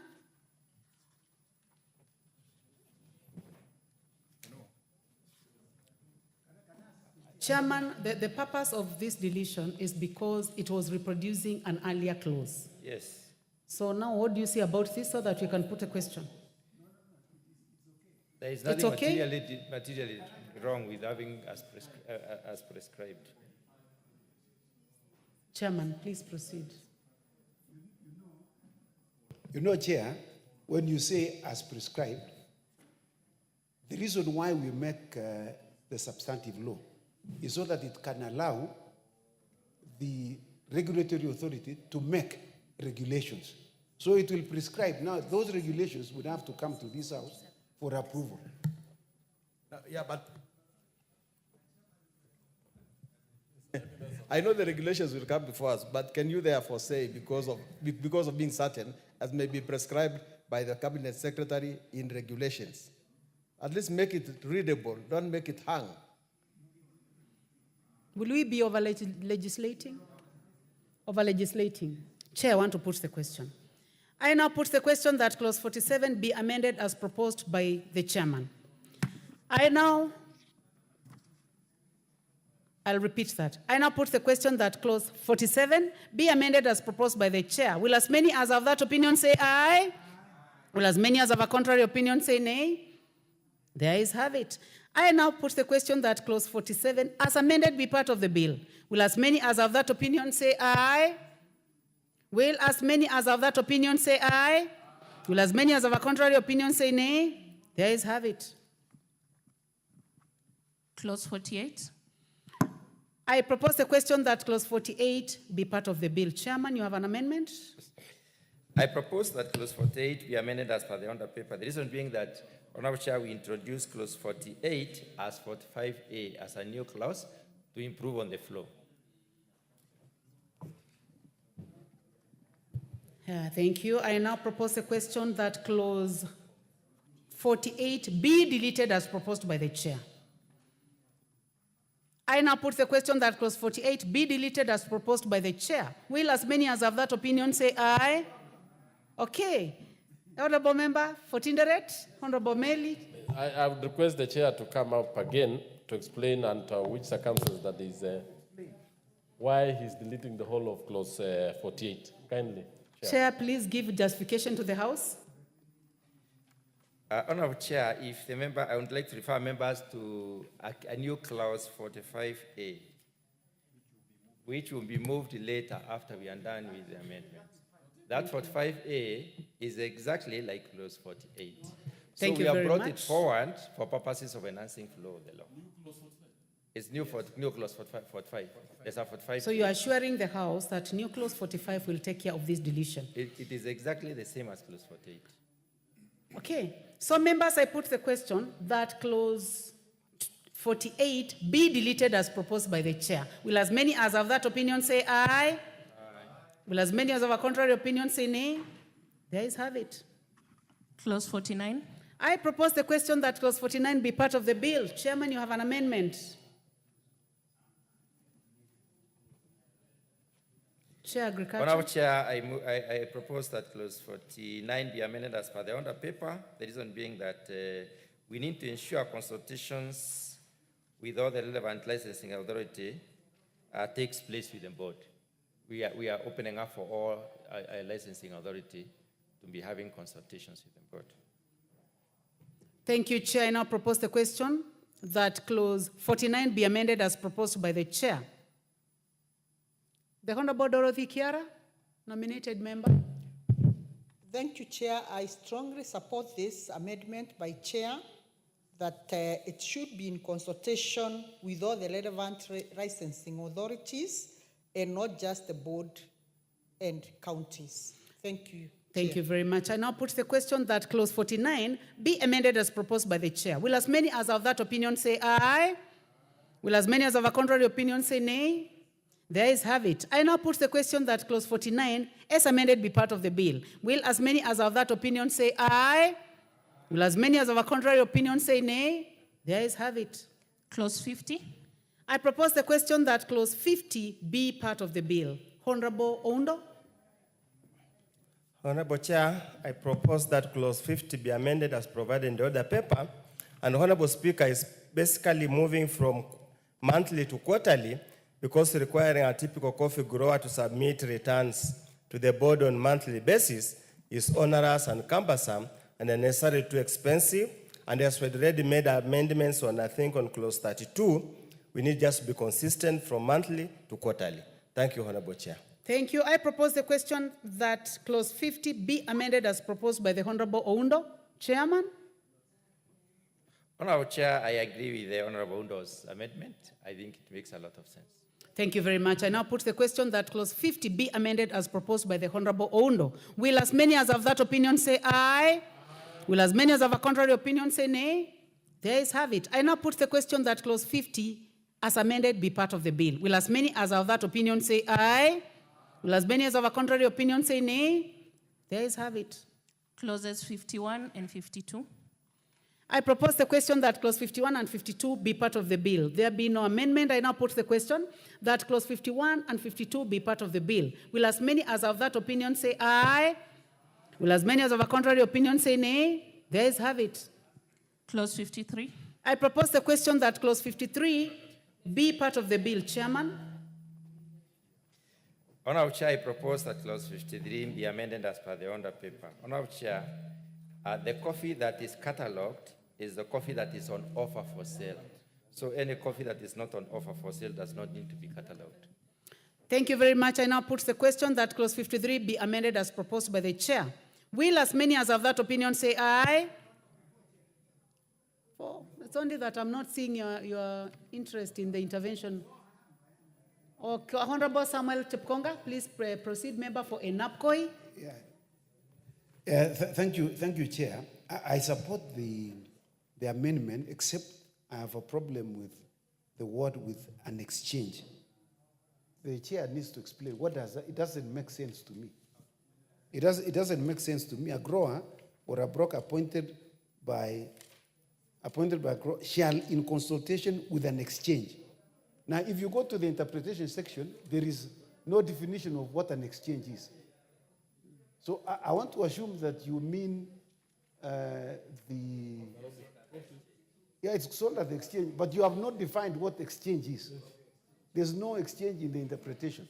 So we may need to, Chair, you may need to consider defining. Chairman? Yeah. What is your comment on this? Before the chairman, the Honorable Sunkuli, as the chairman prepares. I just want to ride on Honorable Chepkonga's comments and say, actually, in the end, after we have passed, we will have to revisit the definitions, because that is one of them. And this thing called prescribed form or relevant authorities, they have not been described in the definitions. So there are things which are very loose. And in the end, Mr. Chairman, while we support you, you have to bring other amendments to make things more clear. Chairman? Honorable Chair, I would like members to go to the definitions. And on the definitions, an exchange is defined as meaning a company incorporated under the Companies Act and licensed by the Capital Markets Authority as an exchange for trading in clean coffee. That is the only one, that the coffee that goes through the exchange is the coffee that we need to catalog. We want to encourage direct sales. Coffee that goes through direct sales does not need to be catalogued. That's what. Thank you very much. I would like to confirm that definition is given, Honorable Chepkonga. And with that explanation, I now put the question that clause 53 be amended as proposed by the chairman. Will as many as of that opinion say aye? Will as many as of a contrary opinion say nay? There is have it. I now put the question that clause 53 as amended be part of the bill. Will as many as of that opinion say aye? Will as many as of a contrary opinion say nay? There is have it. Clause 54. I propose the question that clause 54 be part of the bill. Chairman, you have an amendment. Honorable Chair, I propose that clause 54 be amended as per the under paper, and what you've done here is just exchange the word county executive committee member to county government. And you've also, the committee has also provided for clarity on some of the sentences. And this has to do with the with the subclause 5, but A, which means that ensure all coffee in the warehouse is under the custody of against fire, therefore, and other insurable risks. In other words, we leave out the word custody in this particular case because we do not want to include any coffee that is not necessarily in the warehouse. Thank you, Chairman. I propose the question that clause 54 be amended as proposed by the chair. Honorable Sonkuli? Just in support, and also to remind the chairman that the other thing he's amending is that he's removing his or her and replacing with their. So I think that's the other amendment in that particular. Yes, but you agree with him. I now put the question that clause 54 be amended as proposed by the chairman. Will as many as of that opinion say aye? Will as many as of a contrary opinion say nay? There is have it. I now put the question that clause 54 as amended be part of the bill. Will as many as of that opinion say aye? Will as many as of a contrary opinion say nay? There is have it. Clauses 55 and 56. I propose the question that clause 55 and 56 be part of the bill. No amendment, so I now put the question that clause 55 and 56 be part of the bill. Will as many as of that opinion say aye? Will as many as of a contrary opinion say nay? There is have it. Clause 57. I propose the question that clause 57 be part of the bill. Chairman, you have an amendment? Honorable Chair, I propose that clause 57 be amended as per the under paper. The import of this amendment is to specify that the certificate that one should possess is a certificate of quality analysis. Thank you, Chair. I now propose the question that clause 57 be amended as proposed by the chair. Members, I don't see any interest in this, so I now put the question that clause 57 be amended as proposed by the chair. Will as many as have that opinion say aye? Will as many as have a contrary opinion say nay? The ayes have it. I now put the question that clause 57 as amended be part of the bill. Will as many as have that opinion say aye? Will as many as have a contrary opinion say nay? The ayes have it. Clauses 58 and 59. I propose the question that clause 58 and 59 be part of the bill. No amendments, so I now put the question that clause 58 and 59 be part of the bill. Will as many as have that opinion say aye? Will as many as have a contrary opinion say nay? The ayes have it. Clause 60. I put the question that clause 60 be part of the bill. Chairman, you have an amendment. Honourable Chair, I propose that clause 60 be amended as per the order paper. There are a few issues that have been amended by the committee. The import of this amendment, Honourable Chair, is to ensure that the board collaborates with the licensing authorities in enforcement of industry standards for quality assurance. Also to provide for the board to develop curriculum for coffee liquors in consultation with the Kenya Institute of Curriculum Development, which is the body mandated to develop curriculum for institutions of higher learning in the country, together with the accredited universities for emphasis on the county. Also to put emphasis on the county governments and not the CEC, also to provide for sampling, to be carried out for purposes of ascertaining the maximum permissible residual pesticides levels to ascertain compliance with set standards, and not just to ascertain the pesticide residual level. Pesticide residual level is not the maximum residual level. The idea is the maximum residual level, which is the allowable level that should remain. And that's what the bill has prescribed. So also we are providing for the board to undertake compliance and surveillance in collaboration with the licensing authorities. Thank you, Chair. Honorable members, I propose the question that clause 60 be amended as proposed by the chairman. The Honorable Meli. Chair, I want to say that this is one of the most progressive amendments by the chair. And I want to say that liquoring, as we speak right now, depends on the whims of the individuals. There is no specific way. That's why at times some coffee is said to be of high quality, but you can ask the liquorer how the high quality is. He says it is because I myself have seen it right. Two, even the residual issues, Madam Speaker, I want to say that what the Agriculture Committee and the chair has done is actually to really promote coffee and to promote fairness and to make sure that there is quality, especially in testing and analysis of coffee. Thank you. Thank you, Member for Enapkoi, the Honorable Samuel Chepkonga. Yeah, thank you very much, Chair. In fact, I also want to join the Honorable Meli in agreeing that this is indeed a very progressive amendment. The reason being, I've been in coffee industry. It has never been quantified how coffee is tested. In fact, when I take my coffee to the miller in Eldoret and it is being tested after it has been crushed, so I ask him, so how do you know which grade is this one? He tells me out of experience. You know, there is no law. You know, we have been subjected to some kangaroo testing. No, at least now we have now some law which guides or now other criteria that the testers will follow. And I remember I attended, together with the chair, the international conference on coffee, which was in, where Obama comes from, what is it called? It was in Illinois. It was in Illinois. So you agree? It was in Illinois. And we found there were professional testers, and they are guided by standards, like this one the chairman is proposing. So you, Chairman, you are very progressive. I want to thank you very much. Thank you. Honorable members, we go to the Honorable, one more. I'll give to the Honorable Member for Gishugu, the last one on this.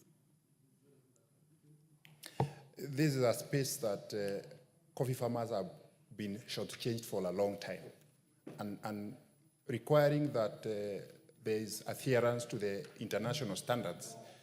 We'll also require cooperative societies to have representation who are qualified for the purposes of testing so that they can be able to get value for their coffee. Otherwise, previously it has been left to the miller, to the marketer to decide what quality of coffee that the farmer will be paying for. Thank you. This space is very important. Thank you. Honorable members, I now put the question that clause 60 be amended as proposed by the chairman. Will as many as of that opinion say aye? Will as many as of a contrary opinion say nay? There is have it. I now put the question that clause 60 as amended be part of the bill. Will as many as of that opinion say aye? Will as many as of a contrary opinion say nay? There is have it. Clause 61. I propose the question that clause 61 be part of the bill. Chairman, you have an amendment. Honourable Chair, I propose that the clause 61 be amended as per the order paper. The essence of this amendment is basically to change the words from county executive committee member to the county government. Thank you, Chair. I now propose the question that clause 61 be amended as proposed by the chairman. I now put the question that clause 61 be amended as proposed by the chairman. Will as many as of that opinion say aye? Will as many as of a contrary opinion say nay? There is have it. I now put the question that clause 61 as amended be part of the bill. Will as many as of that opinion say aye? Will as many as of that opinion say aye? Will as many as of a contrary opinion say nay? There is have it. Clauses 62 and 63. I propose the question that clause 62 and 63 be part of the bill. No amendment, so I now put the question that clause 62 and 63 be part of the bill. Will as many as of that opinion say aye? Will as many as of a contrary opinion say nay? There is have it. Clause 64. I propose the question that clause 64 be part of the bill. Chairman, you have an amendment. Honourable Chair, I propose that clause 64 be amended as per the order paper. Honourable Chair, the essence of this amendment is first of all to alter the percentum, that the percentum of the levy from 2 to 2.5%, and also change from coffee development to coffee development and marketing, so that you can emphasize on marketing. Honourable Chair, we have not been selling our coffee effectively in the specialty market because we've not marketed. So we are putting specific emphasis on marketing of coffee. And that is why we increased the levy by 0.5% and therefore revised the formula for sharing the levy, Honourable Chair. So we have revised the formula from what came from Senate to what we have right now. What we have right now increases the amount of money that is apportioned to the board for marketing to 15% instead of 10%. And I believe this is one of the issues that might come for mediation, because if you realize what came from Senate, I think the percentage of the money that is supposed to go to the county government is 25% to the county growing areas on pro rata basis, but we have put 10% in that particular respect, because we believe that what we have not done properly in this country is proper research on coffee and marketing of the coffee as a product. Thank you, Chairman. I propose the question that clause 64 be amended as proposed by the chairman. Honorable Dorothy. Chair, I strongly support this amendment because marketing aspect is very key to our coffee farmers. So I support, Chair. Thank you. The Honorable Sunkuli. The Honorable Professor Oundo. Chair, and I want to seek the attention of the chair of the committee. Could the MP for Tinderet allow him to listen? Chair, probably you need to come out a bit clear, especially on D, on pro rata basis. I do believe it should be the purpose of the coffee board to ensure to expand the area under coffee production. As you have put it this way, Honorable Speaker, there is literally none for coffee development, so it therefore means the counties that do not grow coffee and probably have got ecological zone that can allow coffee growing will never manage to expand the acreage in coffee. For example, Busia County is very good for coffee growing, but since we have had no support, we have not been able to expand the acreage in coffee. I don't know if you can agree to move it in some kind of amended form So we have a provision for coffee development so that we can increase the counties that are growing coffee based on scientific research on the ability to grow coffee. Thank you. Chairman, we could hear the chair, then we'll see whether you still need to react. Honorable Chair, we have put 10% to the counties growing coffee on pro rata basis. Pro rata means the more coffee you grow, the more you get. So that part 10% will be apportioned for crop development in those counties. This is the expansion of the new area. Coffee as a crop has been developed in this country. So we may need that right now to open up more areas, and we realize that 10% is sufficient to improve on how much of an area you can expand. Maybe when you talk about opening up new areas in the totally new counties, that is an issue that probably we need to debate upon. Honorable Meli. Chair, I want to. I've seen I really wanted to beseech the chair that this levy is supposed to promote coffee growing, coffee development, and more importantly, to even incentivize new areas to make sure that we have coffee. By allowing 10% for coffee development, yet this is the money that we levy the farmers and we levy the crop.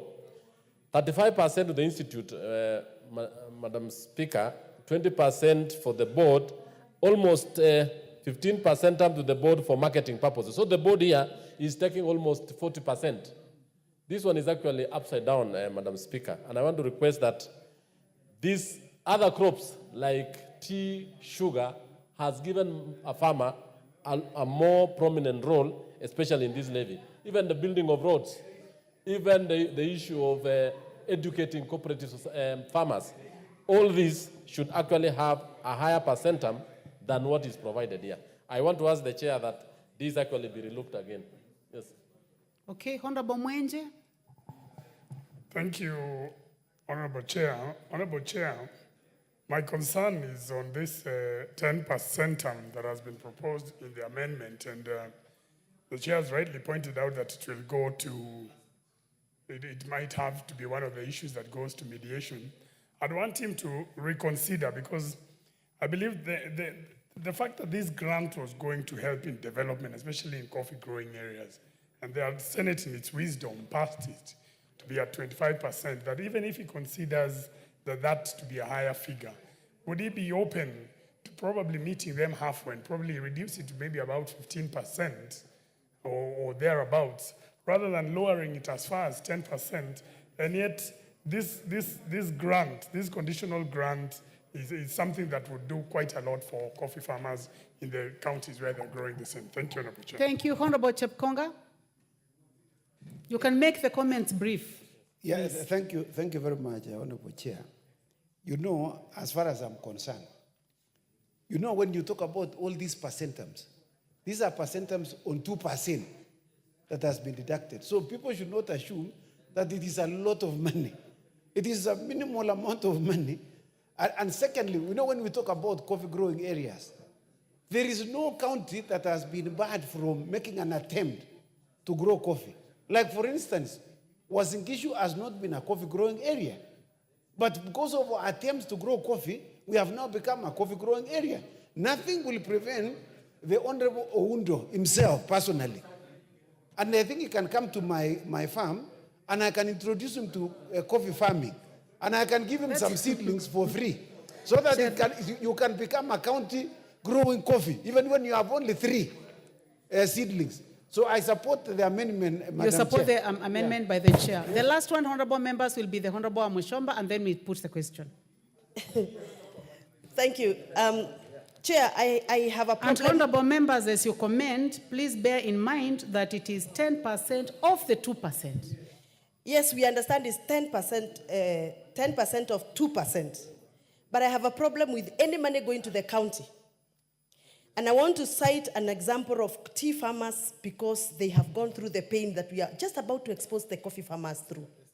When money used to go to counties in the name of, when the money used to go to the tea factories in the name of repairing roads, the cess money, farmers used to maintain their own roads.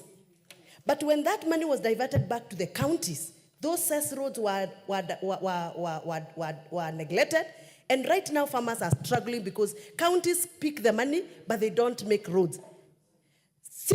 When we agree that we are going to give county money that is supposed to be for farmers, in any way, county will never give back that money to the farmers. So for me, any other remission is okay, but that one for the counties, they have already collected enough levy through pulping, licensing, permits, through the warehousing and any other activity. But when it comes to the revenues of the farmers, personally, I have an objection.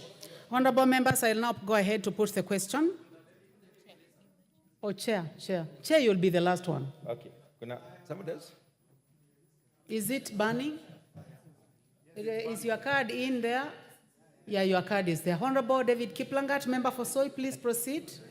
Yeah, I think I've been following the proceedings, but on this one, being the member for the Committee of Agriculture, it's important as we make laws, especially now that we have come from tea, we have come from sugar, we are now in coffee.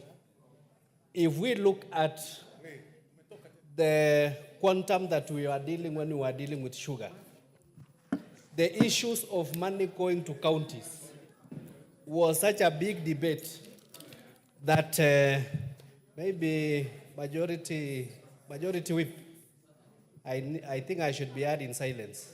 No, just proceed. You are being heard very well. Proceed. Yeah.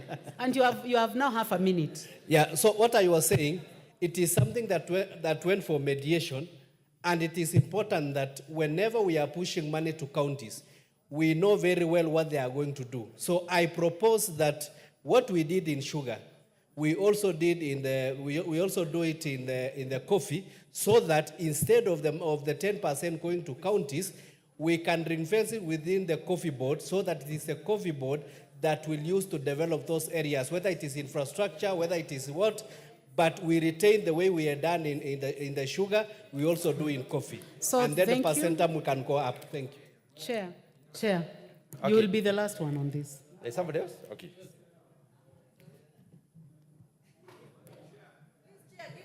Chair, you have already commented, Honorable Wamushomba. Then can I just give the members, we bear in mind that this is a committee of the whole? I give the chair. Thank you very much, members. Thank you very much, Madam Chair.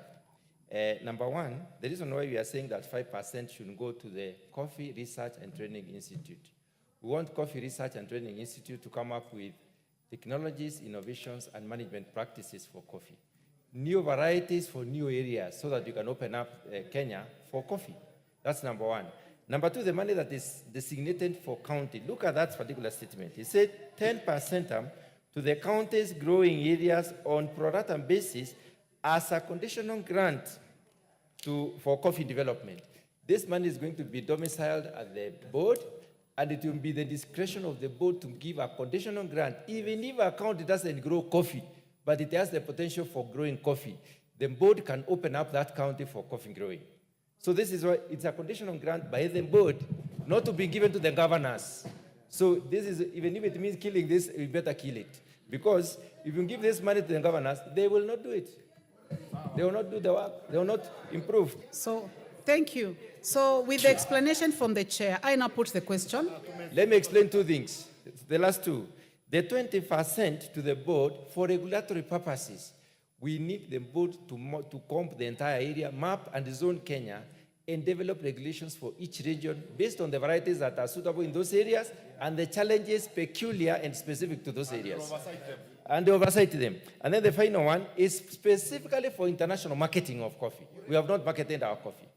Thank you. Thank you, Chair. Honorable members, I now put the question that clause 64 be amended as proposed by the chair. Will as many as have that opinion say aye? Will as many as have a contrary opinion say nay? The ayes have it. I now put the question that clause 64 as amended be part of the bill. Will as many as have that opinion say aye? Will as many as have a contrary opinion say nay? The ayes have it.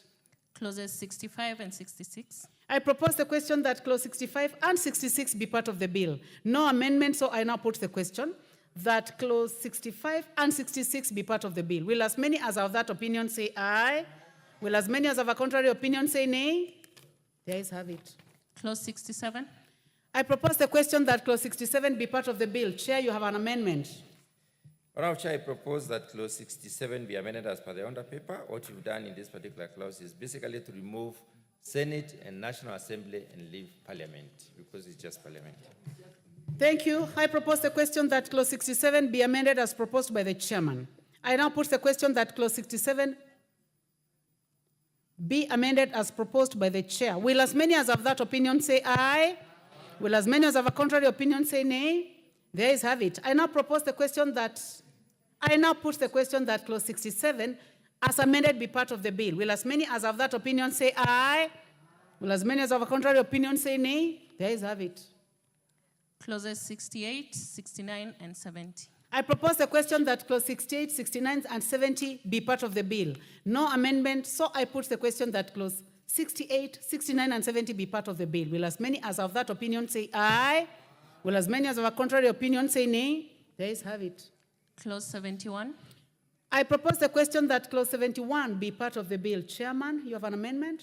Honourable Chair, I propose that clause 71 be amended as per the under paper. Honourable Chair, we are trying to increase the number of accounts. The bill proposes only one account, but we're saying that the board should have more than, can be allowed to have, the institute, sorry, the Coffee Research and Training Institute can have more than one account. So we are just creating flexibility. Thank you, Chair. I propose the question that clause 71 be amended as proposed by the chairman. I now put the question that clause 71 be amended as proposed by the chair. Will as many as have that opinion say aye? Will as many as have a contrary opinion say nay? The ayes have it.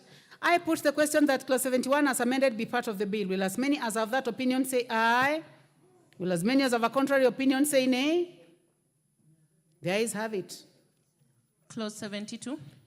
I propose the question that clause 72 be part of the bill. Chairman, you have an amendment? Honourable Chair, I propose that clause 72 be amended as per the under paper. Honourable Chair, we have changed the name of Kari to Karo because there is a Karo Act of 2013 which recognizes Karo as Kenya Agriculture and Livestock Research Organization instead of institute. We've also provided for constitution of the council members who are going to be the board members of the Kenya Coffee Research and Training Institute. Thank you. I propose the question that clause 72 be amended as proposed by the chair. I now put the question that clause 72 be amended as proposed by the chair. Will as many as have that opinion say aye?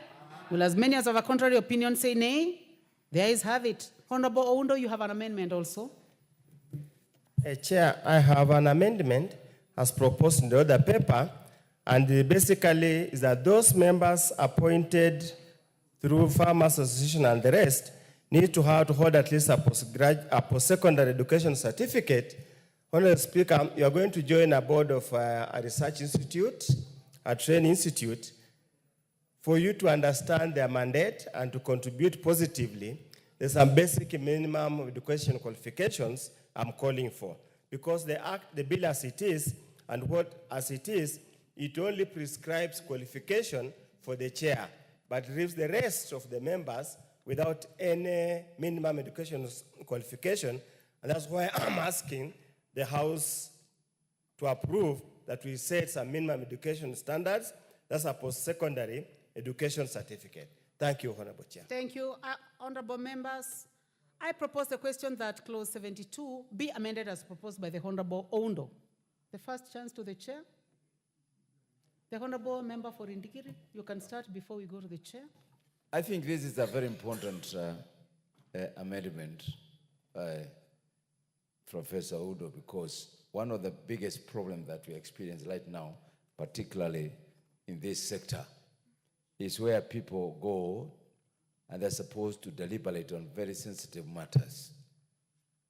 They represent so many farmers, and these people must be able to articulate issues at the high level so that they are able to explain details to the farmers.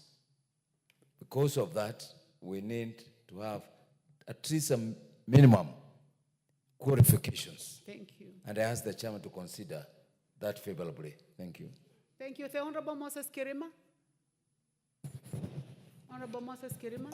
I share the sentiment of what my colleague has just said, only to hand that when it comes to the county part which I wanted to contribute, the matter has just been deliberated and passed upon.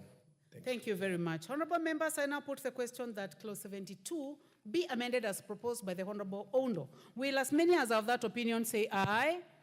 Will as many as of a contrary opinion say nay? There is have it. I now put the question that clause 72 as amended be part of the bill. Will as many as of that opinion say aye? Will as many as of a contrary opinion say nay? There is have it. Clause 73. I propose the question that clause 73 be part of the bill, Chairman. Honorable Chair, I propose that clause 73 be amended as per the under paper. The idea is that the essence of this amendment is to include in presentation from county government and the coffee traders into the board. Thank you, Chair. I propose the question that clause 73 be amended as proposed by the Chair. I now put the question that clause 73 be amended as proposed by the Chair. Will as many as of that opinion say aye? Will as many as of a contrary opinion say nay? There is have it. I now put the question that clause 73 as amended be part of the bill. Will as many as of that opinion say aye? Will as many as of a contrary opinion say nay? There is have it. Clause 74. I propose the question that clause 74 be part of the bill, Chairman. Honorable Chair, I propose that clause 74 be amended as per the under paper to correct some grammatical error. Thank you, Chair. I propose the question that clause 74 be amended as proposed by the Chair. I now put the question that clause 74 be amended as proposed by the Chair. Will as many as of that opinion say aye? Will as many as of a contrary opinion say nay? There is have it. I now put the question that clause 74 as amended be part of the bill. Will as many as of that opinion say aye? Will as many as of a contrary opinion say nay? There is have it. Clause 75. I propose the question that clause 75 be part of the bill, Chairman. Honorable Chair, I propose that clause 75 be amended as per the under paper just to improve on clarity and alignment of paragraphs. I propose the question that clause 75 be amended as proposed by the Chair. Honorable members, there is no interest in this, so I put the question that clause 75 be amended as proposed by the Chair. Will as many as of that opinion say aye? Will as many as of a contrary opinion say nay? There is have it. I now put the question that clause 75 as amended be part of the bill. Will as many as of that opinion say aye? Will as many as of a contrary opinion say nay? There is have it. Clause 76. I propose the question that clause 76 be part of the bill. Chairman, you have an amendment. Honorable Chair, I propose that clause 76 be amended as per the under paper. The idea is to include, to improve on the numbers for co-option. This particular clause provides for co-option of non-members into subcommittees of the council, and we put a limit on the numbers and a limit on the duration. So I propose the question that clause 76 be amended as proposed by the Chairman. Honorable Samuel Chepkonga, member for Inapkoi. Yeah, thank you very much, Chair. I've just listened to my good friend, the Chair of Agriculture, and he has said that the proposal intends to put a cap on the number of those who will be co-opted. I don't see it in the amendment. In fact, that was my concern, unless he tells me where it is, because as it is, you can co-opt as many as you wish. That is an issue of concern, unless he wants to move it in an amended form, that you cannot co-opt more than 3 persons. Yeah. I think, please maybe I think you had the intention of providing, but you didn't provide. Maybe you can move it in an amended form. Yes, I'm trying to trace you. I can't see you anywhere, but... Can you see your sorrow? Thank you. Thank you, Madam Chair. Honorable Muge, please proceed. Thank you, Honorable Chair. I'm a little bit confused as well because my copy of the document is actually has a capping in itself because it says the Council of the Institute may co-opt 2 persons with knowledge. Honorable Chair, I thought that is already a capping. I don't know what the chair is amending in this particular matter. Yeah, there's already a capping of 2, so I don't see why he's amending it. Chairman, please. Give justification and guide the House. The bill initially, now actually, Chair, Honourable Chair, I think I want to apologize for having said we limited the number. We removed the limit for the number. I'll tell you what. You removed the limit. We removed the limit for the number. This is a research and training institute generating technologies, innovations, and management practices. You might get 2, and then they are not sufficient enough in the technology under development. They cannot advise. Yes. So you are co-opting persons whose knowledge and skills are necessary, for that particular, Thank the time you, Chair. and the activity, yes. Honorable members, now I will go ahead and put the question. So I put the question that clause 76 be amended as proposed by the chair. Will as many as are of that opinion say aye?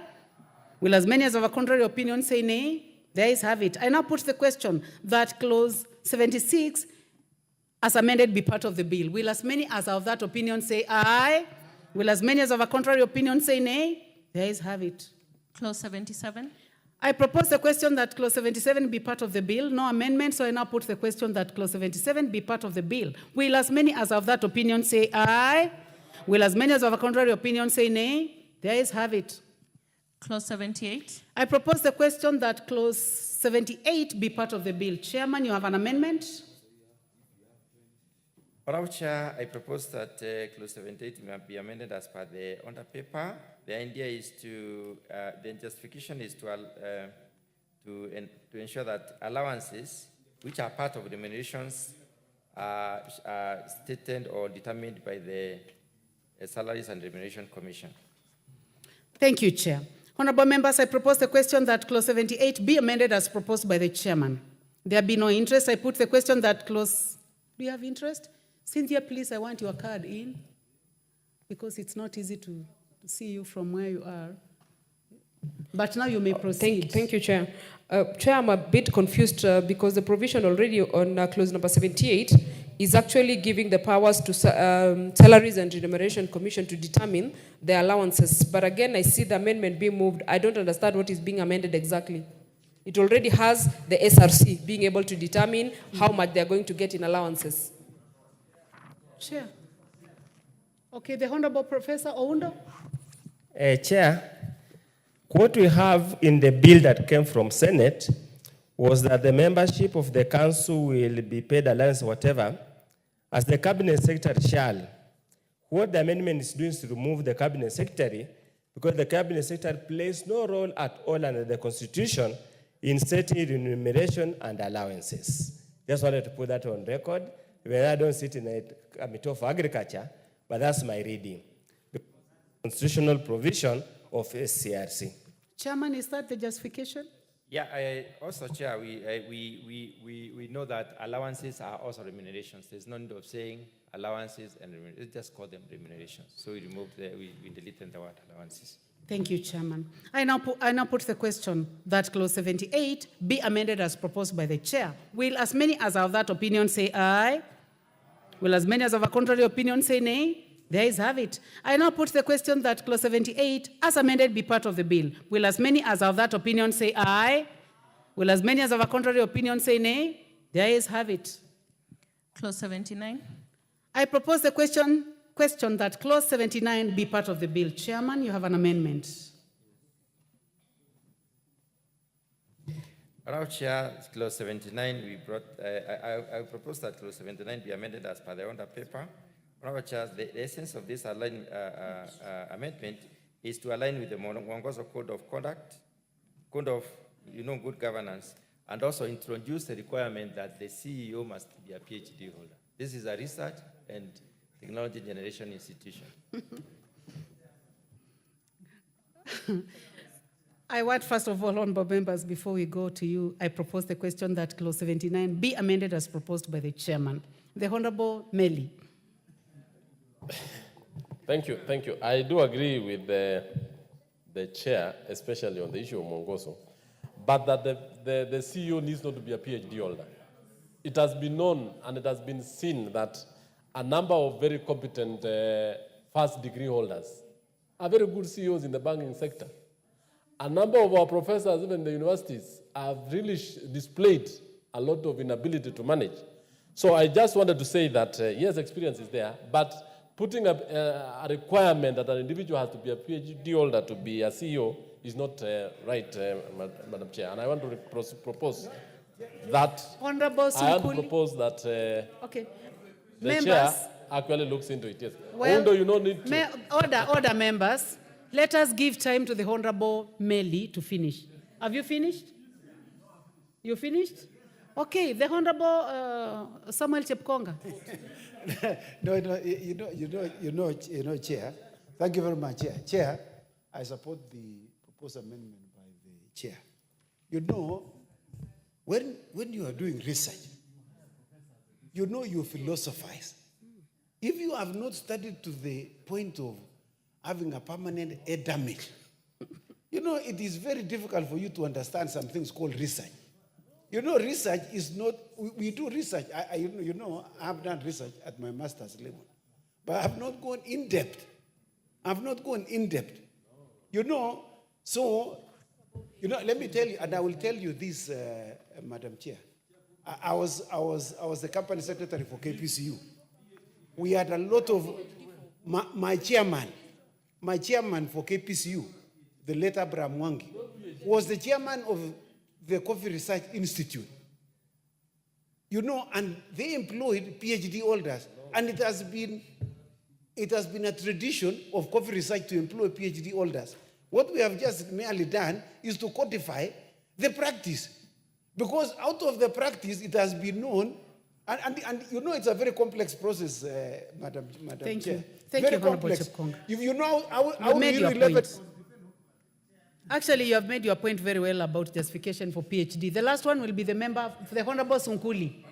Yeah, Madam Chair, I support the amendment.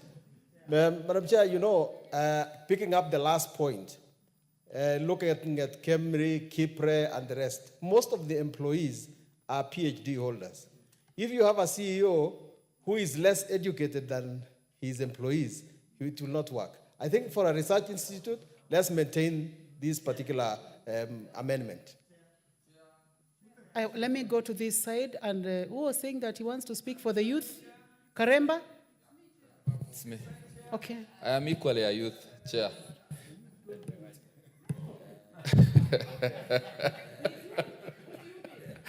And members, Honorable if Chair, we move faster, it's better for all of us.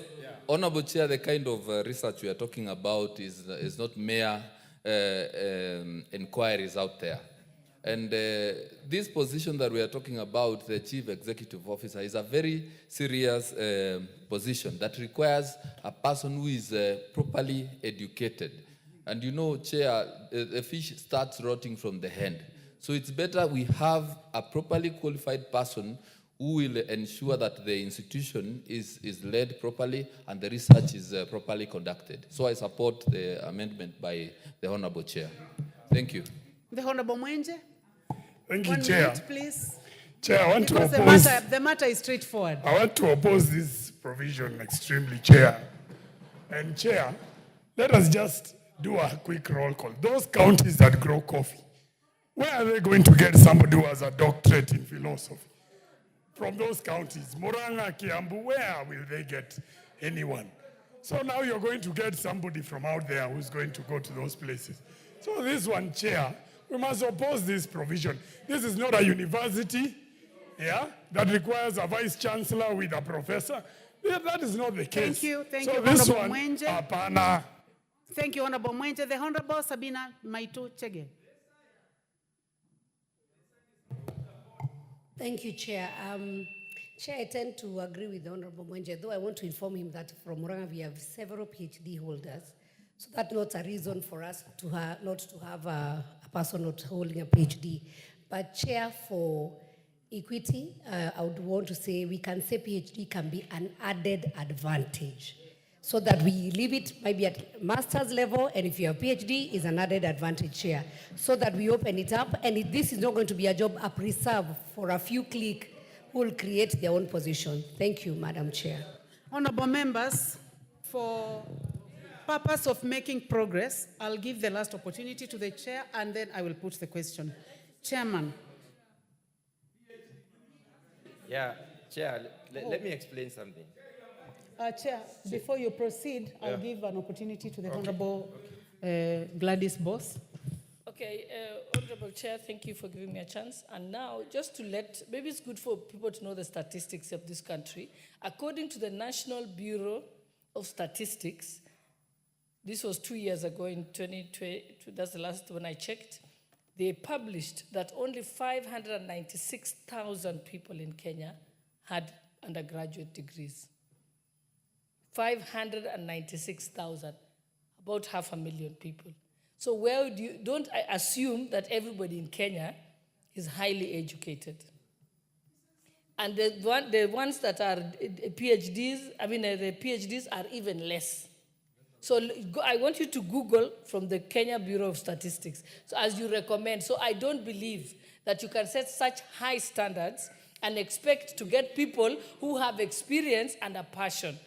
Because usually you find Mugabe had 7 degrees, and look where he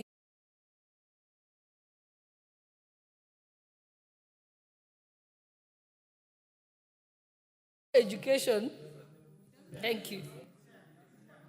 Honorable Undo, thank you. Chair, colleagues, I want us to be very realistic. This is a research institute. And as a research institute, it's going to be largely populated by people who are fairly educated and experienced in research matters. And the Chief Executive Officer, Honorable Chair, is going to be a peer among the others. It does not make sense, Honorable Chair, that you are having the senior researchers are PhD holders and advanced degrees, and then you have somebody with a mere first degree. We are not going to do term papers. We are not going to do assignments. We are going to do research that will enhance the quality of coffee in this country. Honorable Speaker, I submit. Thank you, Daktari. Honorable Kaluma. Chair, we've been in this parliament long enough to know when clauses are being brought into a law to give specific people or unnamed people jobs. We have so many PhD holders who have no meaning before undergraduate degree holders. The Deputy Speaker here taught me, top class. How can you tell? And we know people who are doing far, far better. In fact, some people take all the time at the university studying than even learning the job they should do. I want to say, Chair, because we are not debating at this stage, that we either remove this PhD holding requirement in B, or we kill the entire clause. Let it go. Thank you, Chair. Now, honorable members, before we proceed, and in the interest of time, and bearing in mind communication from the chair on this subject, I give a chance to the chair. For a real, the last real one now. Or the last one for real. Chair, let me say this. And we are talking reality here, Chair. We are talking about a research institute to come up with innovations. Chair, I think we have a problem. Order members, let's hear the chair. I think the chair should be given some. Chair, please proceed. Chair, proceed. Chair, let me say this. And the chair, I would like to be heard. We gave everybody Honorable a members, chance because this matter, you seem to be very much interested on this matter, it is important that we hear what the chair is saying. So please explain. Chair, let me say this. In any research and training institute, they will never ask for anything less than a PhD for the lowest level qualification. No, just ask anywhere. Go to any university. Honorable Kaluma, please give a chance to the chair. Honorable Kaluma, we gave you the chance to speak. Go back to school, Honorable Kaluma. Order, Honorable Kaluma. Just wait. Let me talk. Please Can I proceed, finish? Chair. Can I finish? Honorable members, you will have a chance to vote. I will. So I let him definitely now will. finish the I'm not here justification. by chance, Honorable Then Kaluma. we will put this to a vote.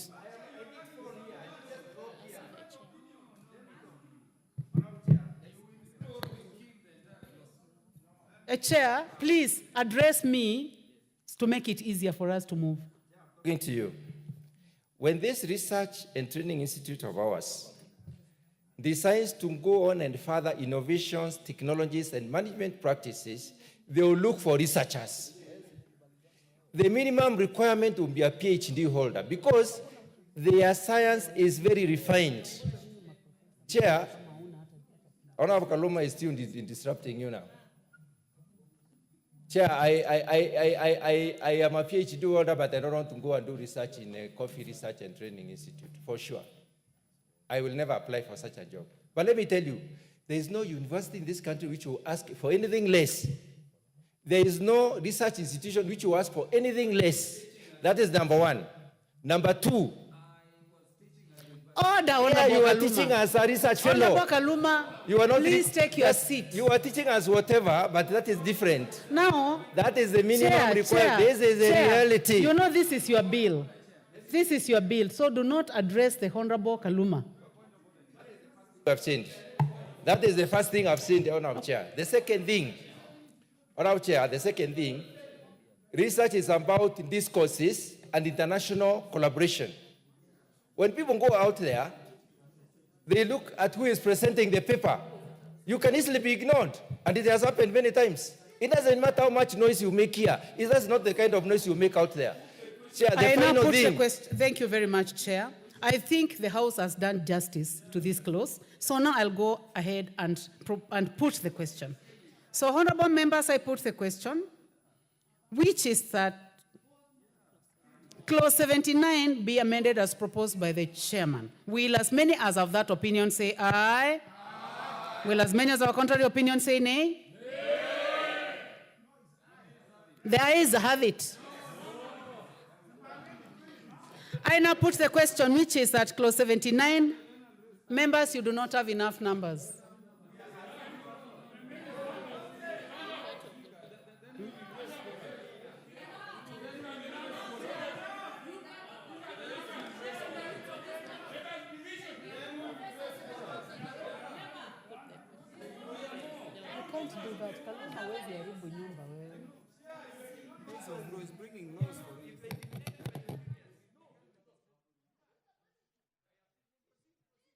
To proceed, honorable members, I now put the question, which is that Clause 79, as amended, be part of the bill. Will as many as of that opinion say aye? Aye. Will as many as of a contrary opinion say nay? Nay. Honorable members, the ayes have it. Proceed. Clauses 80, 81, 82, 83, 84, 85, 86, 87, 88, and 89. I propose the question, which is that Clause 80, 81, 82, 83, 84, 85, 86, 87, 88, and 89 be part of the bill. There be no amendments. I now put the question, which is that Clause 80, 81, 82, 83, 84, 85, 86, 87, 88, 89 be part of the bill. Will as many as have that opinion say aye? Will as many as have a contrary opinion say nay? The ayes have it. Clause 90. I propose the question that Clause 90 be part of the bill. Will as Chairperson, order members. Members, please stop annoying the chair. Honorable Chair, I propose that Clause 90 be amended as per the order paper. The import of this... Honorable Meli. Honorable Meli. The import please, of you this... are a chair, so please sit. Honorable Chair. Please proceed, Honorable Chair. Honorable Chair, I propose that Clause 90 be amended as per the order paper. The import of this amendment is to align with the standard practice for submission of annual reports after financial year. Honorable members, I propose the question, which is that Clause 90 be amended as proposed by the chair. I don't see any interest in this. You have interest? Would you have your card, Honorable Cynthia? Please put it on the intervention. Honorable Cynthia Muge, member for Nandi. Thank you, Honorable Chair. I am just wondering what the reduction of the 7 months serves. Of course, it is to conform to the standards, but it still gives leeway for the Cabinet Secretary to allow a longer period, Honorable Chair. So, Any other interest? The Honorable Moses Kirima, member for Imenti Central. I share the sentiment of my colleague that there is no reason why we should. Please there is use no your reason. mic. There is no good reason why we should reduce it from 7 months to 3, because as it has been before, it has been the standard. And even though it is indicated in there is to conform with the standard, each crop is guided by its own regulations and its own code of conduct. So 7, it should be, it remains still 7. There is no reason why. Chairman, you have a chance to respond to those concerns so that we proceed. Honorable Chair, first of all, I would like to be guided by the Honorable Goshine on which standard he is quoting. Which standard is he talking about? That's the first one. Yeah. The second issue, Honorable Speaker, Honorable Chair, is that we do not want to encourage redundancy. The more time you give, the more people relax. 3 months is sufficient to produce an annual report. Thank you, honorable members. I now put the question that clause 90 be amended as proposed by the chair. Will as many as of that opinion say aye? Will as many as of a contrary opinion say nay? The ayes have it. I now put the question, which is that clause 90 as amended be part of the bill. Will as many as of that opinion say aye? Will as many as of a contrary opinion say nay? The ayes have it. Clauses 91 and 92. I propose the question that clause 91 and 92 be part of the bill. No amendment, so I put the question that clause 91 and 92 be part of the bill. Will as many as of that opinion say aye? Will as many as of a contrary opinion say nay? The ayes have it. Clause 93. I propose the question that clause 93 be part of the bill. Chairman, you have an amendment. Honorable Chair, I propose that clause 93 be amended as per the under paper. The essence of this amendment, Honorable Chair, is just to align. Instead of using county executive committee member, we use county governments. Thank you, Chair. I propose the question that clause 94 be amended as proposed by the 93. Let me state that again, honorable members.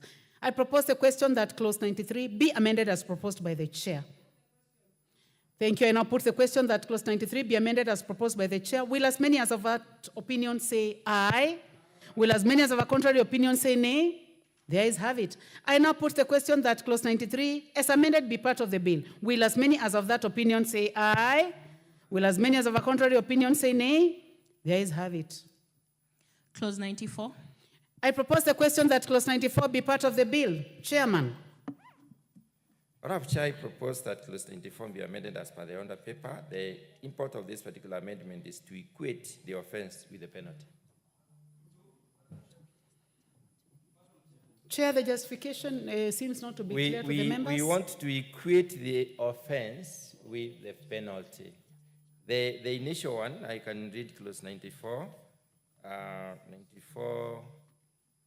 94(2) says that 2B, in furnishing such information, makes a statement which they know to be false, commits an offense that shall be liable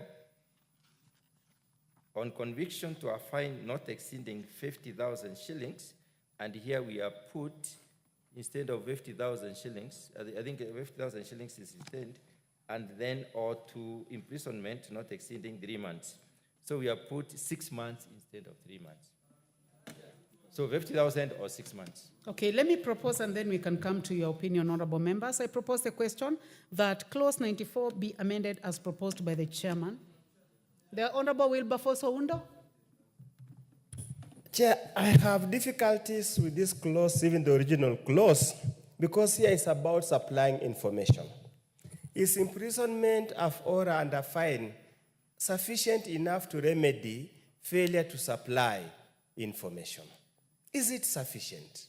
You have declined to give the board or the institute the extremely important information.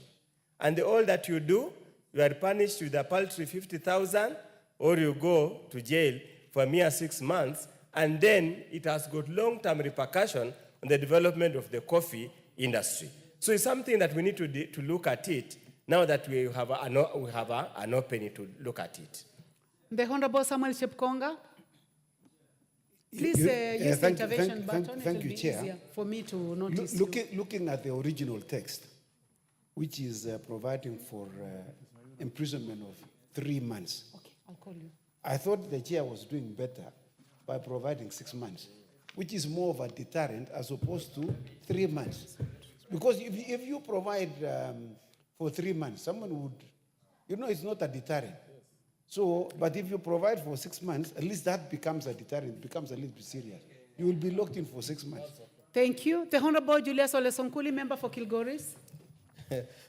Thank you very much, Madam Chair. Just from my experience as a magistrate, if you provide a fine of 50,000 or a sentence of 6 months, those two do not match each other. You ought to have increased the amount of money and the amount of time. But this is, obviously they'll pay the fine and this thing will serve no purpose. Right? But anyway, if you decide that you can spread 50,000 for 6 months, I'm sure that is still not a deterrent at all. Honorable, I'm just trying to see the intervention. I don't see much, but the Honorable Kaluma, you can hear your voice. Chair, I'm sorry. I have my...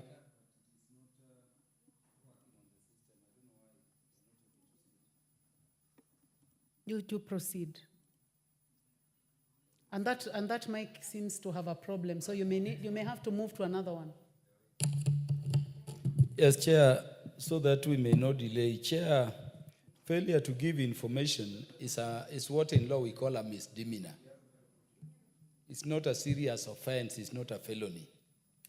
It's not the kind of offense whose punishment should go beyond 3 months. It's failure to give information.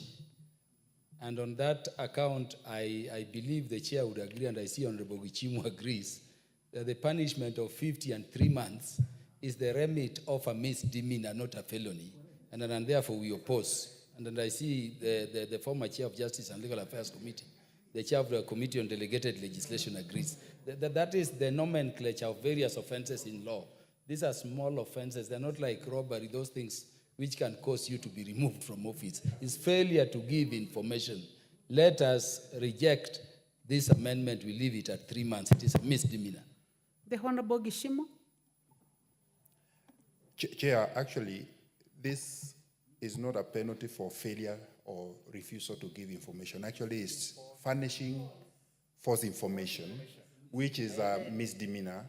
And looking at the figure of 50, it will not match with the 6. And still, at the end of it, the magistrate can still decide to jail you and to fine you as well.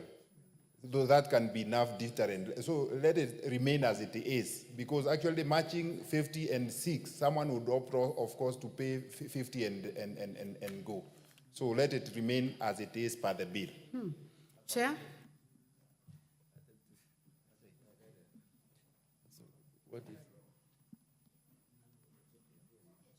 Chair, please make a decision on this. Or we can give you 2 minutes to... I can give Honorable Sabina Chege as you consult. Honorable Sabina Chege. Chair, as a member of the committee, I think when we're adding the 6 months, Chair, was just to make sure that the penalty there needs felt. But I also feel the same sentiment from the members. If you say 50,000, I think 3 months can be something that goes together. So if you say 6 months, then we should add the penalty maybe to 100 or 200,000. But since the lawyers here advising us that that's really not a very serious offense, we can remain with the original. I submit, Chair. Thank you. Chair, is the consultation over? Yeah, Honorable Chair, let's think as a house now.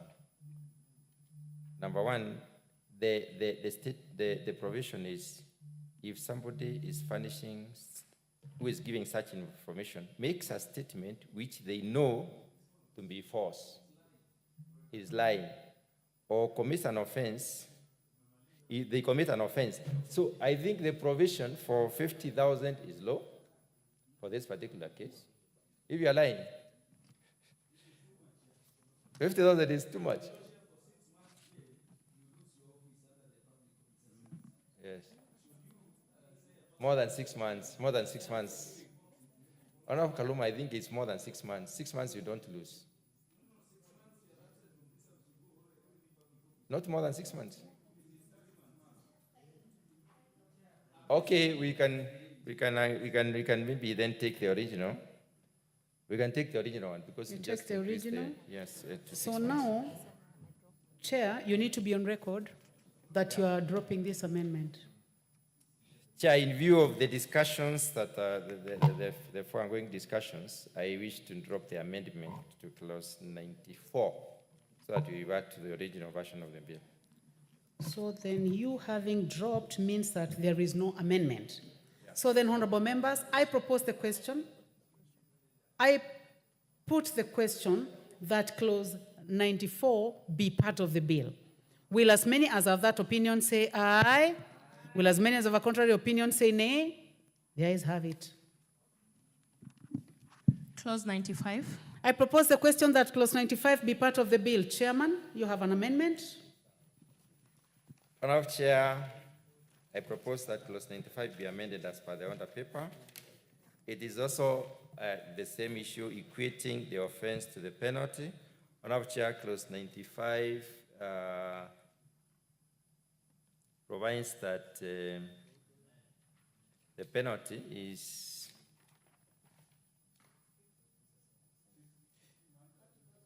$30,000. We amended that one to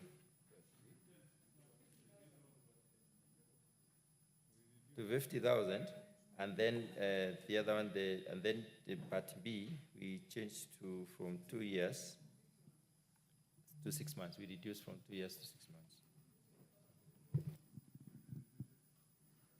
Honorable members, I propose the question that clause 95 be amended as proposed by the chairman. Honorable Oundo, Honorable Cynthia Muge first. Let's give the Honorable Cynthia Muge first. Honorable Chair, in the spirit of standardizing at least the provisions here and hearing from the legal minds that are present in this House, I think probably the Chair should consider reducing the 6 months, which he has reduced from 2 years to 6 months, all the way to 3 months, so that can be in tandem with what has been provided previously, because the offense seems to be the same, and the punishment is the same, to help the clients of Honorable Kaluma get 3 months and not 6 months, which will get them off their job completely. The clients of who? The clients of Honorable Kalu. Okay, the Honorable Dr. Oundo, and then we go to the Honorable Member for Chair. Gregoris and we close. Chair, if we read the clause in its entirety, it's about information acquired during service in the institute. And it says you can only share that information by the authority of the council. And I want to take you to the chair. Normally research papers, publications are cited based on the standard citation. Will that constitute an offense? Would you require the written consent of the council to cite that in literature review, to cite that publication? It's something that now, we start talking at that level, because these are published document or research paper. You are doing literature review. Would you require written consent of the council to cite as a citation? Chair, probably guide so that we know how to proceed, how to vote. Chairman. Oh, no, Chair. I had promised to give the Honorable Sunkuli. I'm sorry. I take the different view, Madam Chair, and support actually this, because this is about the integrity of the institution. And we are punishing a person who decides to act against the secrecy of the organization. And I think that he deserves even to lose his job. Chairman, the last one. Yeah, actually, I just wanted to say that this is not about the research information. It's not the research product. It is information to do with the institution. Secondly, Honorable Chair, people hide under Article 35, the release of information or the right to information, even if information is held by an institution or a government. So we are saying, irrespective of the provisions of Article 35 of the Constitution, any information that is prejudiced should be kept in the institution, not just be recklessly released. And therefore, we believe those penalties are not sufficient to safeguard the information. Again, Okay, thank you, Chair. Honorable the penal members. code, Chair, let me refer to the penal code, because I think the penal code puts the penalty to 2 years, not 6 months. And how much in terms of the... because we need also to align to the laws that are there. Thank you, Chair. Maybe we can be assisted by the Honorable Kaluma. Honorable Kaluma. Yeah, Chair, I am always sympathetic to my friend, the chair of the Departmental Committee on Agriculture. But Chair, this particular provision, through you, Chair, is a provision which creates an offense for protection, essentially, of intellectual property in research of the Institute. I don't know whether the Chair agrees. And if we agree, Chair, there are other civil means and remedies to violations of intellectual property rights. I think we are putting too much weight on criminal penalty without considering that there are so many civil remedies around protection of intellectual property. And for that reason only, Chair, I wanted to say that unless we have empirical evidence confirming there is need to move from the regime of penalty that already exists or is already proposed in the bill, we don't need to amend. And then this particular provision, Chair, falls on that because you don't get some empirical information saying if you move it this way, then it would be better. And then to say that these offenses we are talking about here generally misdemeanors. They are those small offenses. The proposals in the bill are already good. We leave these things which exaggerate penalties, which just open the space for bribery and corrupt practices, by the way, for people to avoid being arrested, instead of addressing the issue. Thank you, Chair. Thank you. Chair, you would like to change your mind? Honorable Chair, I would like to read the provision for the House for the record of the House.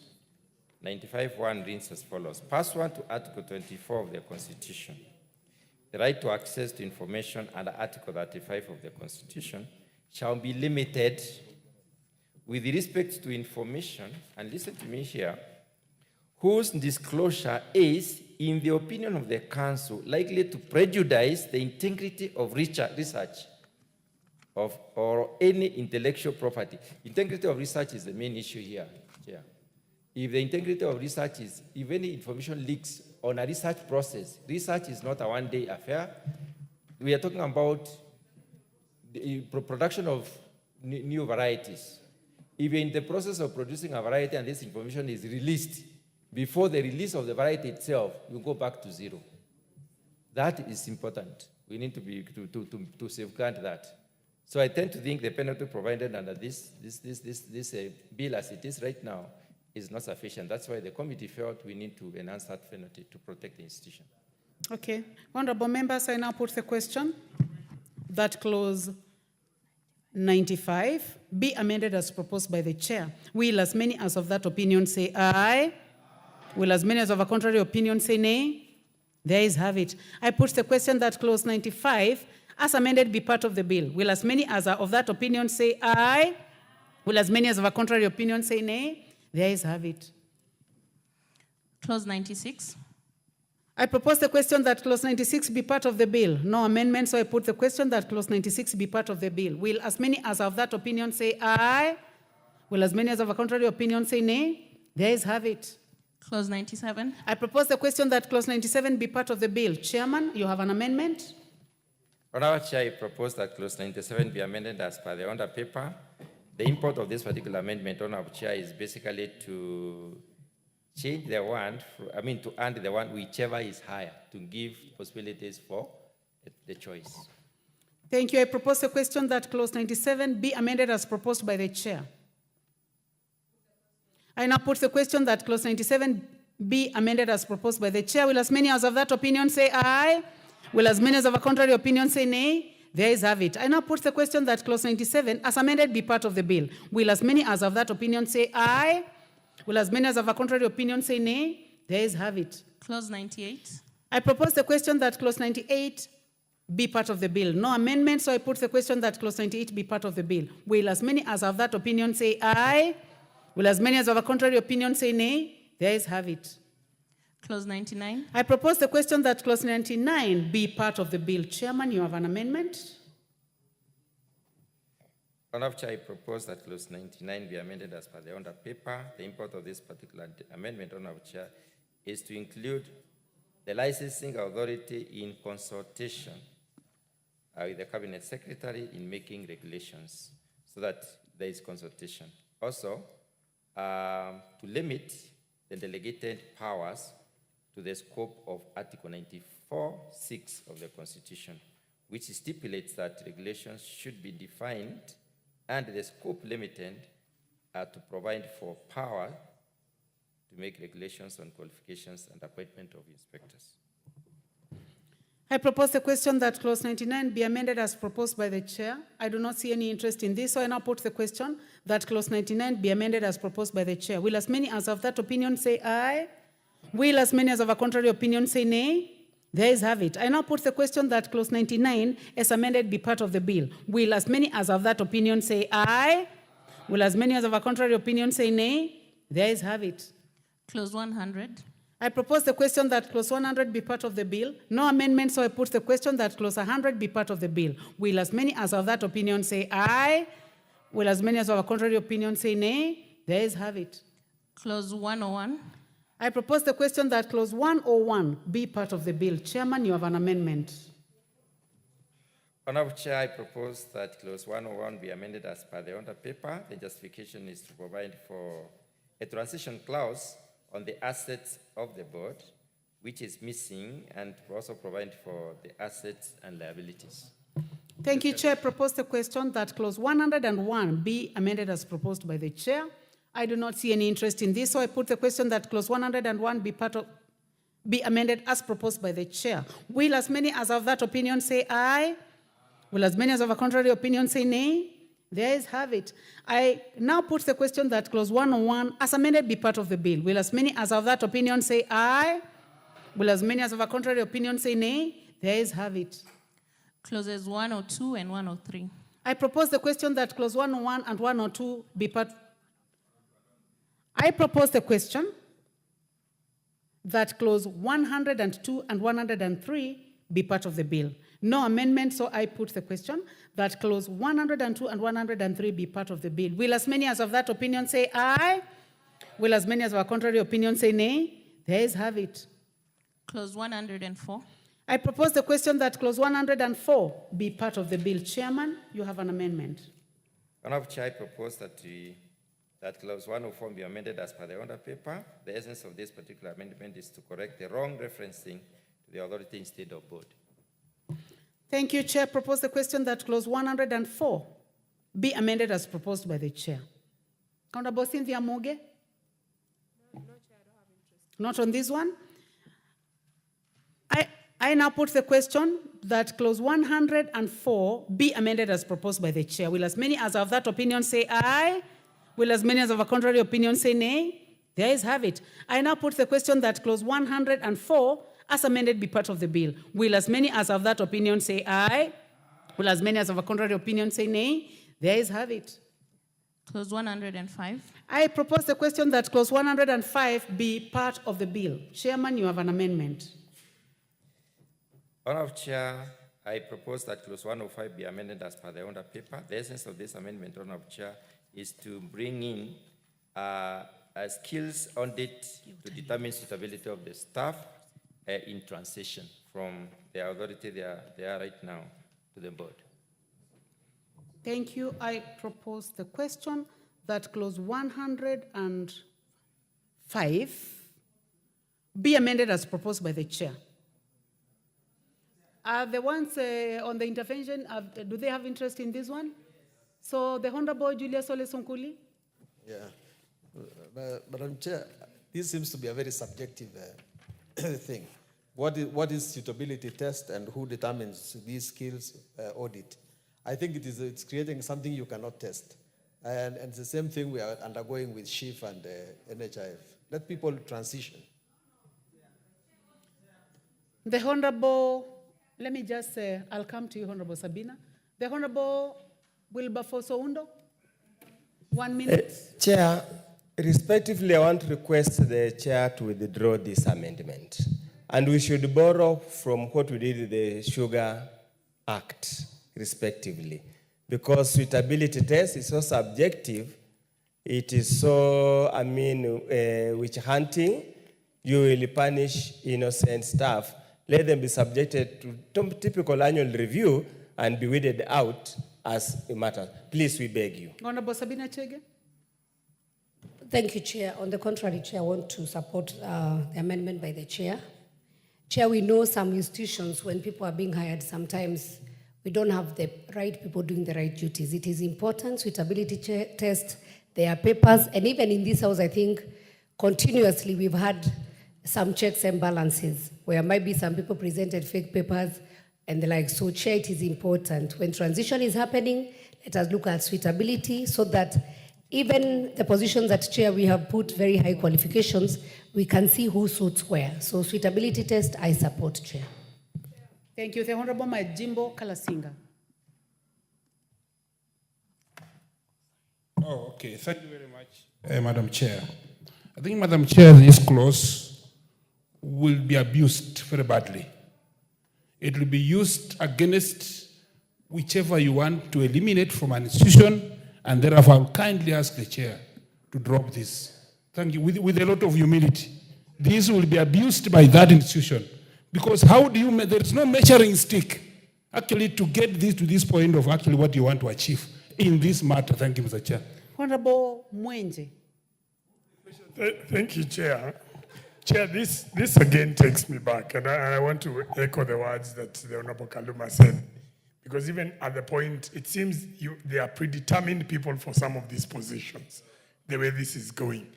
You know, we have somebody with a PhD doctorate, and he's creating a position that he's the only one qualified for, seconded by Dr. Undo. And then they come and say, now we are going to determine this person who's been working, he has to undergo a skills audit. I mean, surely, what are we doing here? It seems it's so clear there are people who you've targeted and you intend to remove and replace. You're going to determine what skills these people are going to have. Mwenje. It's such a subjective test. Mwenje, It is you so made your wrong. point. And this House must start legislating in favor of these vested interests. This is a vested interest right here. You have made your point. Honorable Cynthia Muge. Thank you, Chair. Allow me to respectfully disagree with this amendment because, Honorable Chair, we are already dealing with the shift from NHIF to SHA, and it is chaotic. This process, Chair, has proved to be vindictive, and we cannot subject more Kenyans to this. So, Honorable Chair, please, we ask you to reconsider your amendment. So without then calling more people, because you seem to be taking a similar direction, can I ask the Chair? Chair, only Honorable Gishimo, then we come one to you, comment. Chair. Since skills audit has not been defined in the bill, I think the chair just needs to drop this to avoid Chairman. the subjective way of approving this stuff. Honorable Chair, I want first of all to declare, especially to Honorable Mwenje, with a lot of respect, that I do not qualify to be a staff of the coffee research. I have never done coffee in my life to the level that I can go to do research in coffee. That's number one. And I don't have anybody in mind. But Chair, bearing in mind that we got stakeholders' comments, this is a summary. This is a version that we basically agreed upon based on the comments, or rather based on the submissions from the stakeholders. It is not us who brought this. It was brought by stakeholders. Finally, Chair, in view of the foregoing, I think the committee can drop this particular amendment. Thank you. So, honorable members, based on your interest and the Honorable Chair, based on your explanation and your comment on this subject, the Chair has withdrawn the amendment to 105. So I now put the question that clause 105 be part of the bill. Will as many as of that opinion say aye? Will as many as of a contrary opinion say nay? It is withdrawn. So there is no amendment. So now I will take this again. I put the question that clause 105 be part of the bill. Will as many as of that opinion say aye? Will as many as of a contrary opinion say nay? The ayes have it. Honorable members, that means that it has passed without amendment. Clauses 106 and 107. I propose the question that clause 106 and 107 be part of the bill. No amendment, so I put the question that clause 106 and 107 be part of the bill. Will as many as of that opinion say aye? Will as many as of a contrary opinion say nay? The ayes have it. New clause 45A.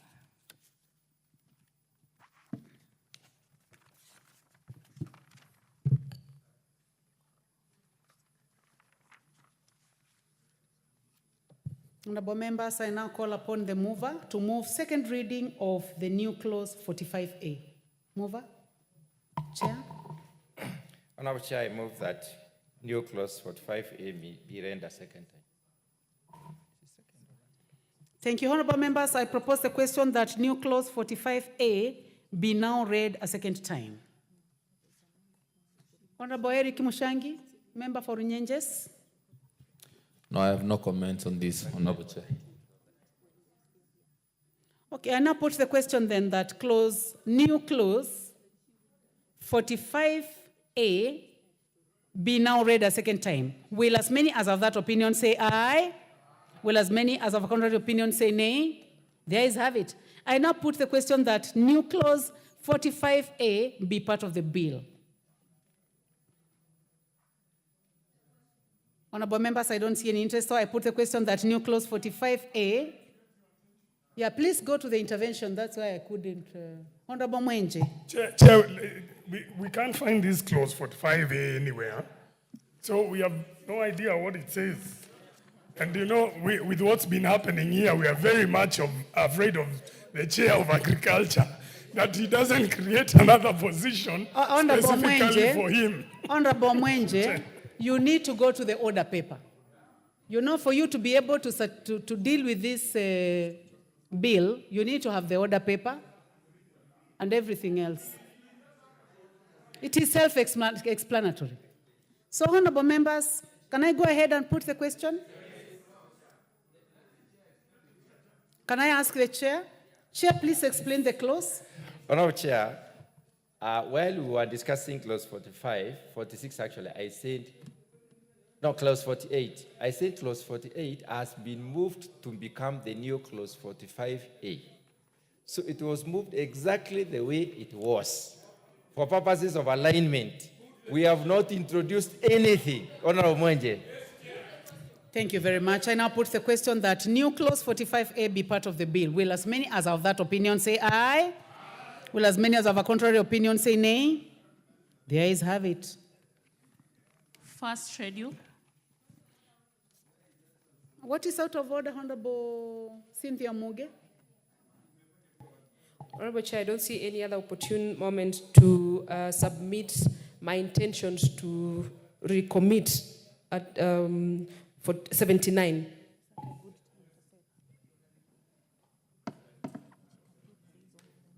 Yeah, you can give your reason for that.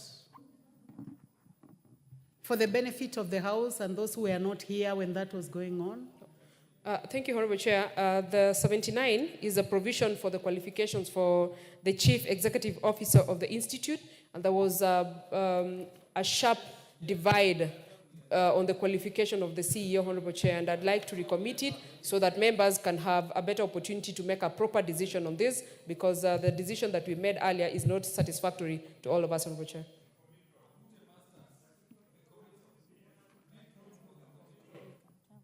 So, Honorable Chair, I kindly request that the same be redrawn or redrafted for recommittal.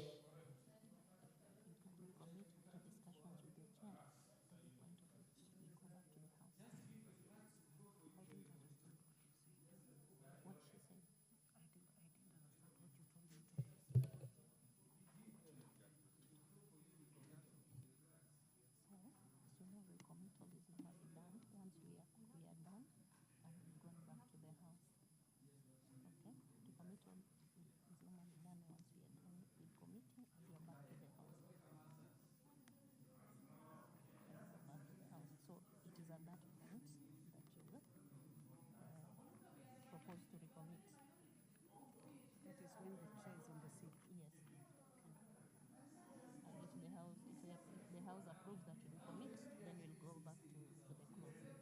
We'll come back to the committee of the whole. If the House agrees, at that point, if the House agrees, we'll go back to the close. Just say we'll go back to the close. Going back means coming back to committee. But she has to also consult with the leadership. Okay. Okay, order members. Order members. Order members. Honorable Cynthia Muge, first of all, I agree with you that there was a sharp divide on those who were for and those who were against the amendment. That I agree very well. And my guidance is that recommittal is done when we go back to the House. We cannot do it at this point in time. So there is an opportunity to do that. Yes, Honorable Kaluma? Chair, I thought... What is out of order? I thought the intervention that Honorable Cynthia Muge was seeking was that the clerks prepare for her the recommittal because we are proceeding towards the end.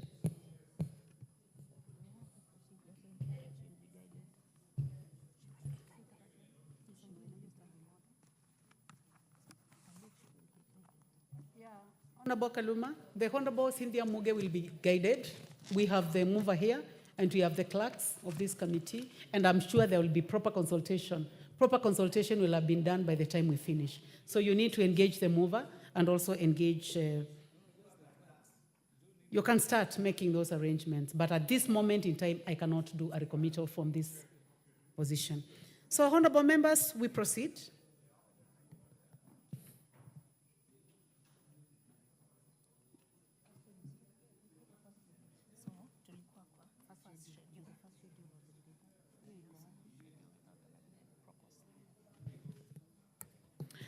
Thank you. I propose the question that the first schedule be the first schedule of the bill.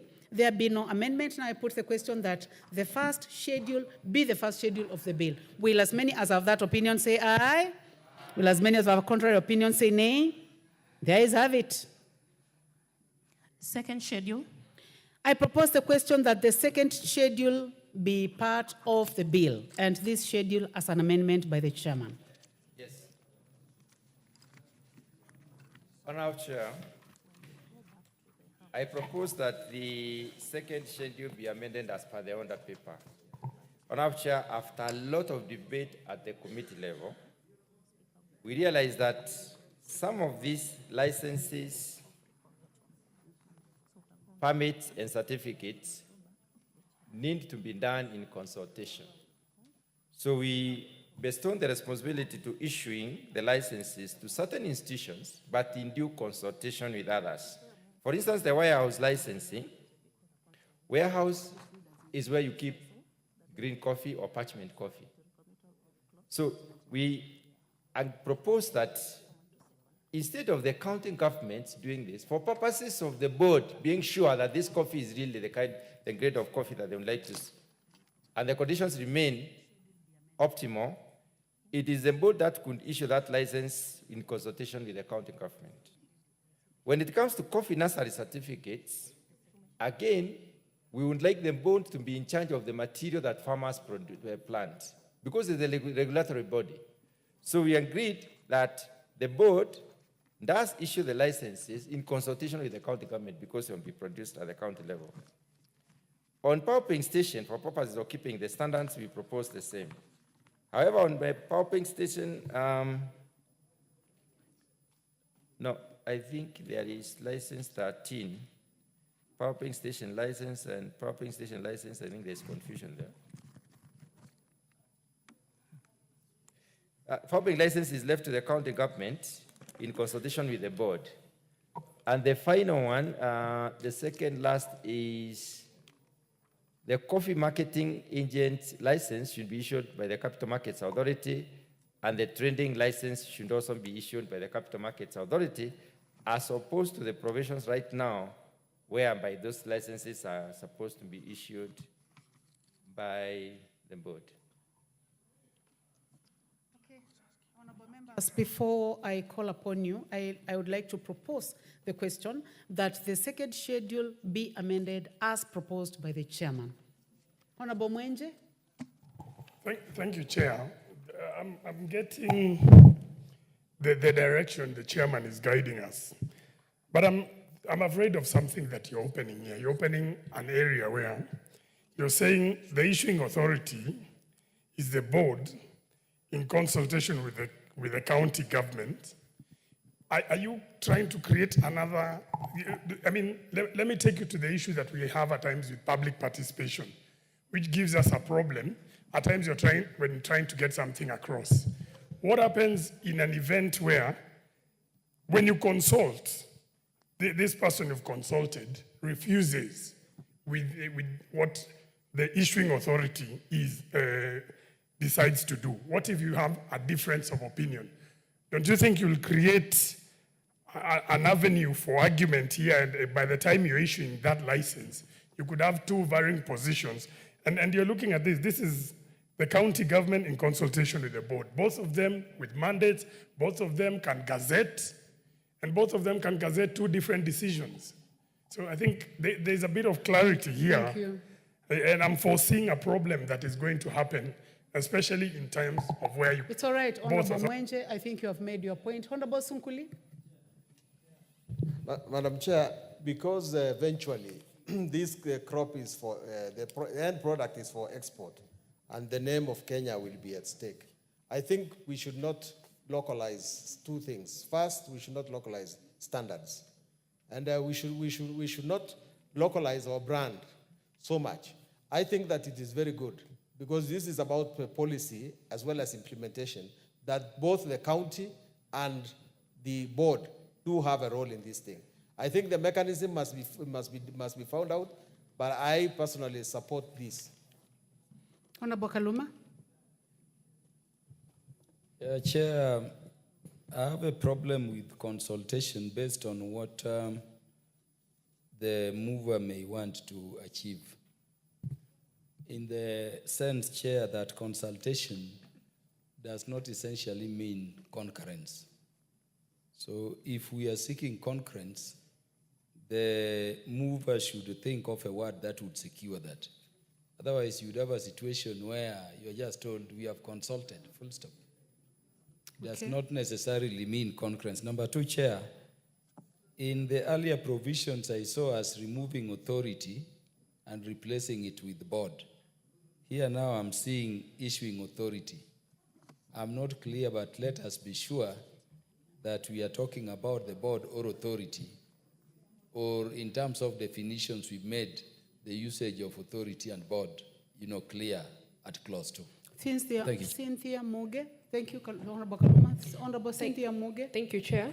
First, Chair, there is an anomaly in the amendment itself, because C and D are speaking to C11 pulping station license, and then D is referring to 13 but still mentioning pulping station license. Probably the Chair needs to realign that so that we can be able to they can be able to be in tandem. Secondly, Honorable Chair, it is glaring that the people or the authority that has been given a check are those responsibilities that are supposed to be left to the county government.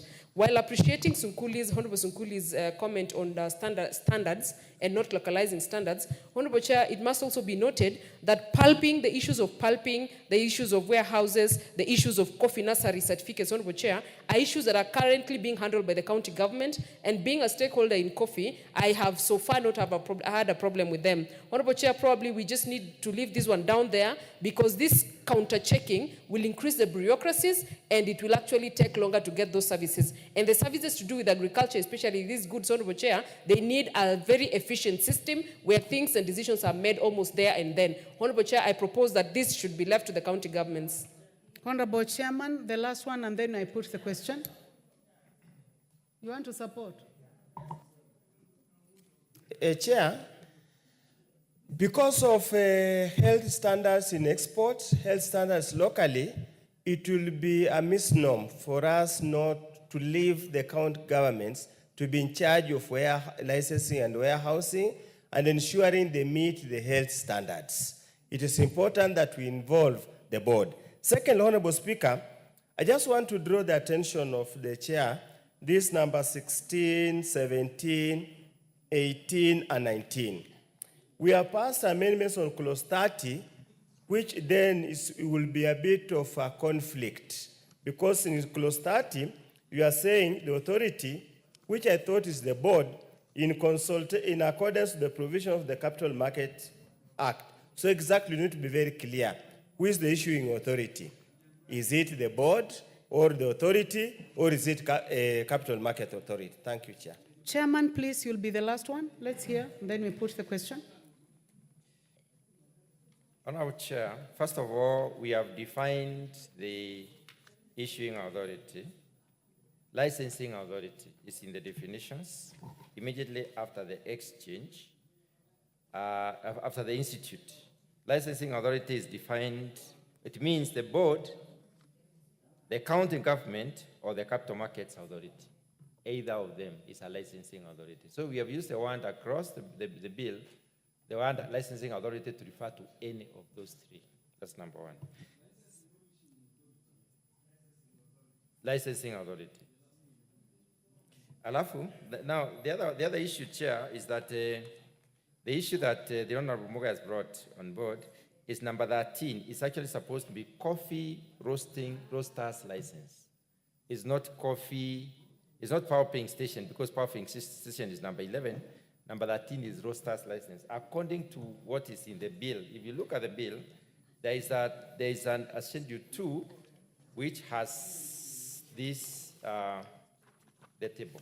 So I think that's a typographical error. I don't know whether we have to recommit. I think, so we will put a further amendment to this. You can make the correction and move it in an amended form. Okay. Because you are already making an amendment, so Yes. you can amend further. Yes. Honorable Chair, so I would like to propose that paragraph 13 be further amended to read coffee roasters licenses instead of instead of power paying station licenses, because this is the one that you're referring to. Thank you. I propose the question that the second schedule to be further amended as proposed by the chair. Honorable members, can I go ahead and put the question? Yes. I now put the question that the second schedule be amended as proposed by the chair. Will as many as of that opinion say aye? Aye. Will as many as of contrary opinion say nay?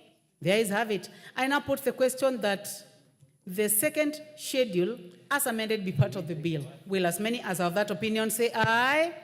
Will as many as of contrary opinion say nay? The ayes have it. Clause 2. I propose the question that clause 2 be part of the bill. Chairman, you have an amendment.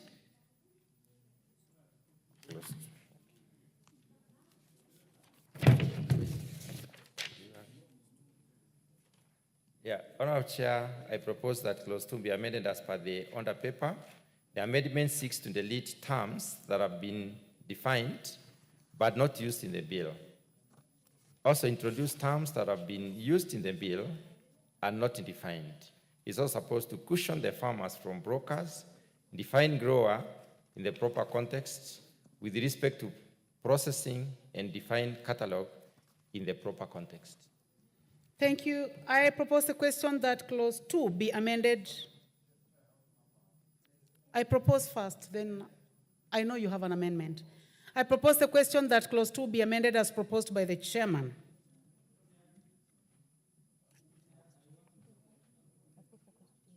I put the question that clause 2 be amended as proposed by the chairman. Will as many as of that opinion say aye?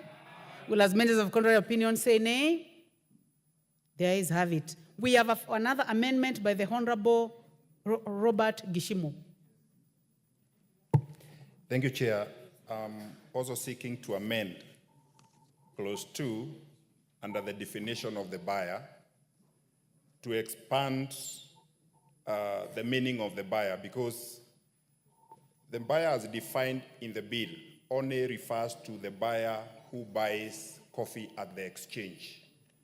And if you look at the definition of direct sale, it expands the meaning of the buyer it shows that there is a contractual arrangement between a registered owner coffee cooperative society, coffee union, coffee grower, coffee estate. So I'm seeking to amend so that we can bring all these, because sale of coffee is not only done at the exchange. It can also be done directly. And also looking at section clause 47 of the bill, 47 of the bill indicates or gives the instances of market or coffee trading. And coffee may be offered for sale through auction, direct sale, international exchange, and also the amendment that was also moved by the CH. So this also covers other instances whereby sales of coffee can be done. And also the amendment, when you talk of an incorporated company, that is an entity. So I'm also seeking to define that a buyer is any person or entity. Entity is either a business name or a company or any form that is not in person. Thank you, Madam Chair. Honorable members, I propose the question that clause 2 be amended as proposed, be further amended as proposed by the Honorable Gishimo. Honorable Oundo? I know we might have been overtaken by events, but probably, Chair, when it's starting to respond to Honorable Gishimo's, probably you need to tell the members here in the country, there's definition of smallholder. It is so subjective, it's impossible to contextualize. Because you say a smallholder means a person cultivating coffee in a small parcel of land. What constitutes a small parcel of land? And what constitutes a big parcel of land?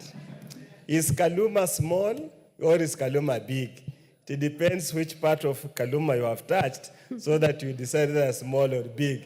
We need to be very specific unless you make reference to regulations. Thank you, Honorable Chair. Honorable Professor, Doctor. So members, I would like to give this chance to the chair so that you can comment on the further amendment by the Honorable Gishimo. What is out of order, Honorable Kaluma?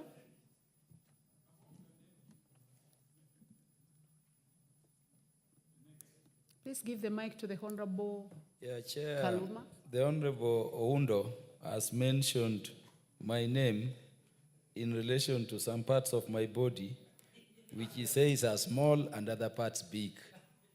I think that may be the subject of various interpretations. I request it be expunged.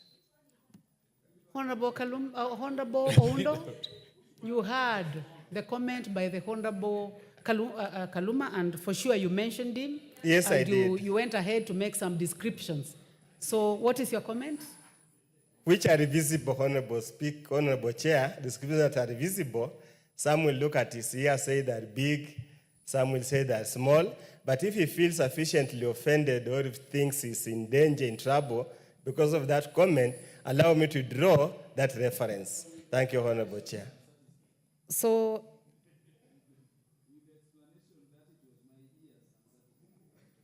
okay, so members, let's make progress. Chair?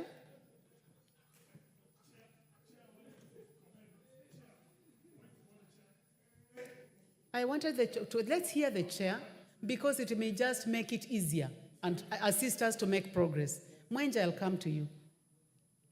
Thank you, Honorable Chair. Honorable Chair, first of all, there is need for us to include direct sales. And I want to agree with Honorable Gishimo that it is not included in the buyer. So we need to to consider his amendment. On the other issue of smallholder, Honorable Chair, I would like to read the definition of a smallholder for the House to take a decision. The smallholder is defined as it means a grower cultivating coffee in a small parcel of land or in small parcels of land who does not possess his own pulping station. You can have 50 pieces of land, but you have no pulping station. You are a smallholder. As long as you have no pulping station, We do not consider you to be an estate or a large-scale coffee. Okay, Chair. So, honorable members, the definition exists. There is still more points of order. The Honorable Mwenje. Thank you, Mark Chair. Mwenje. Chair, the reason I wanted to speak before the chairman, I know this had been, it's because it's been brought back. I noticed that in this definition and even in clause 62, there's a reference to imports of clean coffee for these buyers. And I'm wondering why we are legislating on this one. Is it an anticipation that as a country we'd be importing what you're referring to as clean coffee? So I just wanted a clarification, because this is something that is reappearing consistently here and under clause 62. Just clarify for the sake of Kenya. Thank you. Okay. Chair, before you comment, let us hear the member for Kilgoris. Yeah. Just to say, Madam Chair, that maybe the chairman should consider that this definition of a smallholder is not sufficient. Because first of all, you are saying that smallholder is a person who is on small land. And you have not said what small land looks like. And then even the drafting officer, the drafting person, did not care to put either a comma or a full stop or something to tell us, is this owning a pulp station? If you have big land and you don't have a pulping station, you are still a smallholder. Is it or and? I think that definition, that part is a bit messy, and I think you should consider just going to redraft it properly. So now, honorable members, Kalasinga. Yeah, thank you very much, Madam Chair. Even finally, a quick one, Chair. If a farmer has a quarter an acre and he has a pulping, is he not a smallholder? The definition is fake, Madam Chair. Because actually the word small, if small means you don't have a pulping and you have a quarter an acre with 10 stems, and then you have a pulping and then you're not small, Madam Chair. I think we need to get more clarity, Chair. Thank you. Honorable members, we have an amendment by the chair, which you agreed to. We have a further amendment by the Honorable Gishimu, which you agreed to, but you do not agree on the definition. And honorable members, at this point in time, we are focusing on the chair's amendment and the Honorable Gishimu's amendment. So now, and I know Honorable Kaluma will agree with me in this, it will be difficult to bring the definition at this point. Yes? Honorable Chair, you are very right. What should happen And the chair has a definition. Yes, no, Chair, what should happen is that there appears to be agreement on the proposal by Honorable Gishimu. And so the procedural thing to do is to put a question and pass it. There is, however, want of agreement on smallholder, which we initially passed. So maybe we pass Gishimu and see what can be done in terms of procedure other than recommittal, so that smallholder can be more definite. Because, Chair, if you look at this smallholder definition, it has two parts which are complete as clauses. The first part of smallholder is that is a grower cultivating coffee in a small parcel of land. That is first part. Now, how small is small? The other part is in small parcels of land who does not possess his own pulping duty. So there must be clarity in terms of small. But I'm saying, you are right, Chair, we pass Gishimu's amendment and think under the standing orders how we can go back to define smallholder better. Chair, I noticed that the word smallholder was part of the chair's amendment. And honorable members, we already passed that amendment. So members, I would like to proceed to deal with the amendment by the Honorable Gishimu. So honorable members, I put the question that clause 2 be further amended as proposed by the Honorable Gishimu. Will as many as of that opinion say aye? Will as many as have a contrary opinion say nay? The ayes have it. I now put the question that clause 2 be further amended as proposed by members. I'll take that again for the 2 amendments. I now put the question that clause 2 as amended be part of the bill. Will as many as have that opinion say aye? Will as many as have a contrary opinion say nay? The ayes have it. Title.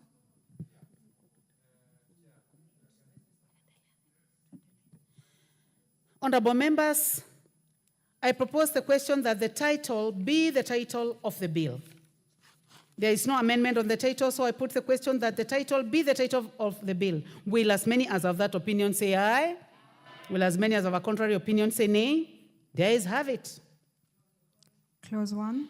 I propose the question that clause 1 be part of the bill. No amendment, so I put the question that clause 1 be part of the bill. Will as many as are of that opinion say aye? Will as many as have a contrary opinion say nay?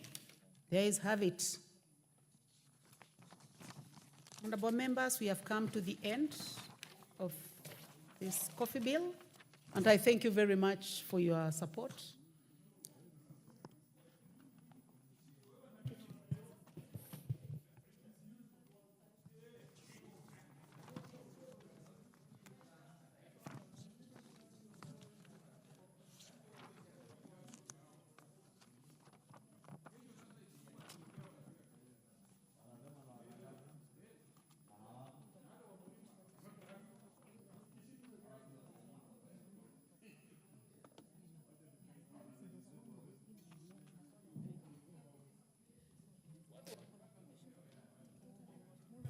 I call upon the mover to move reporting. Thank you, Honorable Chairperson. I beg to move that the committee do report to the House its consideration of the coffee bill, Senate Bill number 10 of 2023, and its approval thereof with amendments. Thank you very much, honorable members. I put the question, which is that the committee do agree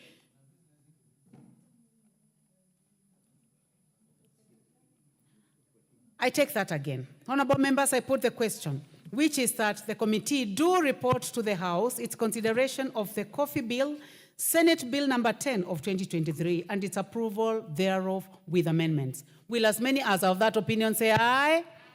Will as many as of a contrary opinion say nay? The ayes have it.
Would the mover and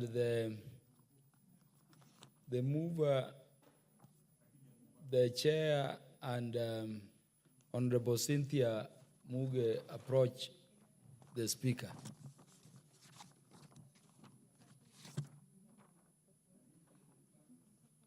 The majority leader may also do.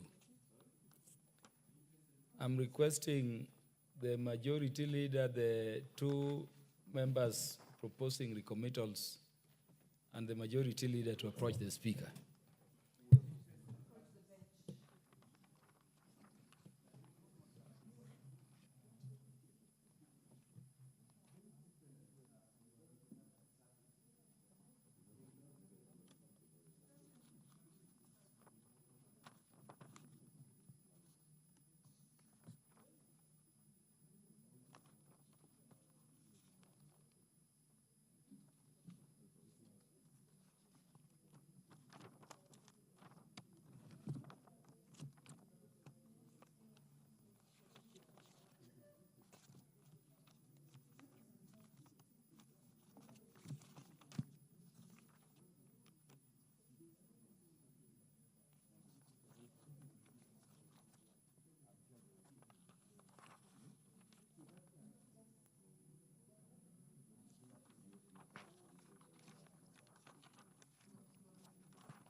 The chairperson of the committee of the whole house. Thank you, Honorable Speaker. Honorable Speaker, I beg to report that the Committee of the Whole House has considered the Coffee Bill, Senate Bill number 10 of 2023, and approved the same with amendments. Thank you, Speaker. Mover.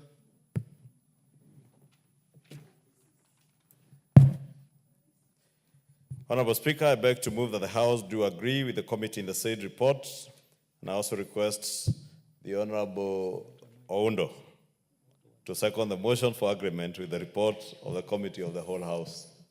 Thank you, Honorable Speaker. I second.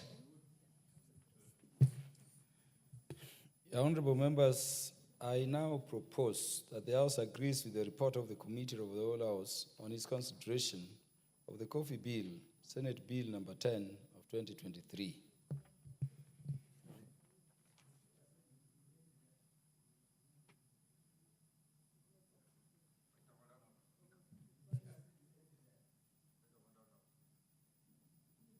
Yes, the Honorable Mutunga.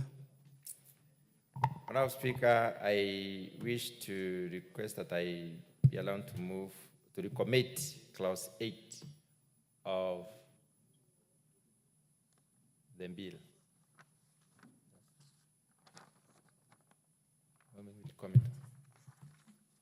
Who is seconding you?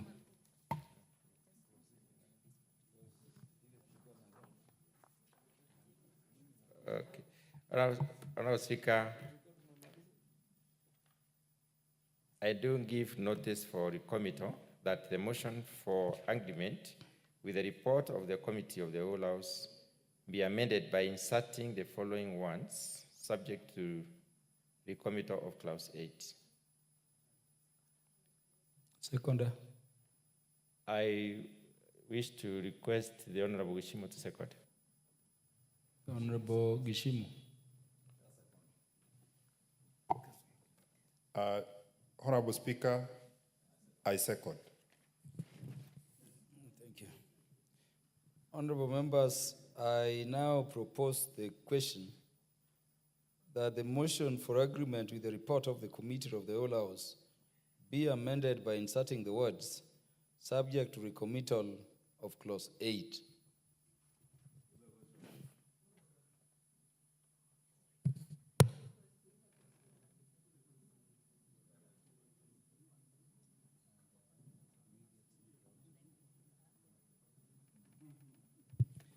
Yeah, for the convenience of the House, the question to the proposal to recommit will be put when the House will next sit on the matter. The second recommitter, Honorable Cynthia Muge. Thank you, Honorable Chair. I rise to give notice for recommittal that the motion for agreement with report of the Committee of the Whole House be amended by inserting the following words, subject to recommittal of clause number 79. Honorable Speaker, I ask Honorable Majimbo Kalasinga, the MP for Kabuchai, to second. Honorable Majimbo Kalasinga. Honorable Speaker, I strongly second. Yes. Honorable members, again I propose that the motion for agreement with the report of the Committee of the Whole House be amended by inserting the following words, subject to recommittal of clause 79.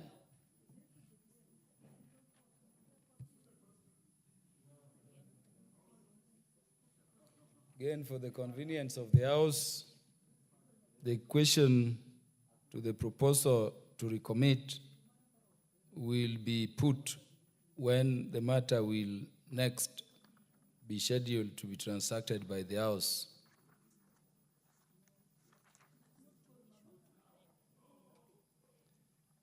Honorable members, this has been the most active, one of the most, let me say, active committee of the whole House, going late up to where we are.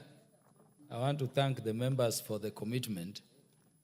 Let me also request the members seeking recommittal and the members of the House generally to be in the House tomorrow, because the matter may come again so that we can transact that matter. Order, honorable members. Honorable members, at the time being 8:51 p.m., this House stands adjourned until Wednesday, the 27th day of November 2024 at 9:30 a.m.